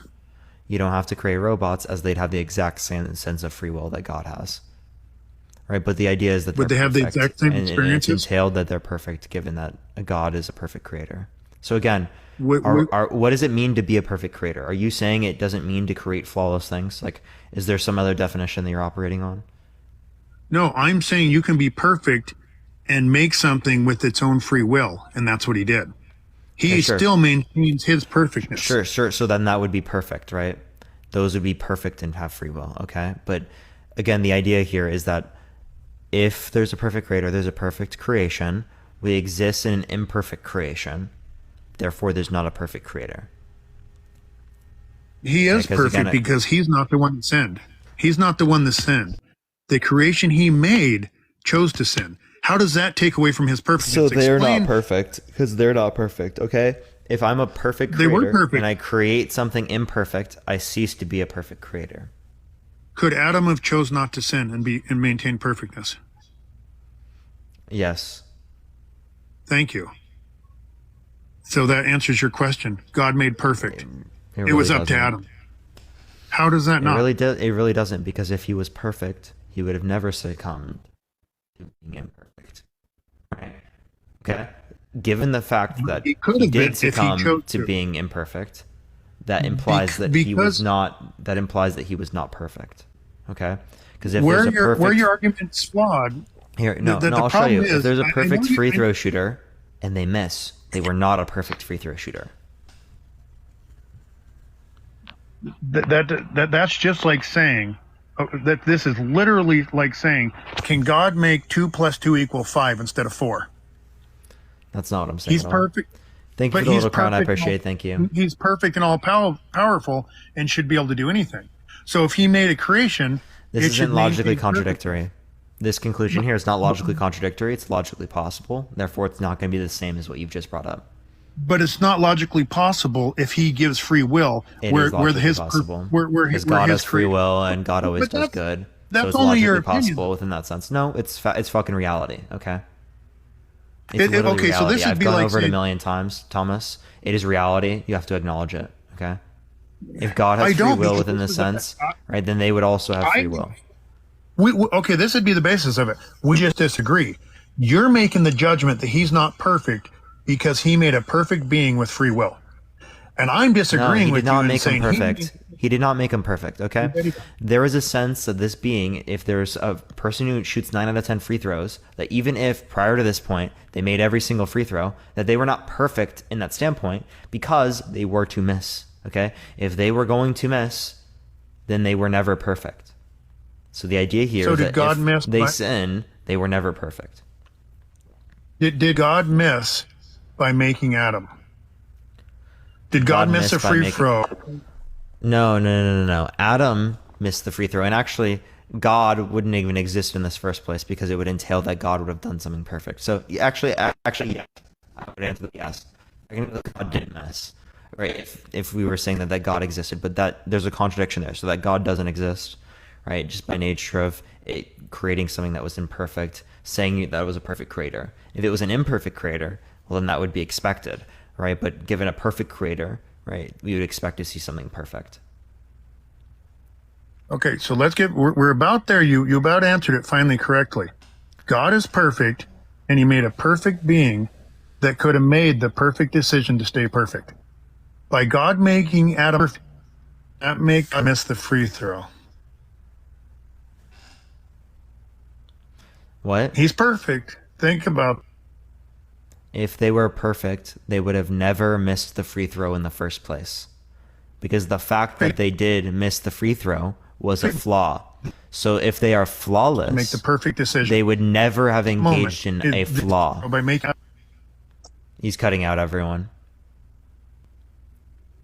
I'm just at the chat, Flaw. everyone. They literally would never that, have engaged in a flaw given the fact that they're perfect.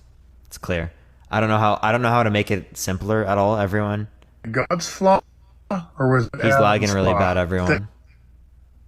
All right, I'm about to go on to the next person. He's lagging really bad, everyone.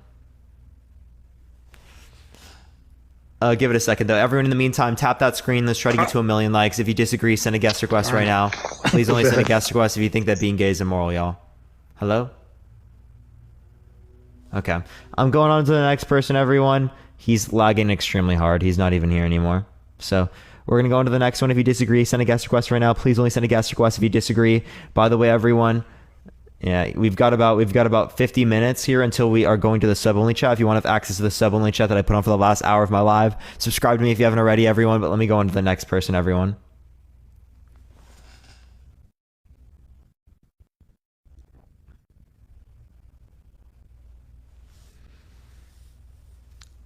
It's not accepting this person. Give it a second, everyone. Tap that screen again. Let's try to get to 100 or to 1 million likes, everyone. It helps get it out to more people. Only send a guest request if you disagree. We're just looking for some debates, everyone. Yo, Sarah, thank you so much for the Ferris wheel. I appreciate it, Sarah. Thank you very much. W's for Sarah. Yo, what's up? How old are you? Hello? Hello? Yo, thank you, Sarah. Let's go. The travel with you. W's? W Sarah in the comment section, everyone. W Sarah. Yo, is Sarah with the Paimon and the coral? Sarah's going crazy right now. W Sarah. Sarah with the galaxy. Let's go. Yo, Sarah, I appreciate all the gifts. Thank you very much. Yeah, I appreciate it, Sarah. Thank you very much. Absolute W's. W Sarah's in the comment section. W Sarah. Yeah, I appreciate it. Thank you so much. I appreciate it. Is it not going to accept people in? Everyone, I don't know what's going on. It's not accepting people for some reason. Is that Danny? Danny with the hand hearts? I appreciate it, Danny. Good to see you, bro. Good to see you. Let me try this next person. W Danny's? Yo, what's up? How old are you? 50. I talked to you the other night about existence of God. Oh, okay, so this is going to go back into the God argument. So if you've already gone over that. No. And I want to avoid that just so you understand. This is kind of a domino effect mentality that I want to go with because I believe my daughter is gay, so I don't find gay to be immoral at all in any way. But I do believe that gay can be put in a moral context and perceived as immoral through interaction of somebody that is gay. In other words, that people who are gay are immoral, or engaging in gay intercourse is immoral, correct? No, I don't. Okay, so if you don't disagree with the topic, man, I do want to get to people who do disagree. But I do appreciate coming on, But bro. I do believe that the way that people can see gay as immoral is through an interaction. Like, let's say a person that has a sincere question to a person that is homosexual or gay, and he asks a question, but that person responds out of offense because they have lived through the scrutiny of being gay. So their response is very aggressive because they feel like it's something they shouldn't have to explain, which I agree with. But at the same time, what it does cause is that person's interaction with that person to be from an aggressive standpoint, that they now see that person and whatever that person represents, whether it be their clothing, their sexuality, things about them, their attitudes and things like that, as a negative. Yeah, but that's not So justified at all. Like, if someone who is a woman crashes into my car, right? Is it justified for me to say that all women are bad because that person I think is bad? No, it's not. It's all individual. Obviously not, right? So like, it's individualized. There's no experience. justification for that. If you don't disagree, I don't think there's any basis for disagreement on this particular topic. If you want to come on for another topic, you're always open to do that, of course. Okay, that's no problem. I'm not offended by Appreciate that. it, man. Thank you so much. Mm-hmm. You too. All right, everyone. Only send a guest request if you disagree. We're just looking for some debates here today. Send a guest request if you do disagree, everyone. Tap that screen. Let's try to get to 1 million likes. Matt, I appreciate the gem gun. Thank you very much, Matt. W's. And again, Sarah, I appreciate all the gifts. But yeah, okay, for some reason it's not accepting people. If you disagree, send a guest request, everyone. I will be able to get to you if you do disagree right now, everyone. Yo, what's up? How old are you? I'm 19 years old. Do you think that being gay is immoral? To an extent, I do. Why so? Okay, so biological factors, we could say that it's because it poses a risk to humans in terms of STIs and infectious diseases. Yeah, so someone who engages in gay intercourse, right, even if I were to admit that it would be at a higher rate of STD comparative to other people, which is not entailed given any type of gay intercourse, right? If we were to compare a gay intercourse with a condom to straight intercourse without a condom, the gay intercourse would be at a lower rate of STDs. Therefore, in that sense, it would be better to engage in gay intercourse with a condom than to engage in straight intercourse without. Yes, I completely agree, but even if you do have gay intercourse with the condom, it still has to go through the rectum or anus. And through studies, we've seen that the anus or rectum is significantly weaker than the vagina for multiple reasons. Okay, but So like, it that would doesn't mean pose a anything. risk. You're still at a lower risk of STI and STD given the fact that you're engaging in the gay intercourse in this scenario. Yet you would consider it to be worse to engage in the gay intercourse comparative to the straight intercourse without a condom. So that's like, Because it's not going to relate to the STDs. It's going to relate to the idea that it's just gay intercourse. Yeah, but you would be putting people at risk. So would you say that it's moral to put people in a situation where they could get harmed? You're saying that that's okay.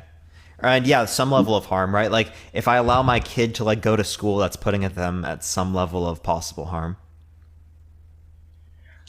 Yeah, but if you participate in homosexual relationships and you're having sex with same gender, specifically male, by the way, we can talk for specifically male because females obviously don't have the same risk of the rectum being torn. But would you put another male, do you think it's moral to put another male at risk of getting his rectum torn just for sexual satisfaction? If they want to engage in that the same way that if someone wants to have a child and can have an issue from some sort of pregnancy or birth, right? That same issue exists. Right? They're consentfully engaging in that, and there can also be issues with straight intercourse, right? It can be torn in the same sort of capacity. But if you put it in that context, that's like saying someone who's suicidal, would you allow them to kill themselves or do you try and prevent it? Well, you can question the reasonability of someone who is in that type of circumstance, right? As the experience that we have with people who are in a circumstance where they might want to self-unalive, right? Generally speaking, we might see that someone given time, right, would have a different position when it relates to that matter, right? Most individuals and stuff like that. Whereas it doesn't seem to be the case that we would say that with many other aspects of reality or many other beliefs that someone would have, right? So it seems that we have prior experiences that indicate to us that it might be like that someone's in an unreasonable state in which they are trying to self-unalive. Okay, yes, that makes sense. I would agree with that. And would you say that homosexuality poses a greater risk to, let's say, poses a greater risk to children being abused sexually abused? No, I don't think there's good evidence that indicates that, right, or at all in general, that indicates that, right, people who are gay cause people to have like. Oh no, I'm saying with the sexual abuse. No, would someone who's gay, specifically male, be more inclined to want to sexually abuse a young boy? And in this case, do you have any evidence of that? I don't think there's any evidence of that. Okay, so there was a study done by BaptistPress.com. Basically, they did a study Baptist Press. Oh yeah. I can send you the link like, if you. Is there like a peer reviewed study? I'm sure there is. I can try and find one. Okay, I'll give you time. Okay, thank you. And then everyone's got screen to get to him and like send a guest request right now. Please only send a guest request if you disagree, everyone.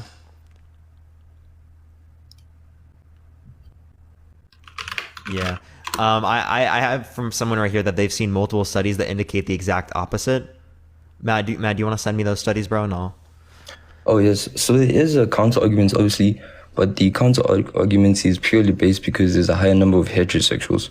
So if there is a higher number of heterosexuals, there would be more heterosexuals sexually abusing children because there's a higher number. Yeah, so you're just saying that they don't take into account proportions. The study would take into account proportions. Yeah, so you could take into account proportions, but if you take proportions into account, then for each gay person, them doing the sexual act will count as a bit higher because it's less. No, you're misunderstanding per capita and proportions. Yeah, like it's gonna be relative to population size. Oh, okay, I understand. Okay, so on this study, it's done by Boston Area Rape Crisis Center.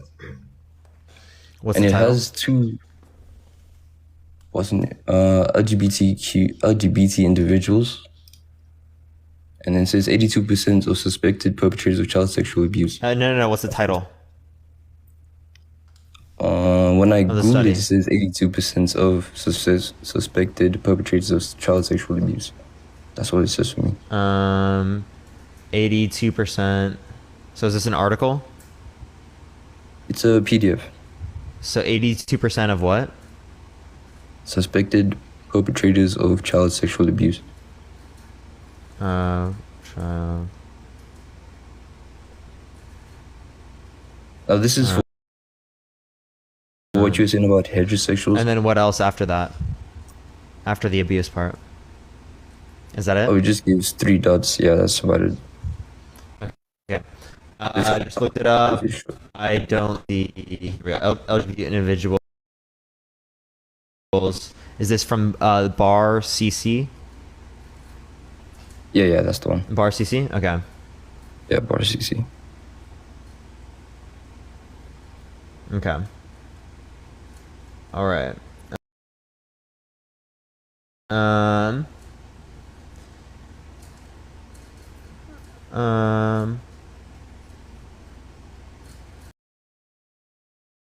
So it says 82% of suspected perpetrators of child sexual abuse in a study sample were at the time of the offense or had been at some time involved in a heterosexual relationship with a close relative of the family that they victimized. This is not even relating to gay there. Oh no, that's fighting against the gay thing. But yeah, that's there was also your own stance just disproved you, bruv. Yeah, I know that this study says 80% of heterosexuals, but if you look at the mental differences, in order to perform child sexual abuse against a boy who has a male genital. No, dude, Casey, you can't give me a source that literally disproves your claim, bro. That's tough, dude. That's really tough. No, I'm giving you something to read about, and then I'm gonna show you how the mental differences would basically rebuke that entire thing that they made. Wait, sorry, say that again? Because you would have to be a homosexual to some extent in order to sexually abuse a boy, a little boy. Do you agree? You would have to what? Sorry, say that again? You would have to be, to some extent, a homosexual as a man in order to sexually abuse a boy. No. Right, but it does, because oftentimes SA is about power, not necessarily about sexuality, right? So it does happen, right? That can be the case even when they're considered straight. Even though they're considered straight. It's pure. It's not purely based on power, though. That's why it's like sexual assault, because it's. I'm not saying it's purely, but I'm saying that's a huge point of it. That's like actually like most of it. I can send you stuff on that if you'd like. Okay, can you tell me more about that? Can you tell me more about that? Like what do you want about that? You're saying it's mostly power, but it's about power and opportunity, and oftentimes opportunity and power leads to like straight P3DOs engaging with like children that are male, right? Even though that would be considered same sex, right? It doesn't mean that it necessarily indicates same-sex attraction, as again it's predicated off of the idea of power and opportunity in that sense. And I can send you stuff on that if you'd like, or it's also linked in my Discord. Your Discord? Oh, okay. I'll join your Discord and then I'll look more into that. Okay, so for that we can go back onto the topic of it being immoral. Yeah, so why would it be considered immoral? What I wanted to say about it being considered immoral is it could also harm a community on a larger basis. Because if you bring homosexuality in the community, you also increase the chances of bullying, hatred, and a whole list of other things. Okay, so when America was racist, right, at an extremely greater extent than it currently is, thank you for the little crown. I appreciate it. Thank you so much. Would it be immoral to like what's it called? Wait, hold up. Your argument is that you shouldn't be gay then? So would it be the argument that you shouldn't be like engaging in intercourse with someone who is black, because then that can lead to more children who would be discriminated against? Well, not most children that be discriminated against. What I was saying, it would be let's say you who does not support homosexuality and they don't want their kids to be near homosexuals because it would change how their children think. It would increase the rates of bullying from adults as well, because adults wouldn't want their children but that would increase the rate of bullying too, as there would be more people in society in which would be discriminated against. Yeah, but people can't choose their race. They can choose whether they're homosexual. Would it have been immoral to integrate, like racially integrate, because students would go through bullying? Thank you. I appreciate the superpower. Thank you so much. Are you against racial integration in school systems? Oh no, because they can't choose their race, but they can definitely choose their sexuality. Oh, okay. So can you choose to find me sexually arousing right now? Can you repeat? Can you choose to find me sexually arousing right now? Can I choose to find you sexually arousing? Well, no. So you can't choose your sexuality? So if you can't choose to be gay, how come other people can? Yeah, that's what I'm saying. It's immoral. There has to be some kind of mental differences for a gay person and a heterosexual biologically person. speaking, someone who's gay has attraction towards the same sex, right? Biologically speaking, you have attraction towards the opposite sex. Do you agree? Yes, I agree. Okay.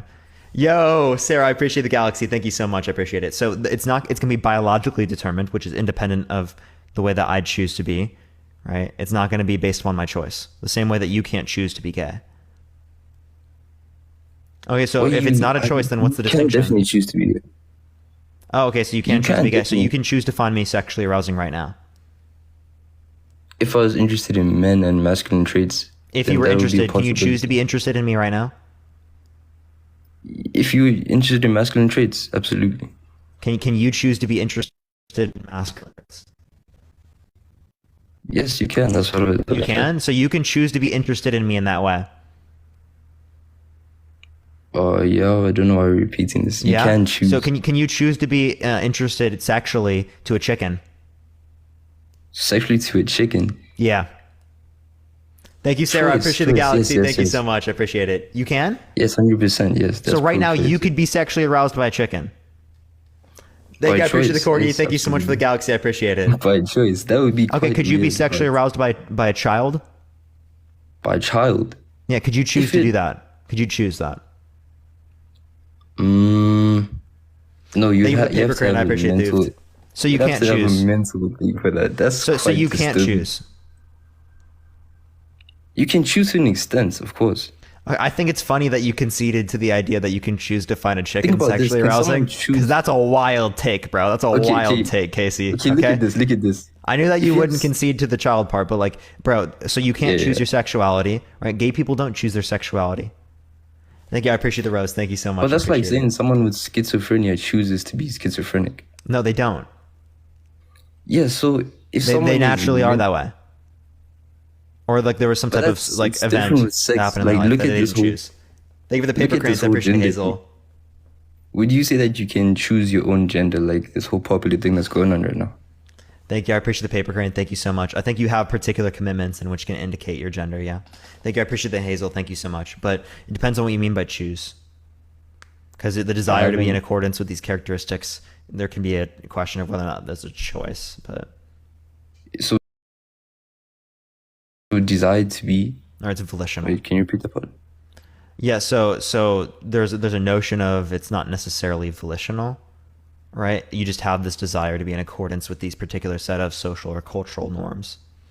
Thank you. I appreciate the Rose's thing. You agree that what you desire is your choice? Not necessarily, right? My desire for Cinnamon Toast Crunch over, say, Cheerios, I didn't choose that. I can choose to How act do you- upon that desire, but I didn't choose that desire. So you don't choose your likes and interests because your likes and interests are closely Not related always, to your no. desires. Not always. How so? Yeah, but yeah. I mean, I can choose what to act upon, but I don't choose to have liked talking and debating people. That's just simply what I like. But could you? Okay, that I guess that makes sense. Yeah, I agree with that. That makes sense. Okay, so we can still go back to biological risks and sexual risk factors. Yeah, because On there why was it no would be distinction. There was no distinction between the two scenarios, right? Yeah, I agree with that. Okay, so are you going to concede to that reductio then? That there should be like racial to the point- integration, or like there shouldn't be, like if you were in that situation, you shouldn't engage in intercourse and produce children with someone who is black because that could increase the likelihood of discrimination or bullying towards them. Yes, I concede to that. So you think it's wrong to engage in interracial marriage or interracial reproduction? No, not interracial. As we said, that would be where choice comes into play because it would be their preferences. So if they want to obviously engage in interracial, they can absolutely do so. Yeah, but you said it would be immoral for them to do so because it would lead to greater levels of like bullying. No, and I was stuff like that referring because to they me existed in saying a it's racist wrong. society. So instead of calling out No, the I racism wasn't and the saying- bullying, we called out the people who are impacted by that, which doesn't really make sense. Wait, this came out wrong. Wait. I took your wording wrong. I was saying that I concede to the point that you made, meaning that I accept taking the loss to the point you made. The idea that interracial intercourse is wrong. Yes. I thought you meant to. Okay, so you don't concede. Okay. Okay, Apologies. perfect. Yeah, right, so you don't hold to confused. that. So what would be the argument as to why being gay is immoral?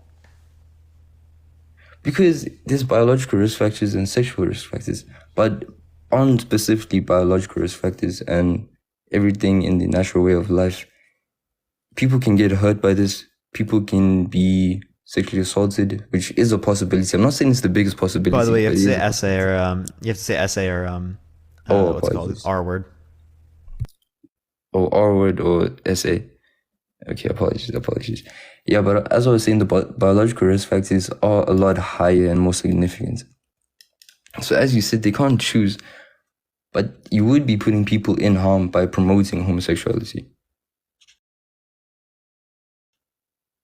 What do you mean by promoting being gay? Like no one's we're just saying it's acceptable to be gay, and that's no. What's causing the harm is the people who are being homophobic, right? It's not the people who are gay being themselves.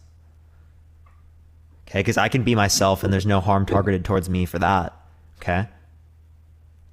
Wait, repeat, sir?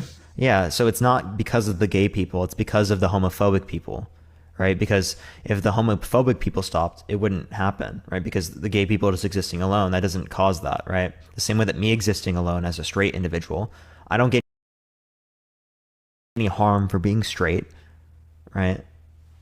So I wouldn't say that people engaging in harm towards me, that would be because I'm straight, right? Because of me. That's going to be because of that person having a particular hatred towards this group or community. Okay, that makes sense. But why would you say being gay is moral? Like, why is it justified? I don't Why is consider it to be moral or immoral. The same way being straight is not moral or immoral. It simply doesn't relate to morality, right? There's no claim of you should or shouldn't engage in this. It's morally neutral in the same way that whether or not I pick up a rock from the ground is also morally neutral. If I pick up a rock, I'm not going to say it's moral or immoral. Oh, so you're on a neutral standpoint. You basically saying that if they would like to be gay, it just is. It's not right or wrong to be gay. It's not right or wrong to be straight. It's acceptable to be straight and to be gay, but it's not right or wrong to be either or. Does that make sense? Yeah, that makes sense. That makes sense. I get you. Okay, yeah. So it wouldn't be immoral in terms of what you're saying. I'm just saying that the biological risks are significantly higher. So yeah, I agree with what you're saying. Just in terms of biological. But that doesn't determine anything wrong here, right? As when the biological risks are wrong within the case of someone, or I mean, are higher within the case of someone who's straight, you didn't apply it in a more negative connotation then. Thank you for the hand, Tar. I appreciate it. Well, yes, the statement that you made or the comparison that you made is if a homosexual used a condom and heterosexuals didn't use a condom, and you said the infectious disease would be significantly higher without the condom. Yes, that part will be true, but I was referring to the rectum area because the rectum is significantly weaker to the vagina. So the rectum would still have the possibility to be torn. Yeah, but the risks with that would be significantly less when it relates to STD or STI transmissal. Yes, but in terms of something being torn physically, which risk is higher? I mean, it could still be the case in terms of the scenario with the gay intercourse, right? But I mean, risk is higher for tearing with pregnancy and birth. True, but pregnancy and birth, that's for different reasons compared to sexual orientation, what sexual practices you partake in. Oh, what different reasons? I mean, that's a baby. So do you believe in evolution by any chance or no? Yeah, I believe in evolution. Okay, so over time, we evolved, or women, evolved to have, I believe it's smaller hips or smaller waists, which made it a bit harder for the baby to come out. So we evolved in that way naturally. We didn't naturally choose to partake in homosexual intercourse. Yes, it does, right? Gay intercourse exists in nature. Like amongst hundreds of different species, yeah. But does it happen often, or is it a low stat? Relatively often. Like within bonobos, it's like 10+%. Same thing with rams. Or no, bonobos, I think it might be more than that. It's 10% with rams, my bad. But across the entire, let's say, animal kingdom, how significant is it? Is it as much as heterosexuality? I don't know the whole animal kingdom. But is it heterosexuality it's more common. Higher. It's more common. Yeah, but gingers aren't very common. That's not exactly the same as having sexual intercourse. Gingers are less common. Yeah, I know they're less common, but it's not the same as sexual intercourse. Oh wait, but you were judging it based on how prevalent they are, right? No, I wasn't judging. I was just making a comparison on what's natural. So obviously you would say that it's more common for brown-haired people to be around. I think I appreciate that. So you'd also say brown-haired people are perceived as more natural to the eye. You would, like, for example, someone that's a ginger would stand out more to you compared to someone with brown hair. Do you agree? Sure. Same thing with hazel eyes. Like 2% of people have that. Hazel eyes, yeah, that's yeah, true. that's my eye color. So that's good. But yeah, as I was saying, the reason I think it's immoral is just due to biological risk factors. I don't think it's immoral, like, in whatever you want, in personal life. It's just that I wouldn't want someone to become gay and risk the entire rectum being torn, is all I'm saying. The biological It's quite Yeah, hard. yeah. So also you don't want people to engage in giving birth because you don't want that to be torn either. Also, it's immoral Well, no, our for people to population is engage with men that have very large members, right? Because tearing can happen there as well. Okay, true. But no, childbirth is So different. you ought because you it ought to increases- engage with 2 inchers. What's up? Sorry. I mean, you would with childbirth you'd be increasing the human population. With eradicating homosexuality, you wouldn't really be damaging anything. Oh yeah, you'd be damaging the people who are gay. And Is that not damaging? it's not damaging to allow them to help increase the human population. Would you rather have everyone be gay and now human population plummets? Yeah, so people being gay doesn't mean that the population is necessarily going to plummet. The population is already plummeting now, right? And that's due to quality of life increasing. Quality of life as it increases, people are choosing to have less children. People shouldn't have less children. Okay, yeah, that's a good point. But Yes, wouldn't this happen being gay regardless of also- whether or not people are gay. But it would be increased if people were gay, because we would be no heterosexuals. Okay, but having I mean, sex so if you want to multiple fix the people. issue, let's decrease people's quality of life. Is that your view? That would not decrease people's quality of life. Dude, we're because if below, you we're below increase- replacement rates right now. We got to decrease quality of life to increase fertility rates. No. Is that what you want to hold to, dude? Come on, dude. No, no. You're actually pretty smart, I must say. You have quite good points. But no. No, okay, you have pretty decent points. Appreciate it. Okay, bye. All right, everyone, if you like the content, follow me if you've already. Tap that screen. Let's try to get to 1 million likes. If you disagree, send a guest request right now. Thank you for the hand tar. I appreciate it so much. Thank you. We're going to go on to the next person. If you disagree, send a guest request right now. By the way, everyone, here in about 23 minutes, we're going to be going to the sub-only chat. So if you want to have access to the subscriber-only chat, subscribe if you haven't already. It helps me come on here every single day. Tap that screen. Let's try to get to 1 million likes. But again, okay, everyone, again, we got another an hour and 23 minutes left in the live, everyone. Last hour is going to be sub-only chat. All right, everyone, give it a second. Yo, what's up? How old are you? 18. What's your birth year? Sorry, you're Oh, cutting shit, out. gotta look at the year. What's your birth year? You're cutting out. I can't. What's hear. your birth year? I literally, like, you're lagging really bad. No, I'm not. No, I'm not. The gaslighting is nuts, dude. Yo, what's up? How old are you? Hello? Bro, fumbling the calculator? No, he's fumbling the date in the bottom right of his computer. Yo, Matt, I appreciate the hand hearts. Thank you so much. Change in PFP, by the way. Thank you. I appreciate the hand hearts. Yo, what's up? How old are you? Hello?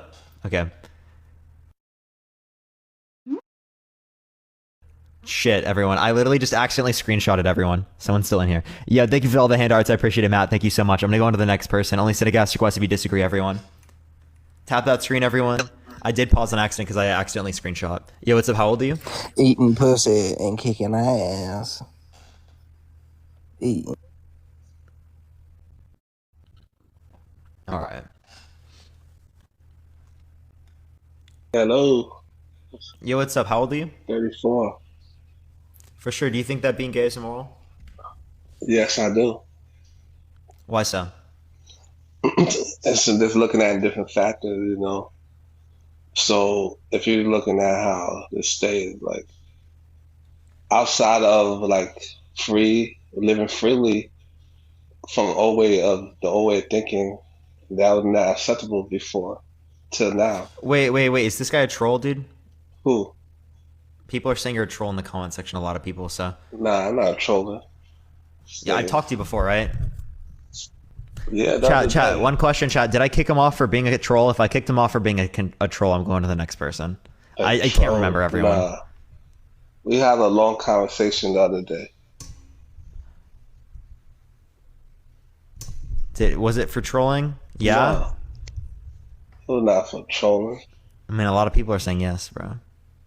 What did I kick you off for then? Because people are saying I kicked you off. I don't know. The connection was bad. Chat, is he lying to me? What did Matt say? Matt said, yeah, okay. Okay. Appreciate it, Matt.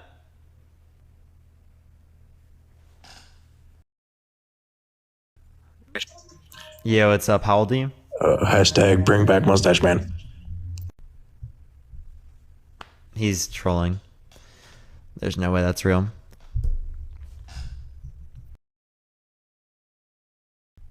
His page is just filled with Bible verses. I don't even know. Yo, Mo, thank you for that mustache. I appreciate it. Yo, what's up? How old are you? I'm 21.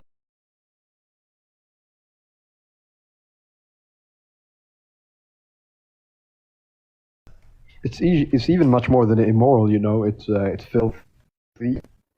It's also, it spreads diseases like HIV or whatnot. You know, so I have me myself. I have a brother of mine who's a homosexual. Wait, hold up. Before you go into that, you know, straight intercourse can also lead to the transmission of those particular STDs I'm as aware, well, right? But it's much more prevalent in that community. Yeah. So is it more immoral for someone to engage in straight intercourse without a condom versus someone to engage in gay intercourse with a condom? As again, people who have I couldn't even hear you. Repeat it again. Yeah, would it be more immoral for someone to engage in straight intercourse without a condom versus engaging in gay intercourse with a condom, as the people engaging in gay intercourse with the condom would be at a significantly lower risk of these STDs transmitting? Well, you know, these people, they want to get pregnant, right? The straight couple, they want to get pregnant, and so that's how are they going to get pregnant without, you know? At least, No, they're just engaging in intercourse with a random person who's also straight. Okay. And you said without a condom? Yeah. Well, I would say it makes it filthy, but it still doesn't make it as filthy, or it still doesn't make it as immoral which is the ultimate question, immoral, right? But you know, So it's not the likelihood of getting an STD; it's the fact that they're engaging in gay intercourse. Well, no, the likelihood also depends on, because as you know, when you insert your, you know, feces comes out of there, it's anal itself, whether it's between a male and a female or male and a male, it's disgusting itself. Right? And that's why I think sodomy itself, we should outlaw it, right? So you think it should be gay? I mean illegal. I think we need to legislate anal. I agree. I think we need, because the thing is, even among straight people, anyone, right? Because the thing is, that's wild. That's wild. We used to do that. So you know people clean before. Secondly, again, in the scenario in which someone is engaging in gay intercourse with a condom, they are at a significantly lower risk of these different types of things happening. Can you hear me? And you still think it's My immoral. fan is going on. Can you hear me? Yeah.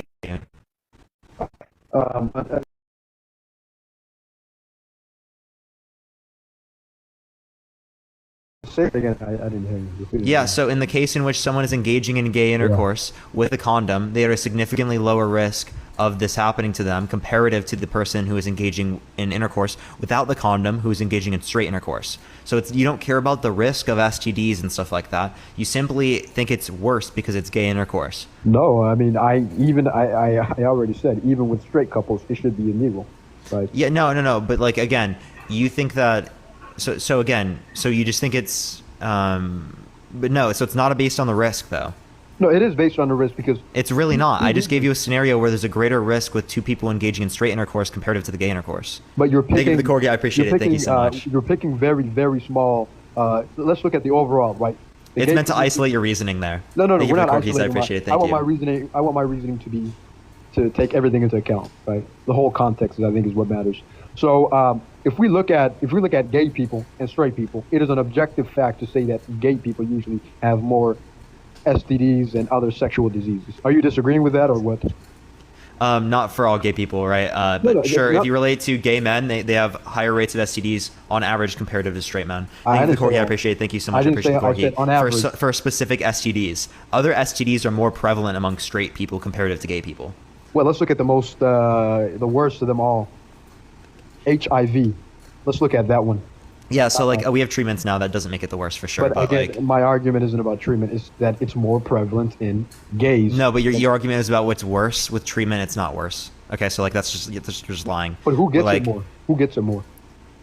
gay people get it Thank at you. a slightly disproportionate rate Thank compared you. to Thank straight you. people. Oh, it's not slight. When We it can look at- relates to gay men, We can right? look at- But so like again, that doesn't mean anything. Syphilis is significant among straight people. Same thing with chlamydia and stuff, right? So again, if you want to relate to those particular things, right? I it's said more the prevalent worst of among them all, straight the people. ones that are like the ones that are the most evil and most heinous.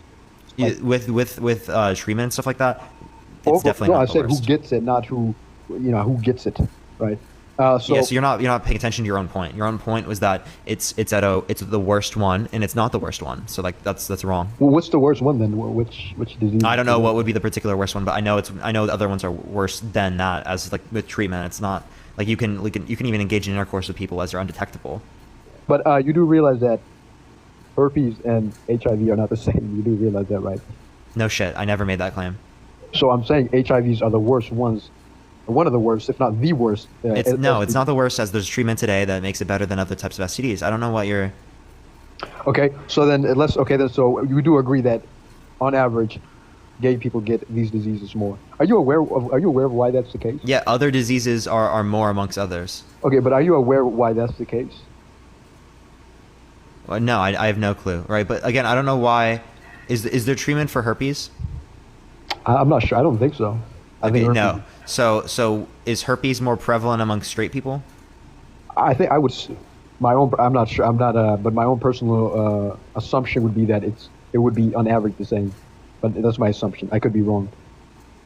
Sure. So like, given different types of herpes, I'm pretty sure that would change. I'd have to look back at that particular claim, right? But given other types of STDs, literally, there could be treatment for some types of herpes. I know there's not treatment for others, but maybe Matt was wrong on that. But yeah, so like I think it's pretty clear here. You don't care about the risk, the level of risk.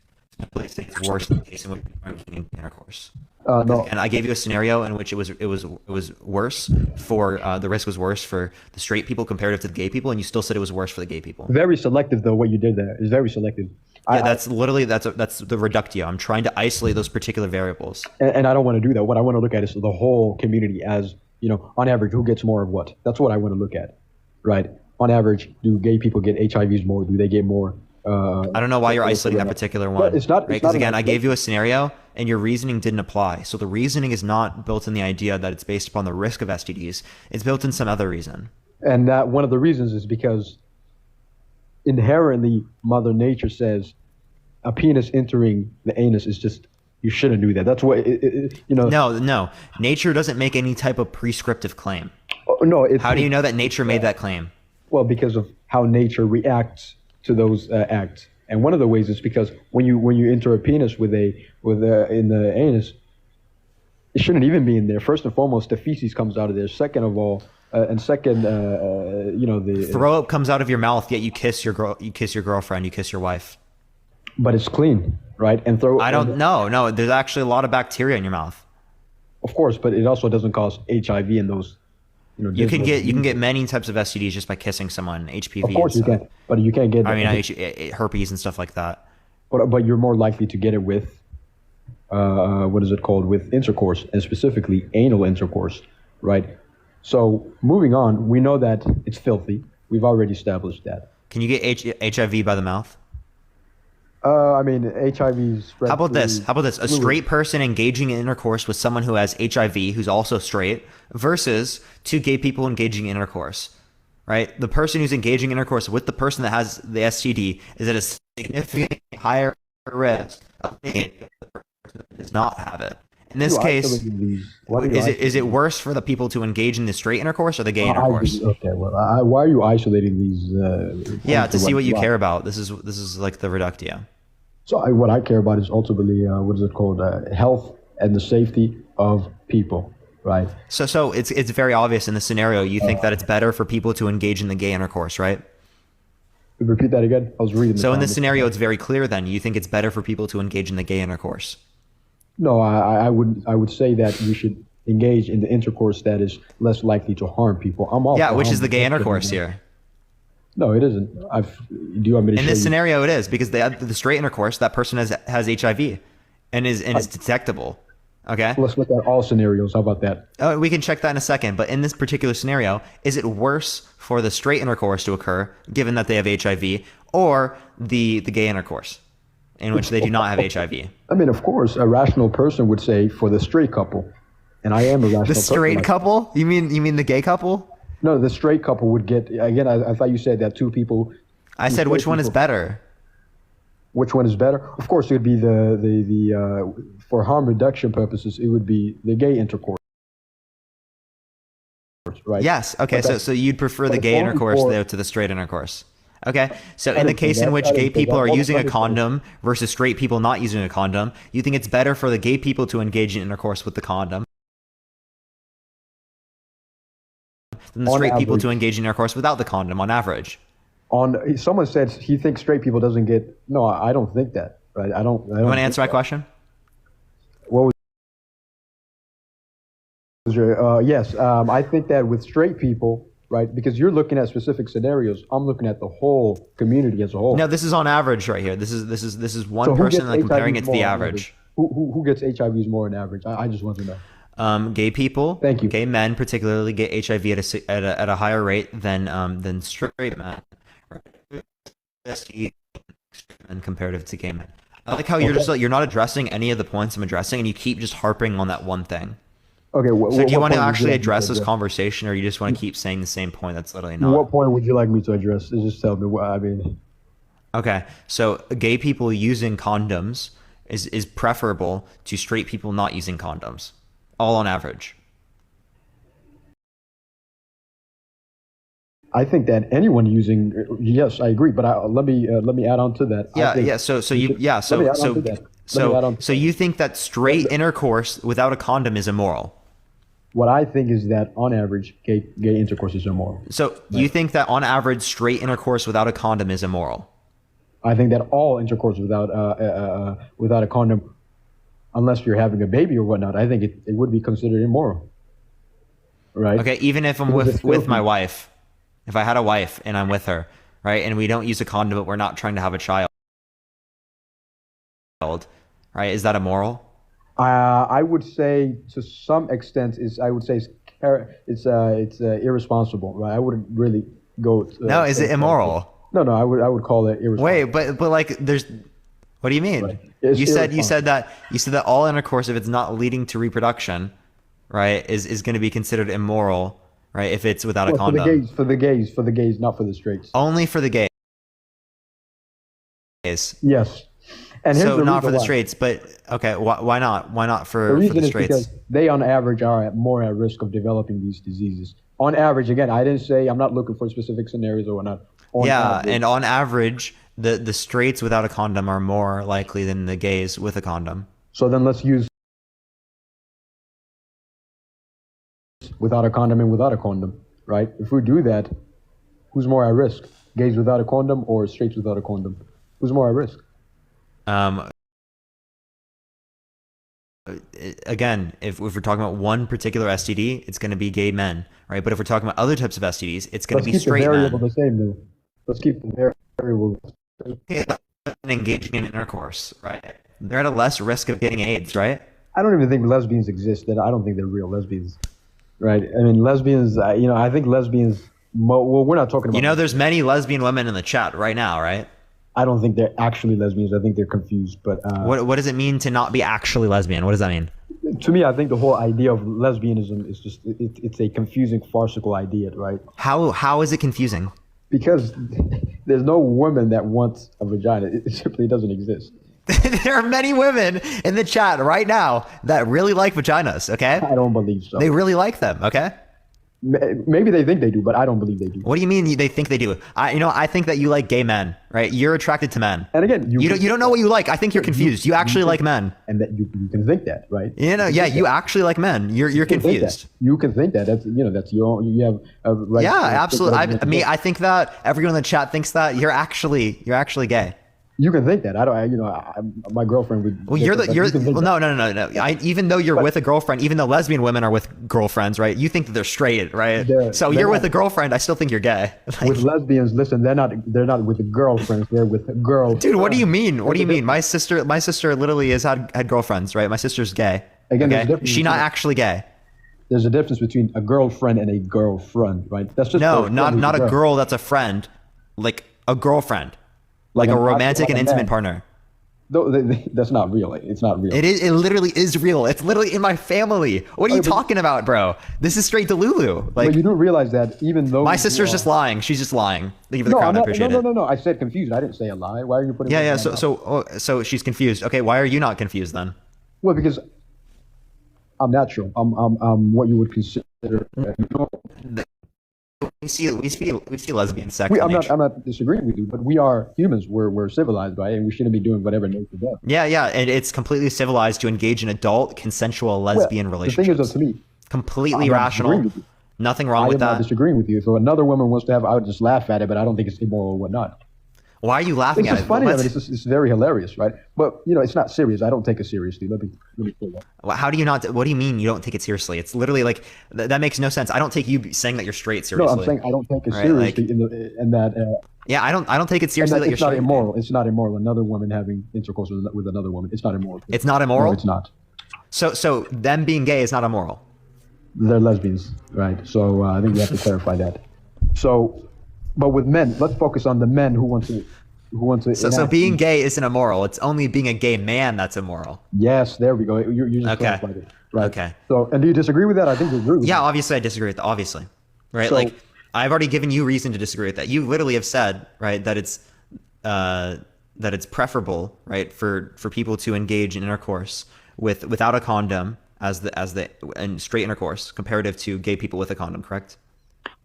Well, I think that straight people, I think they have more leeway in. So it's not about the risk. It is about the risk. No, in that scenario, it literally isn't. It literally is about the risk because. Okay, gay if we lived people- in a society in which there was no risk for people to engage, I mean, get AIDS from engaging in gay intercourse, would it then be okay to engage in intercourse? as a So gay you're saying individual?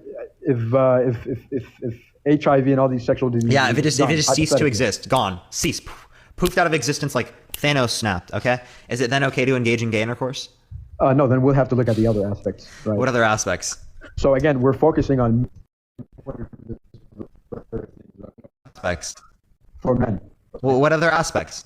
For men, I'm asking you for men or who? What other? So in this hypothetical society, we Thanos snapped HIV out of existence. What's the reason why it's wrong?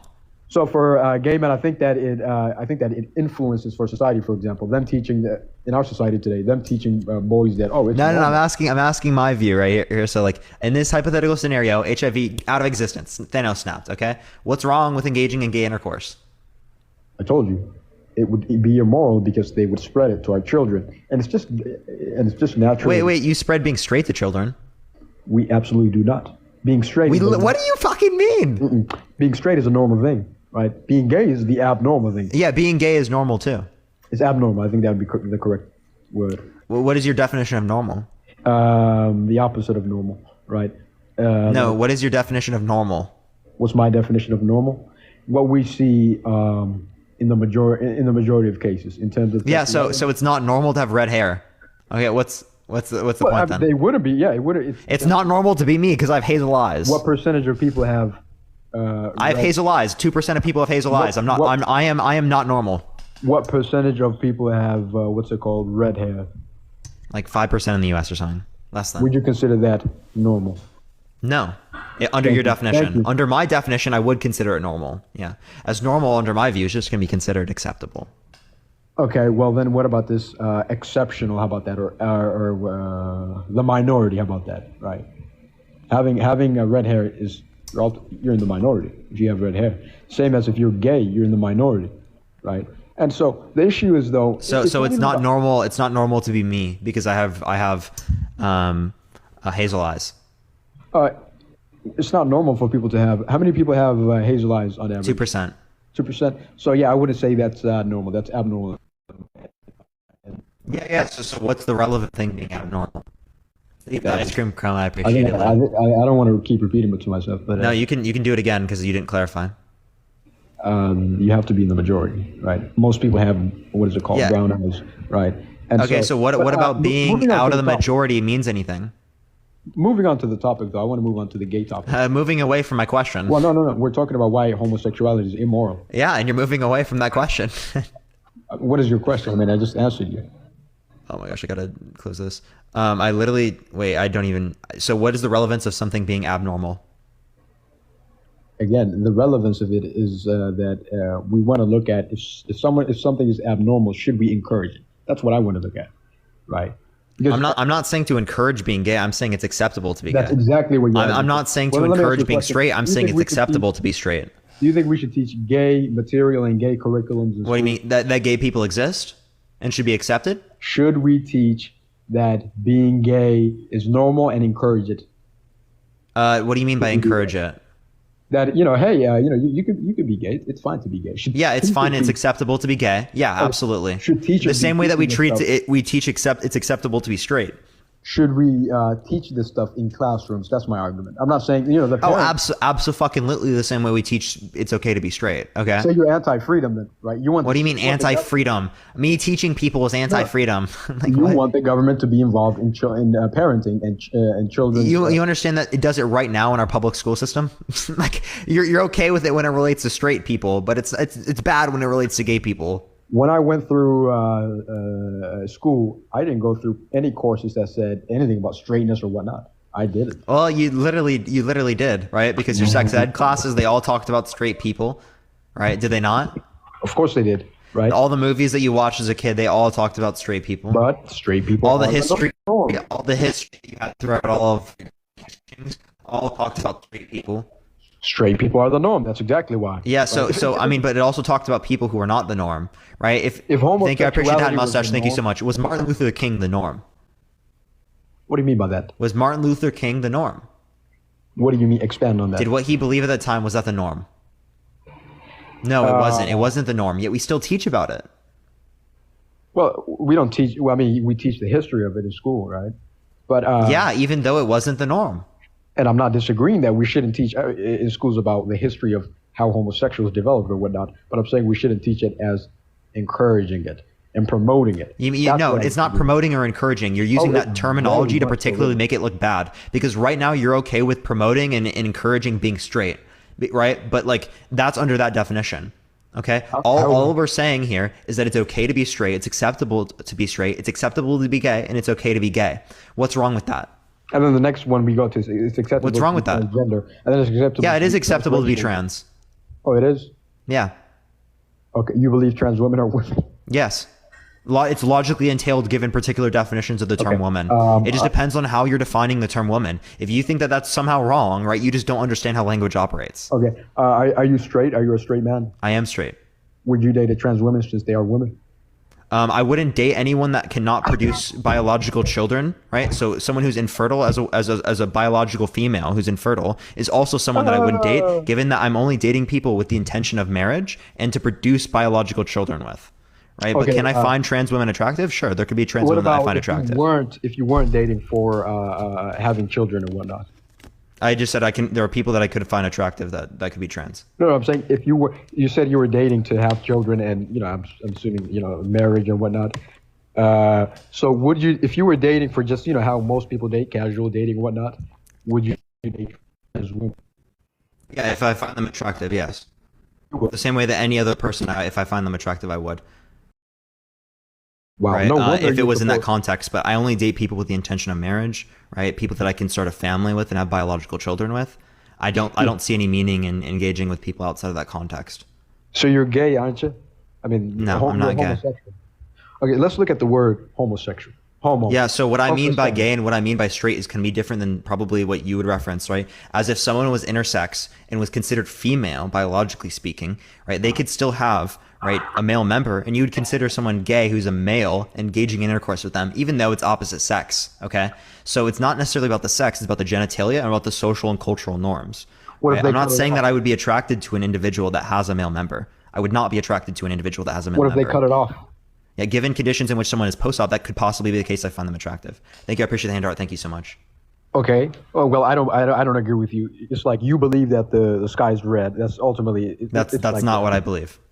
It's like that when you believe It's that. literally not. It's literally It very not. much Right? is. Like I'm just defining terms differently than you are. That's it. What is a woman, Parker? I don't know if we're having the same definition. Yeah, a woman is an adult human person that is committed towards the social and cultural norms associated with the female sex. And what are those? Right. What are These would those just be norms? feminine characteristics. Can you give me one examples of these? Yeah. It could be wearing makeup, right? It could be having long hair, right? It could be wearing skirts or dresses, right? Would you say then Dr. Blitz is a woman since he has long hair? He's not committed towards the social and cultural norms associated with the female sex. Okay, would you say actors who wear makeup are women? They're not committed to the social and cultural roles that are associated with the female sex. Okay, so it's commitment that matters to you. That's what determines womanhood. Mm-hmm. And would you say commitment is subjective in your views? What do you mean? Commitment is like how we define the term commitment? No. How, in terms of this, whether someone is a woman or not, right? What they commit to. Yeah, whether or not someone is a woman or whether or not someone's a man, whether or not any definition is the way it is subjective. Would you say it's malleable? This commitment you're talking of? What do you mean malleable? That, some can be committed to this aspect. Some be, you said like wearing makeup or whatnot. For example, some women don't wear makeup, right? So it's subjective, isn't it? It's not an objective thing. Yes, so all definitions are subjective. All definitions are subjective. Yes, absolutely. Okay. So what about this? What if I could give you a more objective definition?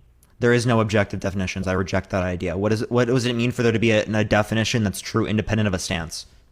That would be that if we weren't even measuring these things, that they would still exist. That's what I mean by objectivity. Yeah. So how do you have a definition that would be that way without human beings existing? Well, I mean, without us measuring it, right? For example, give me a single definition that would exist without life. Trees. There's no life on the planet. It evaporates. What definitions exist? Trees. No, that definition does not exist because the word tree requires human beings to create the communication to then describe that as a tree.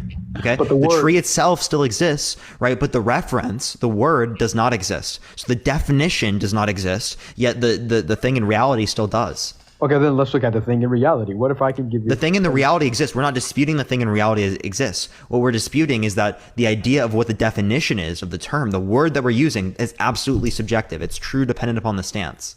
That is true. Okay, then what if we say that? What if we can look at more? What if we can look at definitions that are, you can say that have one standard. If you have this, you're a woman, and if you don't have this, you're not a woman. I don't think there are necessary and sufficient conditions for being a woman or being a man. Oh, you don't? No, I think these are typicals. What if someone, would you say that, I would say if you're born with a penis, you're a man. Would you disagree? Yeah, I don't think that's true because there are, like, you said adult male.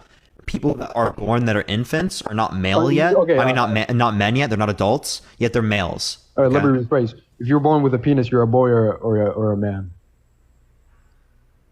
I would disagree with that. There are intersex people that exist that have both genitalia, right, and still would be considered female. I think then I'm just gonna have to keep going. If you're intersex, then we're gonna have to include you into this. Then you're both a man and a woman. Oh, I don't think that intersex individuals are both a man and a woman. What are they? It depends on the individual that is intersex. Depends on the particular situation. But intersex, what are they? There are different types of intersex people. There's not just one type of intersex people. Okay, but again, a man who's born with a penis, that's a man. If you're born with a penis, you're a man. Would you say yes or no? No. Why not? It's not necessarily, right? Like there are in most cases, yes. It would be the case once you're an adult. Okay, you're a man or a boy. How about that? You're a man or a boy if you're born with a penis. Most scenarios. In all scenarios. Most scenarios. No, I'm saying, why are you not saying all scenarios? Because I've given you a case in which there are intersex people. Plus, I can relate to trans people. And again, we can say that those intersex people are, since they have, under my definition, since they have both, I would say they're both. Under my definition. Yeah, so when you say that there's a man and a woman over there, you're only referring to one person? When I say, well, again, they can use they, them characters, you know? No, when you say there's a man and a woman across the street, you're only referring to one person? For an intersex, if I'm describing an intersex person? Yeah, you're only referring to one person? Yeah. Right? Oh, okay, No, when I say that person is both a man and a woman, or a boy and a girl. No, there's a man and a woman over there, and you're only referencing one individual. Yeah, he and she are both the same thing, right? But are you aware that most intersex people? There's a boy and a girl over there. It's one person. No, that person over there is both a boy and a girl. That's how I would say. I think, this linguistics you're arguing. Yeah, no. There's a boy and a girl over there, right? And that's just one person. That's under your view. That's what your view is. Yes. If there's a person who's intersex, I would say that person right there. Do you see that person across the street? That person right there is both a man and a woman, but singularly, it's one person.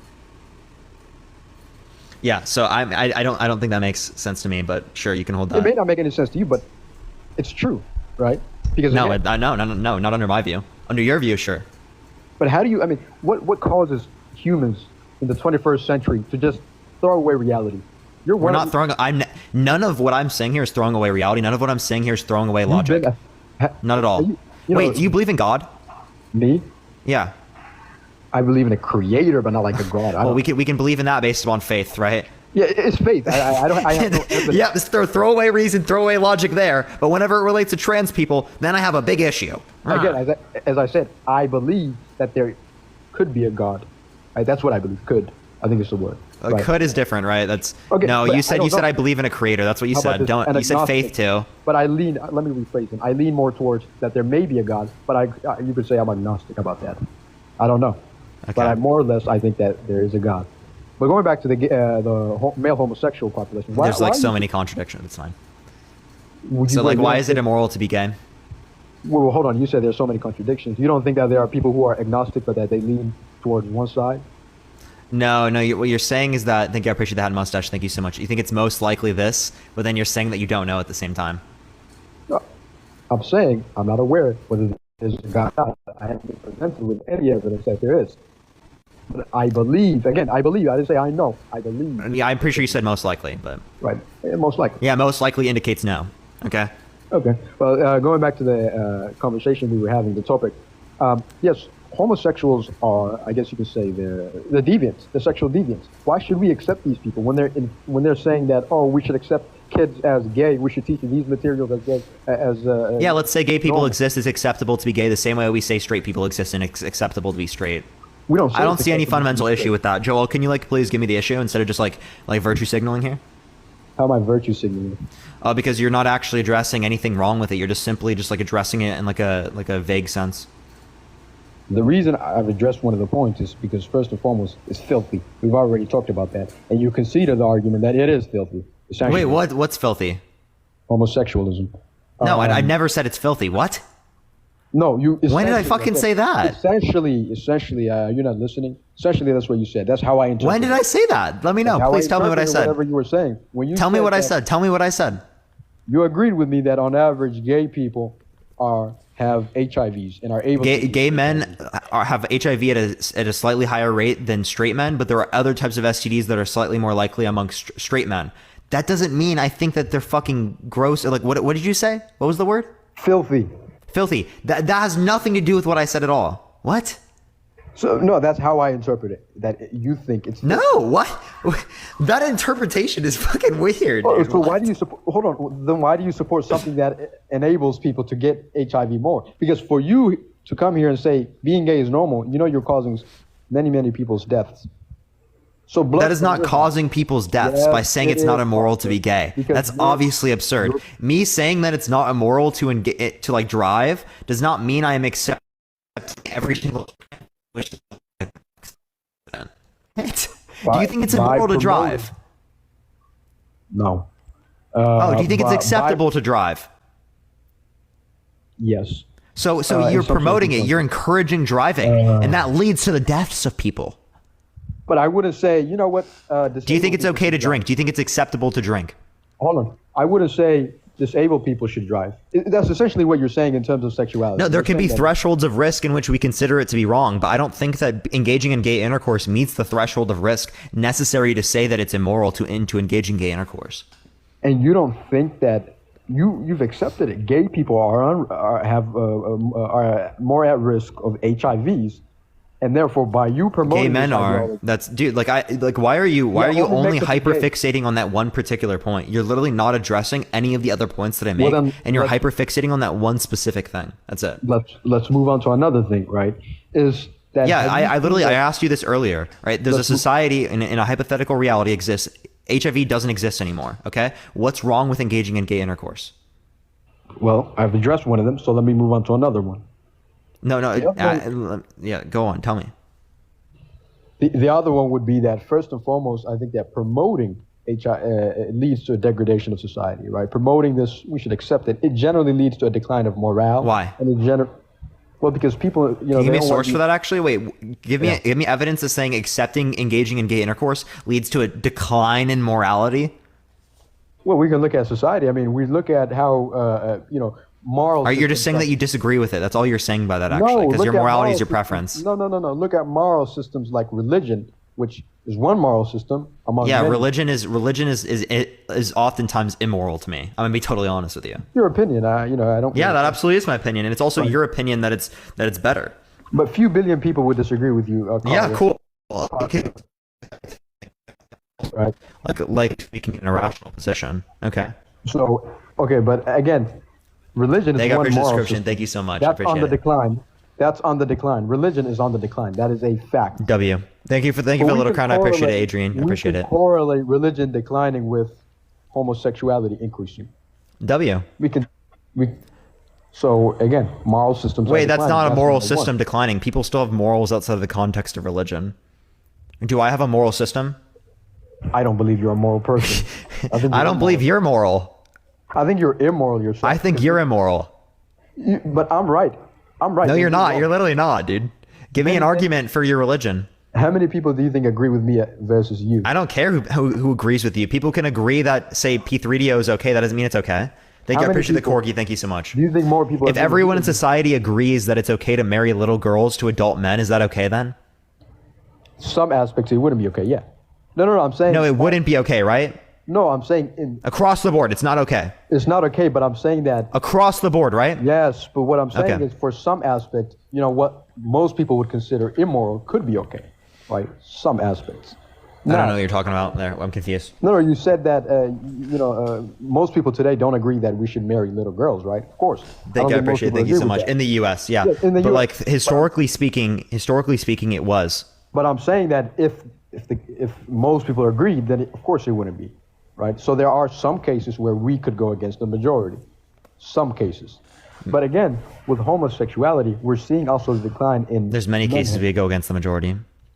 No, I'm saying that it's okay to go against the majority sometimes. Yeah. So when you just appeal to the majority to say it's right, well, tough. But most of the times it's not. Most of the times. Okay, so give me an argument as to why in this scenario it's justified. In this scenario, it's justified because of people are generally, I guess you can say, they're moral, right? And they're rational. And most people. I agree. You think most people are irrational? Yeah, within certain respects. In general. Yeah. You think they're immoral? You think they're? Yeah. Not across the board, but within many respects. Yeah. Irrational. Okay. Well, in some respects they are, but I would say most of the times people know when there's a good decision and they make it. Most of the time, people make good decisions. I don't even know if I would say that, bro. Yeah, Fuck, for example, dude. 2016, people voted for Donald J. Trump. That was a good decision. Thank you. I appreciate the wingman. Thank you so much. I appreciate it. No, that was a terrible decision. Parker. Joel, you have no clue what you're talking about. Really? Yes. Are you really? Yeah, try me. I don't Do it. Try I it. don't want to go to that topic. Because Try you'll it. be Anything. destroyed. Go You'll for be it. destroyed. You'll be destroyed. No. I'll Try destroy it. Go for it. Try it. Really? Yeah, try it. Okay. Donald Trump was the greatest president we've ever had in American history.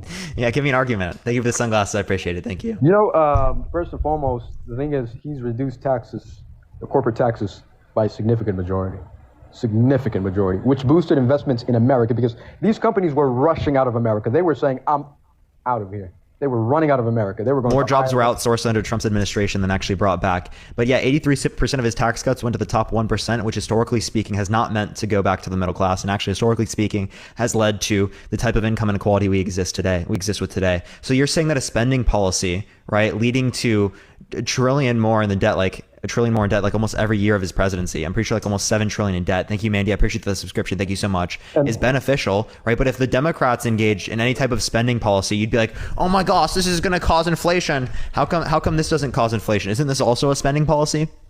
who's under our administration right now with the highest inflation level? No, our In tax 48 cuts years- under our current structure, is that a spending policy?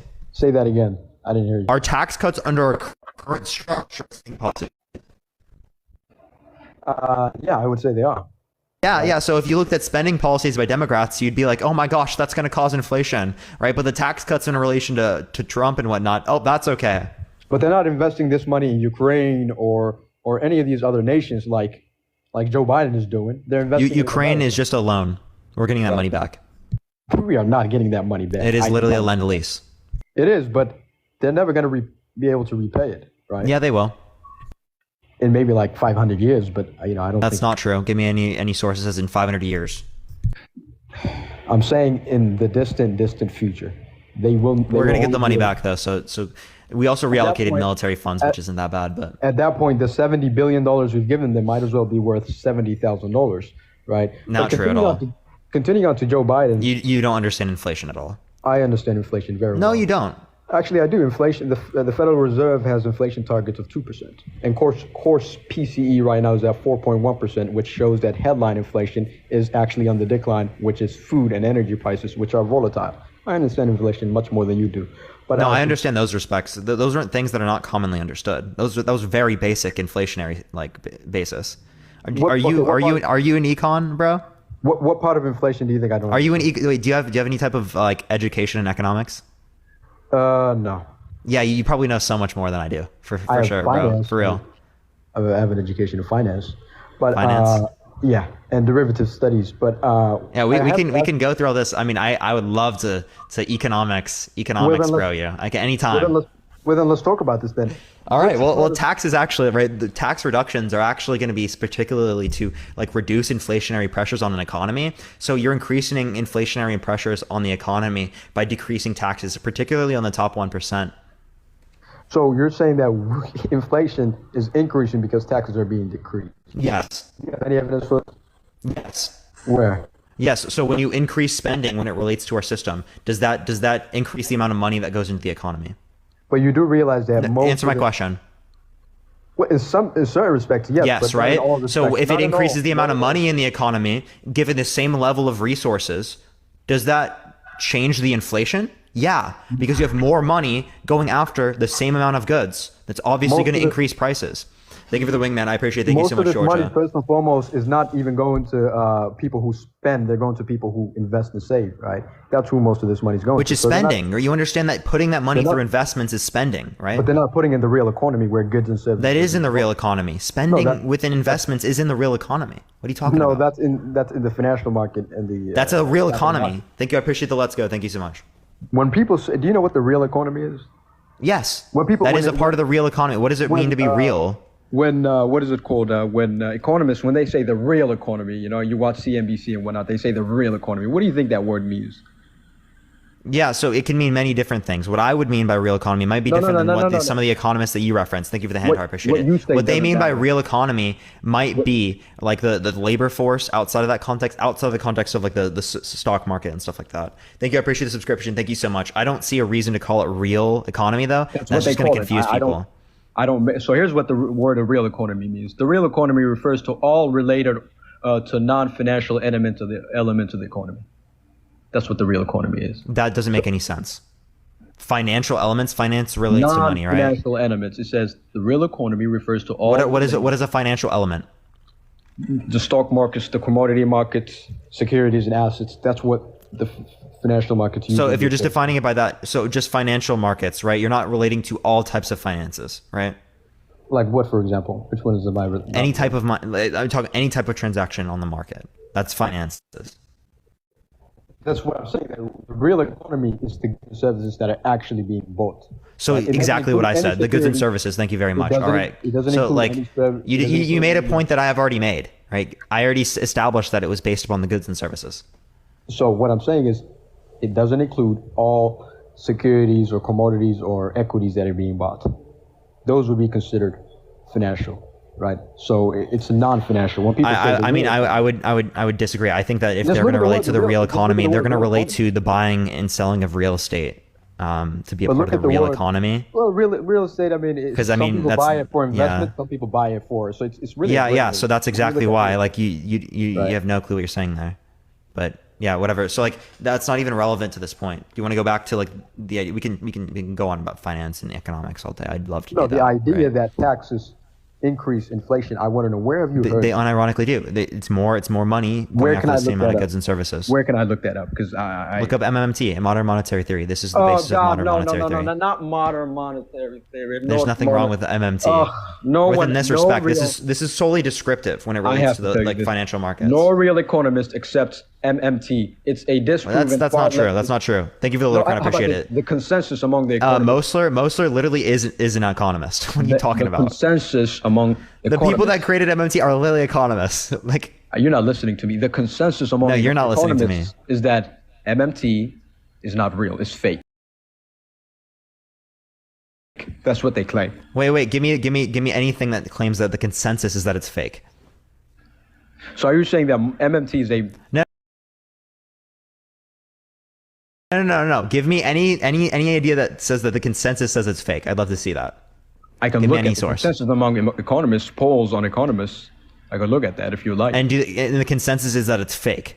No, not but that they don't accept it. It's not. It's a heterodox. That's a different theory. claim. So now we're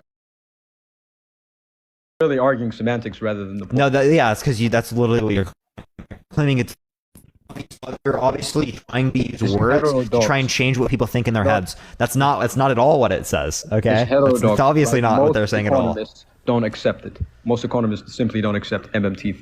They simply don't. I'm sorry to tell you, Parker. Yeah, most economists don't accept Trump's view. You know that, right? You're going on to something else. Most economists are Keynesian, right? Of course they are. Okay, so the greatest economist of all time. I mean, yeah, wait, so that's going to relate to a different view than commonly what's understood with Trump's view, as Trump's view relates to more of a classical economist view in terms of Stephen Moore, right? But would you say that, where, I just want to know, where have you heard that increasing taxes increases inflation? Where have you heard that? MMT, right? Like the economist behind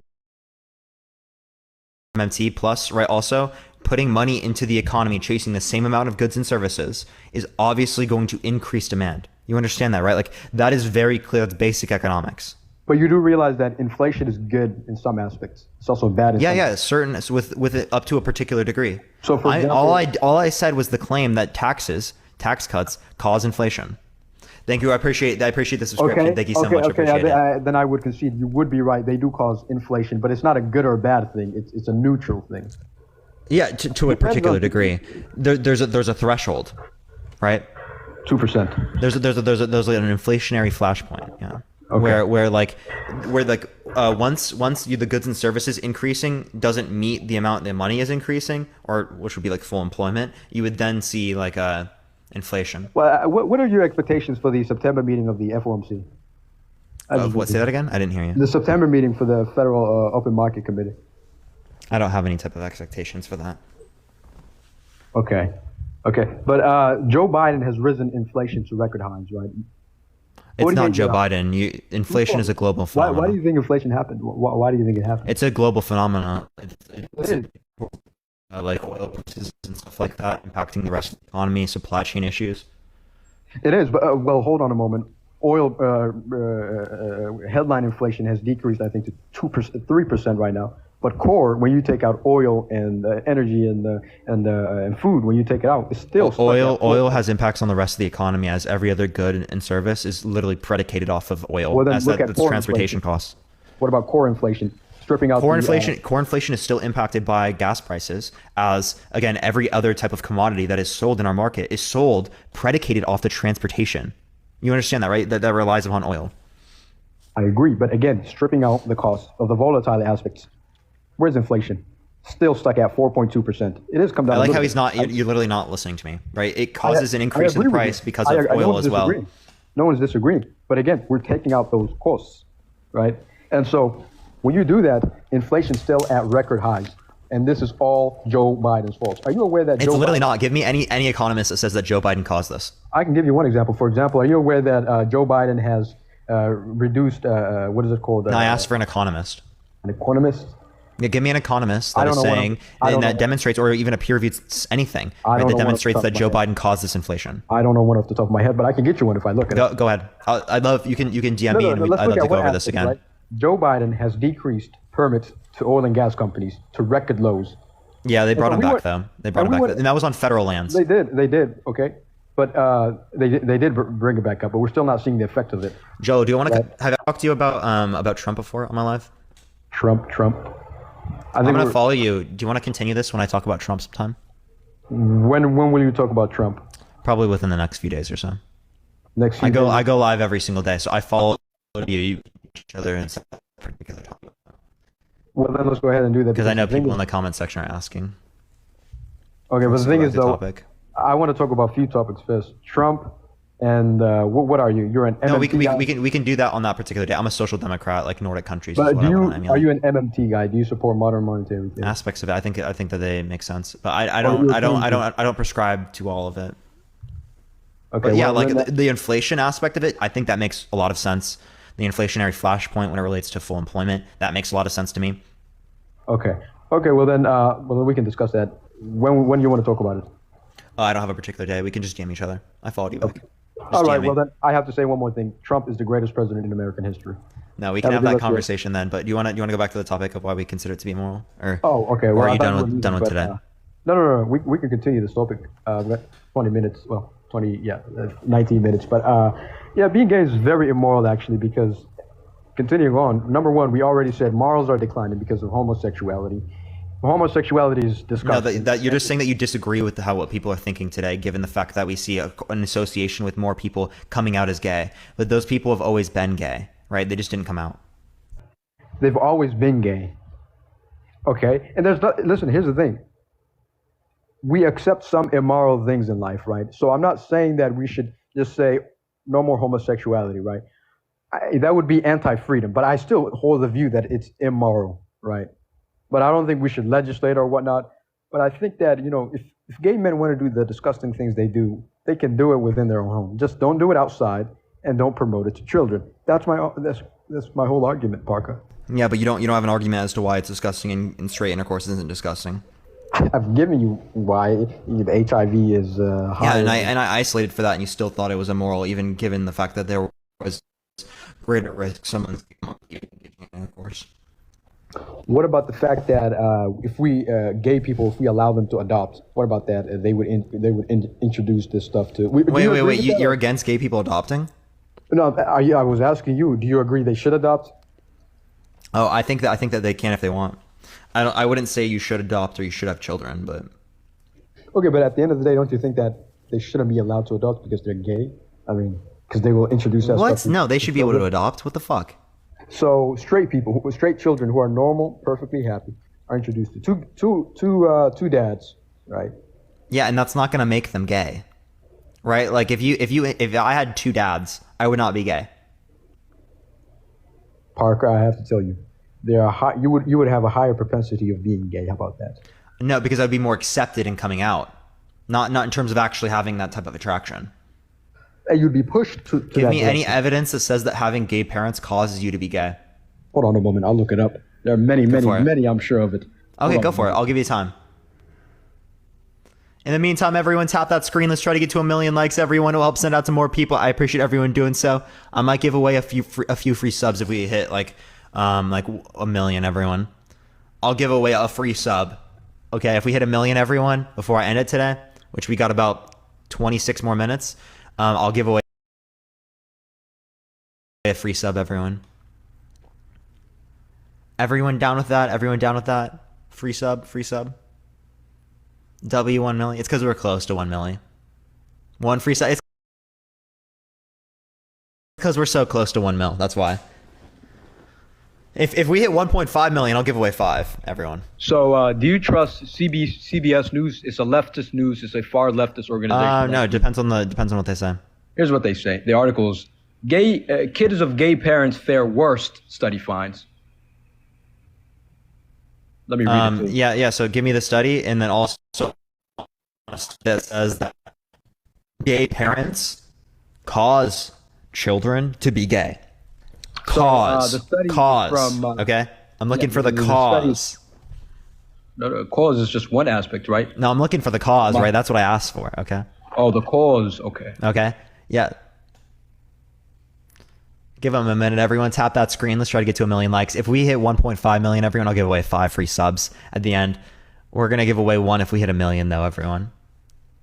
We'll give away 1. But yeah, in the meantime, everyone, hopefully everyone's having a good day so far. If you want to support me, you get access to the sub-only chat that I've always put on for the last hour of my lives. Make sure to subscribe to me if you haven't already. Join the goobs, right? We're at like 1,100 right now. I think we're at 1143. So we're running up, trying to get to 1,500, everyone. You already know the deal. I think that we're literally like top 5 in the world for subs right now, everyone. Still crazy. I appreciate everyone, by the way. I know that we're top 5, so that's crazy. I appreciate everyone. But yeah, keep tapping that screen, everyone. Let's try to get to 1 million likes. We're getting there so quickly, everyone. Y'all are running up that like button right now. It is going up like 2K a second, everyone. If you keep tapping the screen like that, we're going to be giving away 5. Yeah, top 5, yeah. Yeah, a lot of people have lost subs who are even in that leaderboard, so we might be top 3 right now. Because there's only a few people that have more subs than me. I know it's like, there's like, Sunshine Jazzy has more than me. There's like some IRL streamer. Cedar Couple has more than me. And then there's like this one gamer person that's more than me. So definitely top 5. Are you sure it's not top 5 in the US? Maybe it is in the US, but I mean, I saw other people that weren't from the US. Because you have truly great content. I appreciate it so much. Thank you. Okay. I couldn't have found one, but here's what I found. I found a different one that said they fare worse than children born in straight homes, right? So, wait, sorry, say that one more time. That this study by Mark Regnerus, an associate professor of sociology at the University of Texas, Austin, looked at 15,000 Americans between the ages of 18 and 39, and he found that children of gay or lesbian parents may be more likely to have social and emotional problems. Shane, thank you for the subscription. I appreciate it. Thank you so much. I don't think I have a friend that's read the study. I haven't read it yet. Would you like him to address it here? Because I haven't read it yet. He's here? Yeah. He's read the study? Yeah. How did he read it so quickly? He's already read it before. He hasn't, like, it's not like he just read it right now. Okay. So is this what you do, Parker, all day? You just, a study has shown that disproves you, and you just say, oh, I've got someone that says it's fake. No. He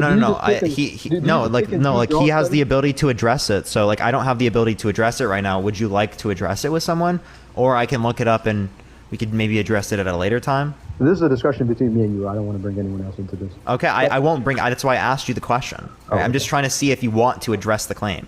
Right? But it seems to be pretty weird to me that you wouldn't want to address the claim, given that someone has already read it. I don't think they've read it. Me personally, I don't believe they've read it. He has read it. I trust me. I really trust this person. Thank you, Kimberly. I appreciate it. Then bring him up. I want to know what his criticisms of this is. I really want to know. He's Wild Librarian has appeared in the chat, everyone. Yeah, Joe's pissed off because someone who actually reads things and says search them on the internet comes with no fact. Yeah, he's like, wait, he's literally a librarian, so I promise you he read it. You're a librarian? I am a librarian. I have 3 degrees. I speak 3 languages. What do you do, Joe? Yeah, that's amazing. Yeah, I know. Isn't that amazing? So here's what I'm going to tell you, Joe. I'm not. I really believe that's great. Because I think we need librarians. I'm not trying to be teachers or whatever. Well, you do know, Joe, that most people that I meet, and I met quite a few of them that have your views, actually hate libriarians and actually call us out and say that we're rumors and anything. Oh yeah, okay. From the library, I have multiple. Well, I'm proud of you for actually reading. So here's what I'm going to say. Go ahead. Have you read the study by Reginus? Have you read it, or did you just look it up, on Google and see that it was a reference in CBS News? I wonder if that's what you did. I've seen it on the CBS News article. Yeah, because you typed in a search asking what the outcomes are for gay children. No. What I did was I asked. Here's what I asked on Google. I said, "Do kids born in gay homes turn out better or worse?"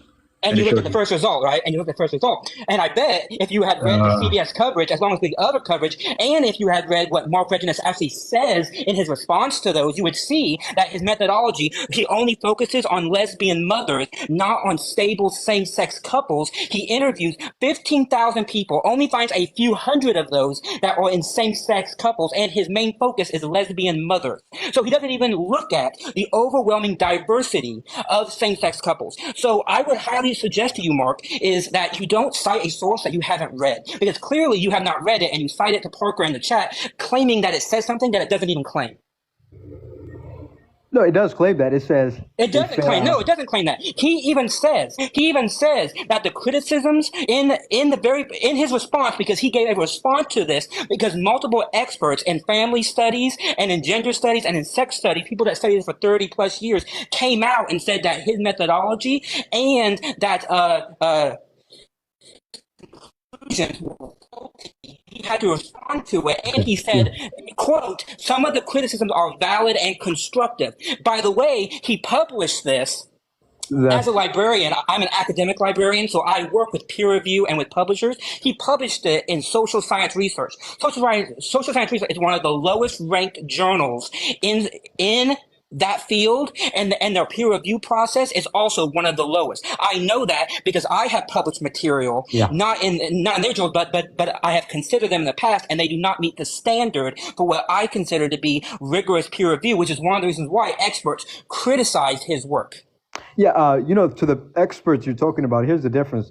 I can bet my left arm and my right leg that these experts, and I put quotations around experts, I bet that they were funded by Soros, the Rothschilds, or the UN. Okay, Joel.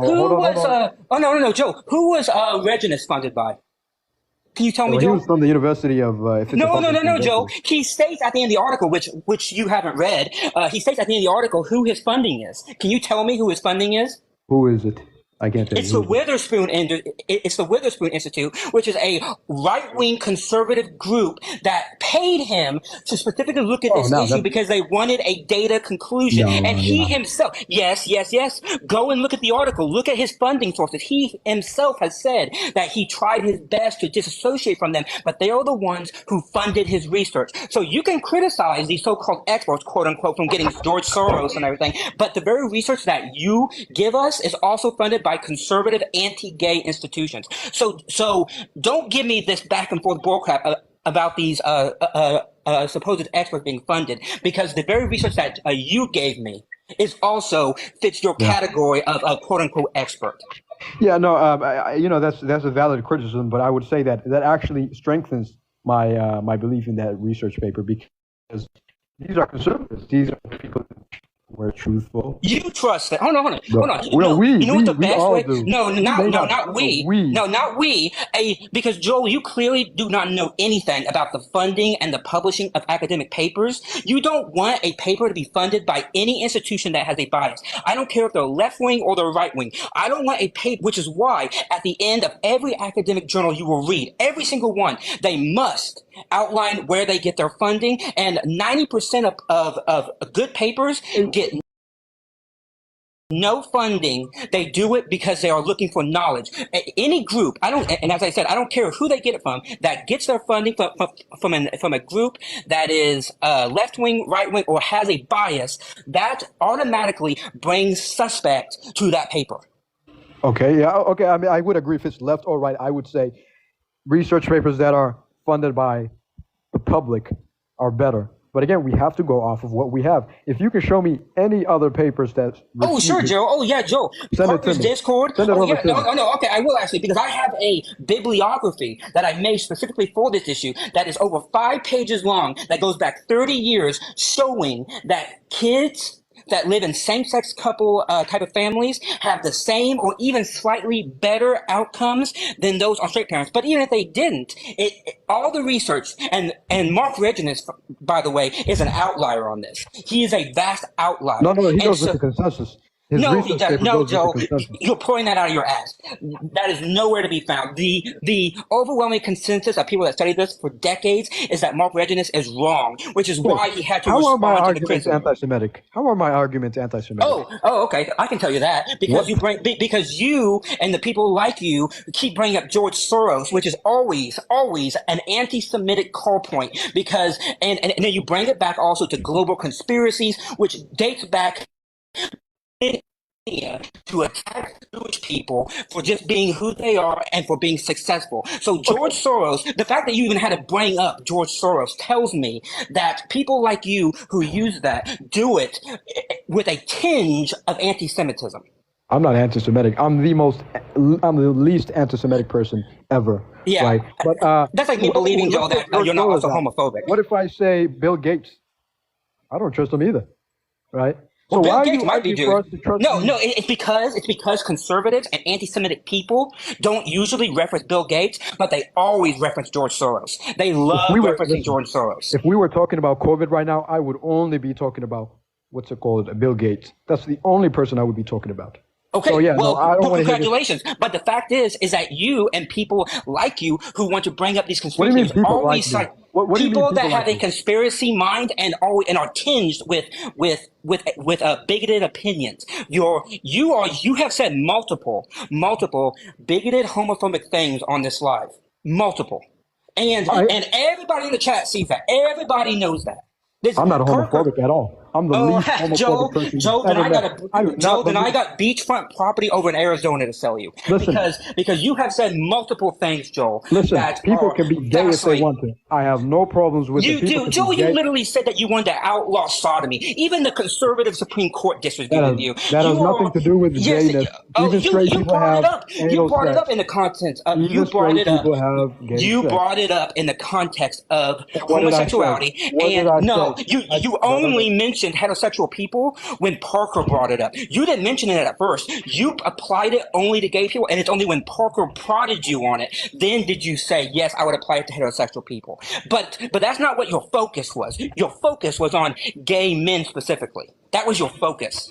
Well, who do you want me to focus on then, other than gay men? We're talking about homosexuality, right? That's what we're talking about. No, I mean the fact that you don't believe the lesbians exist. I mean, you can focus on lesbians. You Lesbians can focus don't on exist. It's not a bisexual real people. thing. Rock It is a real thing. It That's is the not a real stupidest thing. thing. That is the stupidest thing I've ever heard in my life. I have know never met a multiple lesbian. I've met multiple lesbians. The lesbians I I've know met. lesbians. No. The lesbians I've met 2 years later, they were with a man. 2 years. All the lesbians I've met, quote unquote lesbians, all of them. So you lesbianism know is not no real. lesbian. You know of no lesbian that is in a committed same-sex relationship.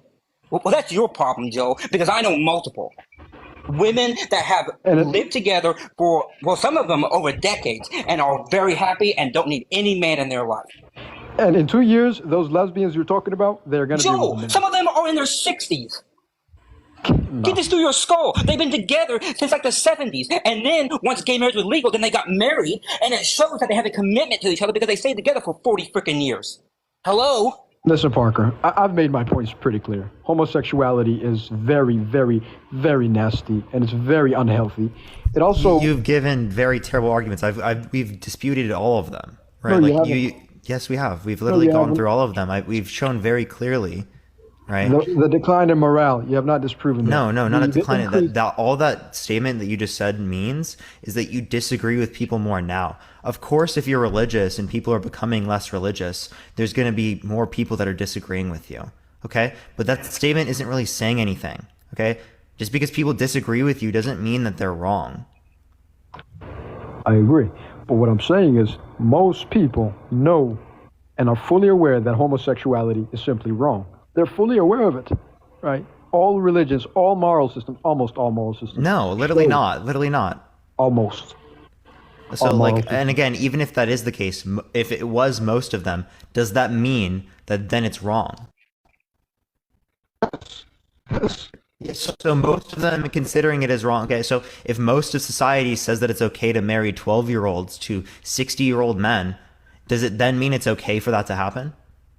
We've already talked about this. In some scenarios, it doesn't mean yes or no. In some scenario, we've already talked about this. In some so you don't hold this reasoning in this scenario, do you?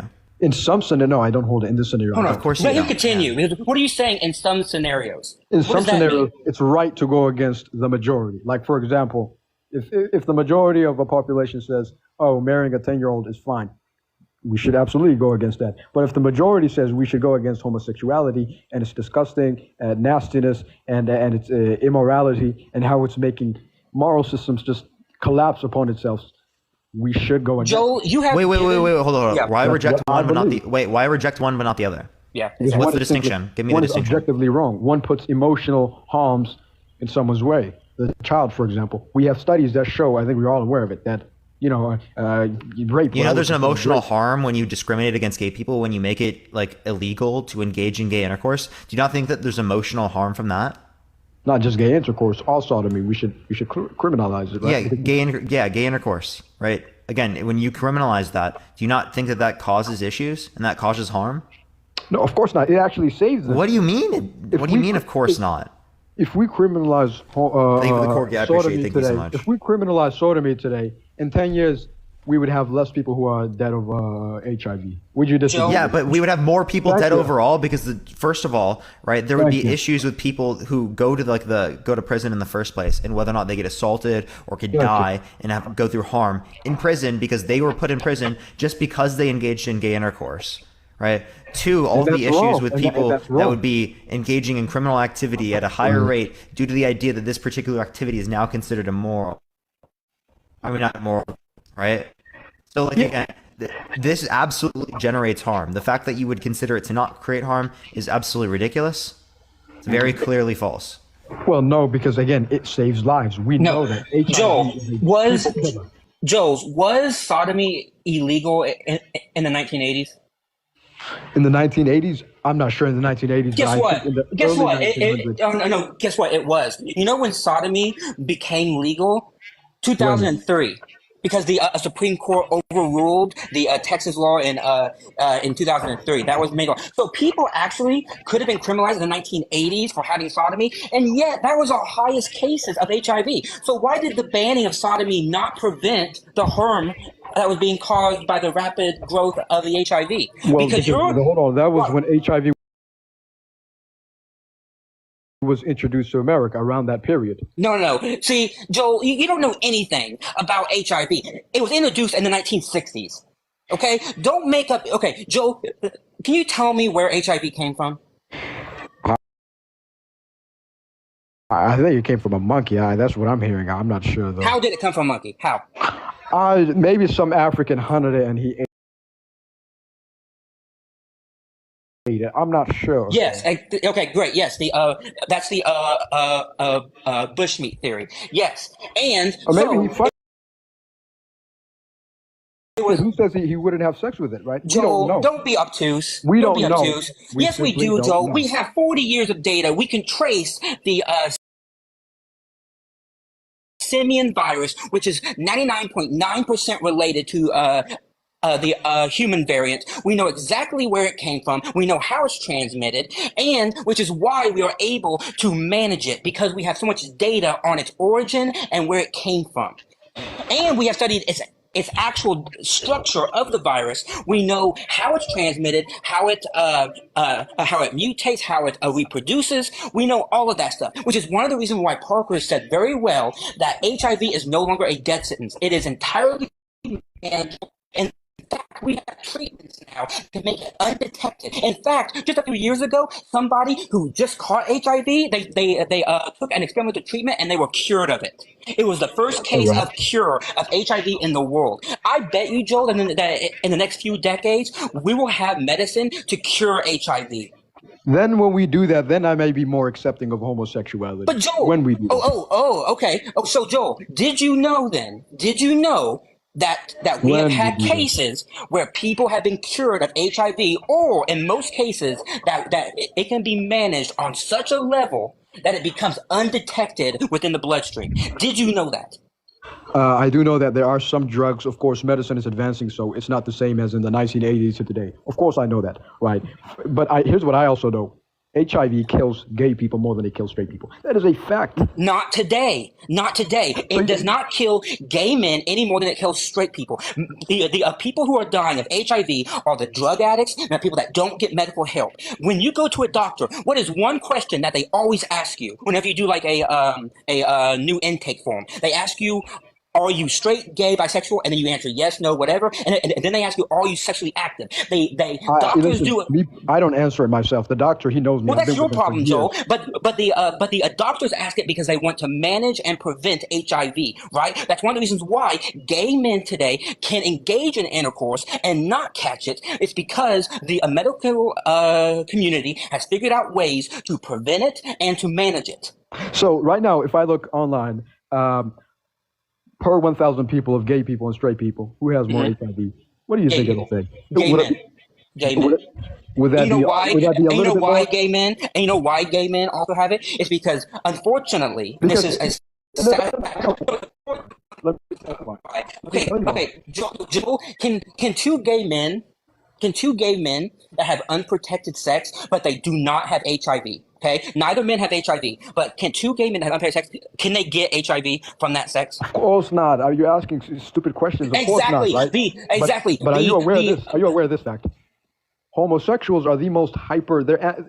No, that's not true. That is an old. That's an old stereotype of who's gay more people. hypersexual, men or women? Who's more hypersexual, men or women? No, it's highly individualistic. Some women are very hypersexual. Some average, men are we're very. not looking at the outliers. On average, No, it depends on the groups. Are you looking at young people or old people? Are you looking at certain types of races? Are you looking at certain types of people that might have certain diseases? It depends.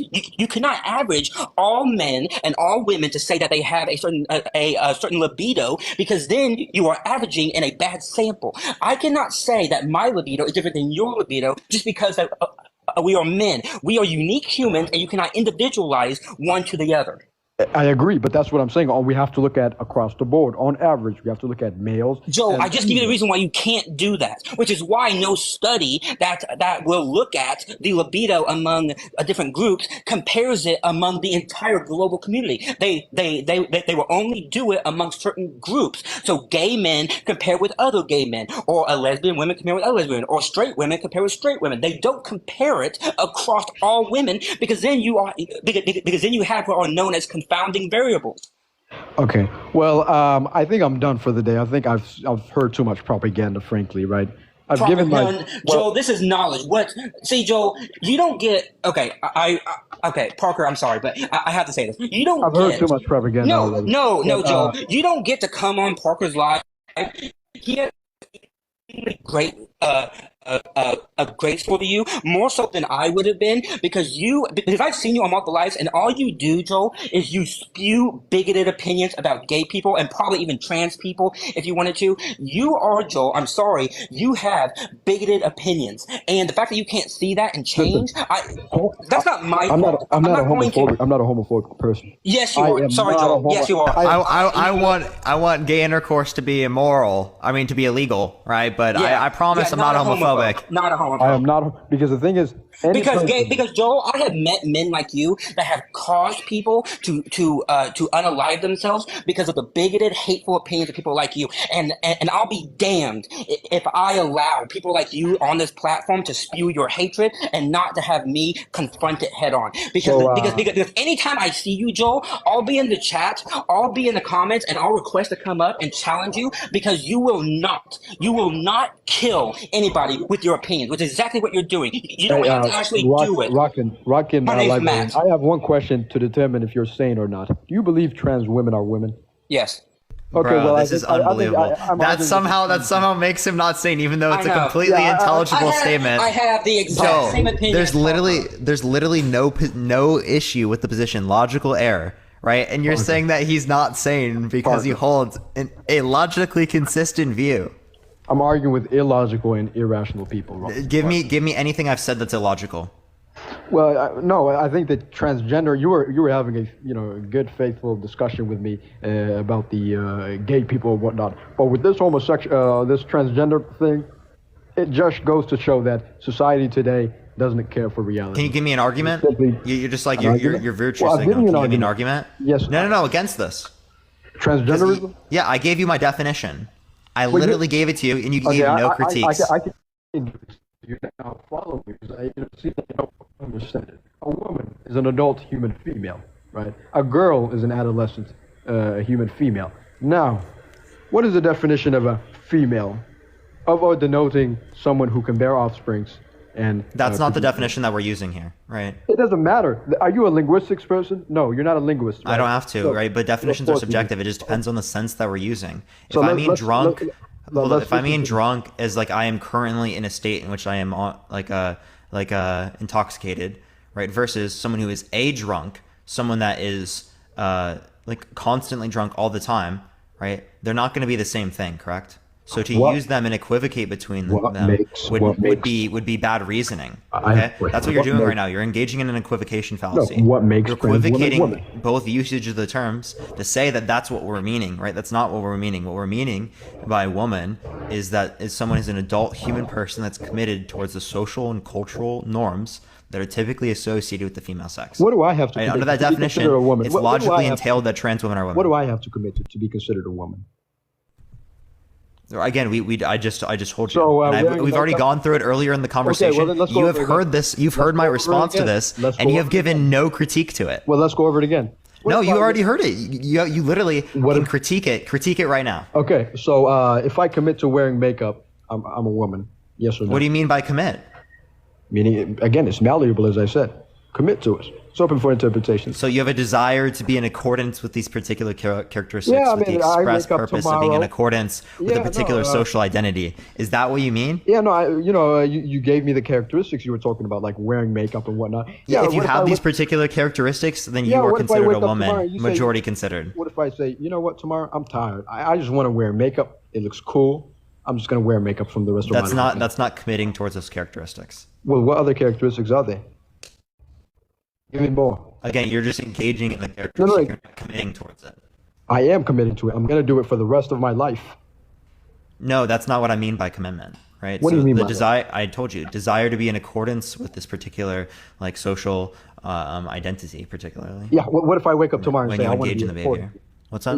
I want to do everything my mom does. I want to do how she dresses, how she, with the express purpose of being designated with this particular social group or identity. Yeah, even that too. Yeah, so under that definition, you would be considered a woman, right? If you fit those particular criteria, which you do not fit those criteria, therefore you are not considered a woman. Parker, let's argue more topics that are based on reality rather than Joel. There's nothing wrong with what I just said. You didn't even argue against anything I just said. Yes, I did, because you've just said it's not in accordance with reality, but failed to justify that. It isn't, because men cannot be women. It's impossible, Parker, and you know that yourself. I'm not saying men are women, and actually earlier you said that someone can be a man and a woman at the same time. So there's actually some men out there that are also women under your view. Men cannot be women, Parker. You literally said that someone is a man and a woman simultaneously. So under your view, there are some men that are women. They're born with both. Actually, I don't hold that view. You hold that view. So are you critiquing yourself right now, bro? I can't even believe it. Bro just dunked on himself. If they're born with both. You think men can be women, unironically, right? I don't, right? Because I mean, trans men are still men, trans women are still women. But you actually think men can be women because you think there are men and women simultaneously as one person. You keep saying this, that trans women are women. What is it that makes them a woman? Come on. You have to address the self dunk. There's no self-dunk, okay? You literally self-dunked on yourself. You think men can be women. No, someone who's born with both organs can be. Yeah, so you think men, it's a man and a woman simultaneously. No, right? So you think men can be women. No, men can you just self-dunked. Men can be men and women, right? They can't simply say, you know what, someone born with a penis can't wake up tomorrow and say, I'm a woman. Never. Dude, what are you talking about? Someone born with a penis cannot wake up tomorrow and say I'm a woman. That's not what I'm saying is happening. It's not just one day they randomly let me do this. 10 years, I don't care however long it is. Someone cannot decide to say, I'm born with a penis, I'm a woman. You cannot Yeah, so do that. I don't think it's necessarily a volitional process. I think that this is going to be how like their desires are in accordance with the particular environment they exist in, right? So then if we have to accept people who are transgender, then we logically have to accept people who struggle with boanthropy and people who struggle with transracialism and transageism. No. Yes, we would. Because do they have a Parker, definition of? why are you being I don't accept transageist, Parker? I don't accept a definition of race that would relate to like any type of social identity Parker. or commitments. Right? Why are you being transracialist and transageist? Why, Parker? Dude, because age and race, right? Race is going to be based upon phenotypical expression, and age is going to be based upon like duration, time elapsed, amount of change, right? These things are true independent of stances. Okay, if they're true independent of a stance, right? Obviously speaking, then it's not going to be the same.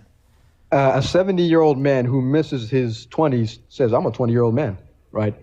Why would you say he feels that his innate sense of his age is incongruent with his chronological age? What do you have to say with him?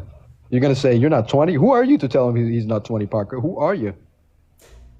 Again, right, what's true independent of his stance is that he's been around for 40 years, right? Because it relates to 70, time I said elapsed, 70. right? There being a particular time on a timer, right, is true independent of what I say it is or my desires, my stances, right? And So that obviously is it's not going to be the same. And that is the issue. That is the issue at heart with your transgender argument. I like how he's not. I like how he's Whether not you believe- engaging with any of the points. Actually, I give him a good response and it doesn't even engage. I've engaged with your response. Wild, bro. Wild. I've engaged with your response. Someone You who didn't. said, What did you? who says there's an incongruency between what they feel, what their inner age is, rather than what their chronological age is. Why wouldn't we accept them as trans ages? Why wouldn't Yeah, we? because someone, when they're claiming about their gender, they're not claiming that they have different biology than what they have. Okay. Oh, That's they not are. the They claim are. that's being made. They are. They literally aren't. They are. No, they're not. They're women. No, that's not claiming different biology, because what they mean by woman is relating to their commitments. Okay, so if you're just equivocating here. You're engaging in equivocation and then calling them delusional because you're equivocating. You're the one engaging in bad reasoning, right? And then you're literally sitting there from your point of claiming bad reasoning, equivocation fallacy, right? And saying that they're delulu, right? When they're not delulu, they're completely consistent in their view. There's nothing wrong with their view, right? You're just sitting there from your position, engaging in bad reasoning. That's it. Here's the thing, Parker. I thought leftists were pro-women, but with the stance that you take on transgenderism, you to me seem like you're anti-women. So dude, what does this even mean? That's a virtue signal. That is literally a virtue signal. You're anti. Do you want to give me any argument, Joe? I'm giving you the space to give an argument. Why are you not accepting people? That was like an emotional plea that didn't even relate to reality.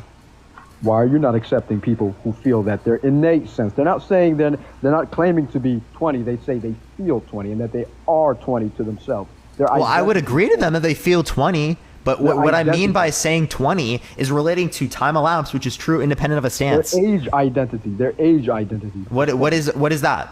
An age identity is, how people, when they go through life, they have a specific moment in life where they feel the most at their best. Where they feel they have the most peace.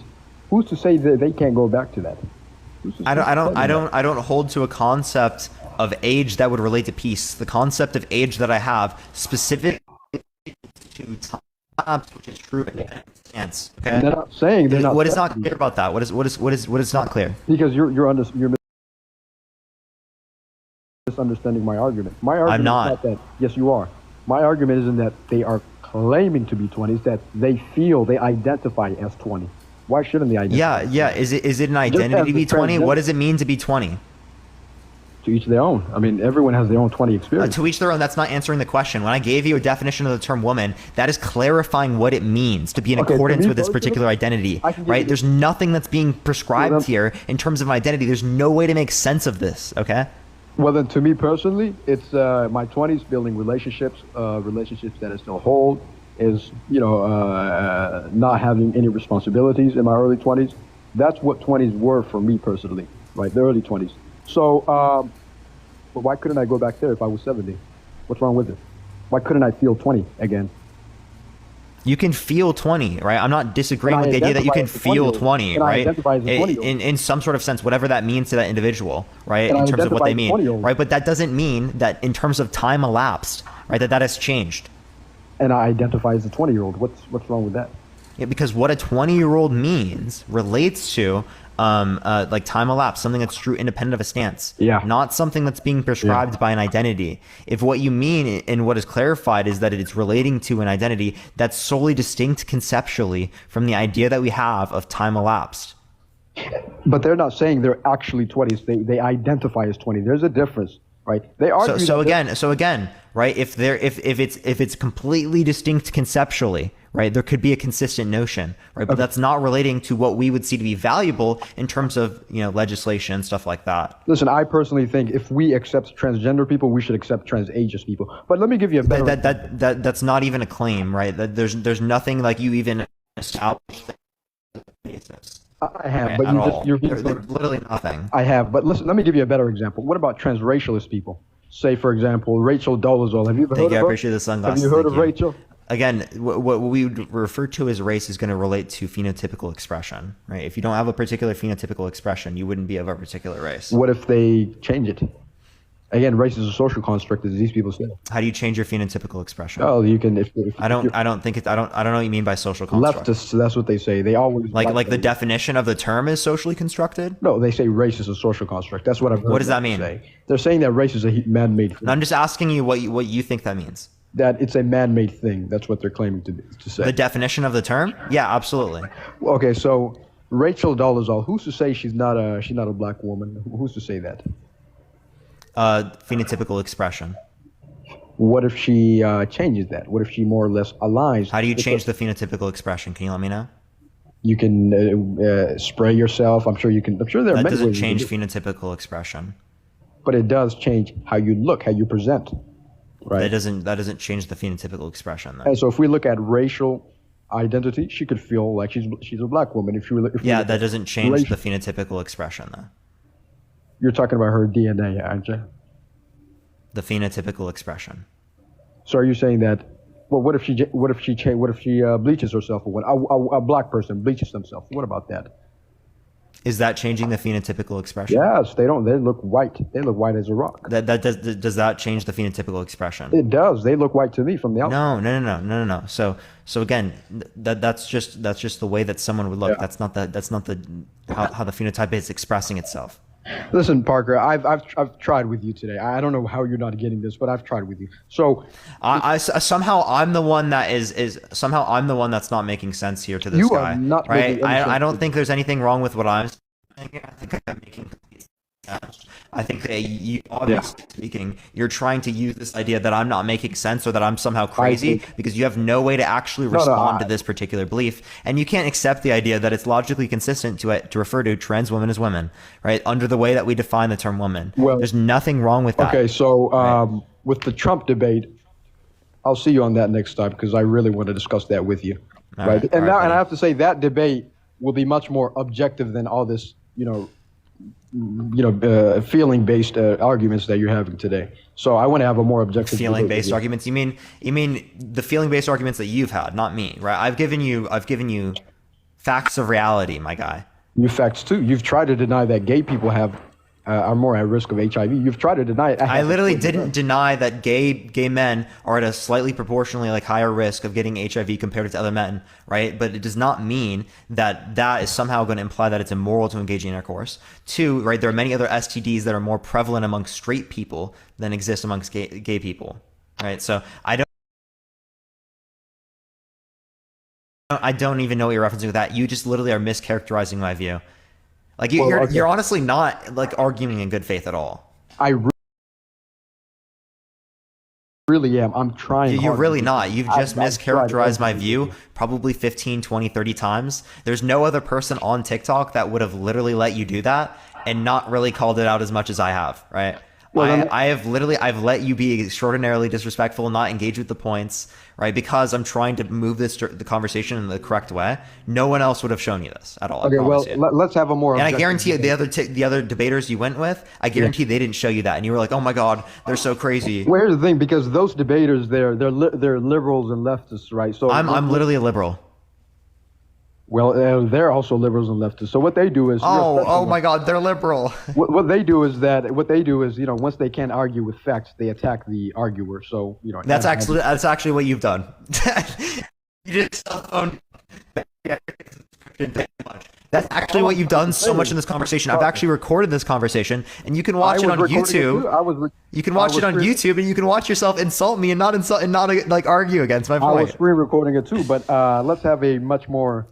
Thank you, Benji. I appreciate the subscription. Thank you so much. No, honestly speaking, there's no productive conversation to be had with you. Right, I will have a conversation with you on Trump because of the people that will be able to hear like what goes on, right? But there's nothing productive to happen with you as an individual. I promise you. And it's much more objective than this transgenderism thing you're arguing for. Yeah, so obviously definitions are subjective. You have a blessed night, Parker. All right, buddy. Have a good one. I'm going to get off here tonight. I appreciate everyone coming on. We're going to be giving away 5 free subs here real quick, and then we'll probably raid someone. So if you want to stick around and get access to a free sub, type me in the comment section right now, and I'll follow you and give away 5 free subs, everyone. I got to write down the free subs. Type me in the comment section if you want a free sub, everyone. You got to be 18 plus, everyone, by the way, in order to get the free sub. Thank you, Tessa. I appreciate the little crown. Thank you so much. All right. Let's click random people. How dare you? Gently is getting okay, this person is getting a gently is getting a free sub. Annika Taylor, 9 tails. Okay. Let me follow them. Next person, let me click on the next one. Keep tapping that screen, everyone. I appreciate everyone. We got to 1.5 million likes. I appreciate everyone, by the way. For the love of nails. For the love of nails. Give it a second, everyone. I'm gonna get 2 more people. Of nails. Keep typing me in the comment section, everyone. Keep typing me. Giving free subs, everyone. Giving away free subs. Tara Star 888. Tara Star 8888. All right, we got one more person, everyone. If you want to have access to a free sub, type me in the comment section right now. I'm going to click it here in a few seconds. So if you want it, make sure to type me in the comment section right now. And we have it went way past. Let me click the next one. Give it a second, everyone. We're going to click it now. All right, Lindsay Lou. All right, everyone. I appreciate everyone coming on today. Lindsay Lou 040. I'm going to give you all the free subs right after this. I appreciate everyone coming on today. Hopefully everyone had a great day so far. I'm going to see if there's anyone live right now that I can raid. Is there anyone live right now I should raid, everyone?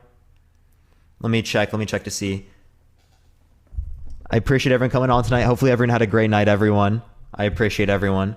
But yeah, I don't see anyone right now. I'm going to get off right now. Appreciate everyone coming on. King Scar, I appreciate the subscription. Thank you so much. But have a great night, everyone. Peace out, y'all.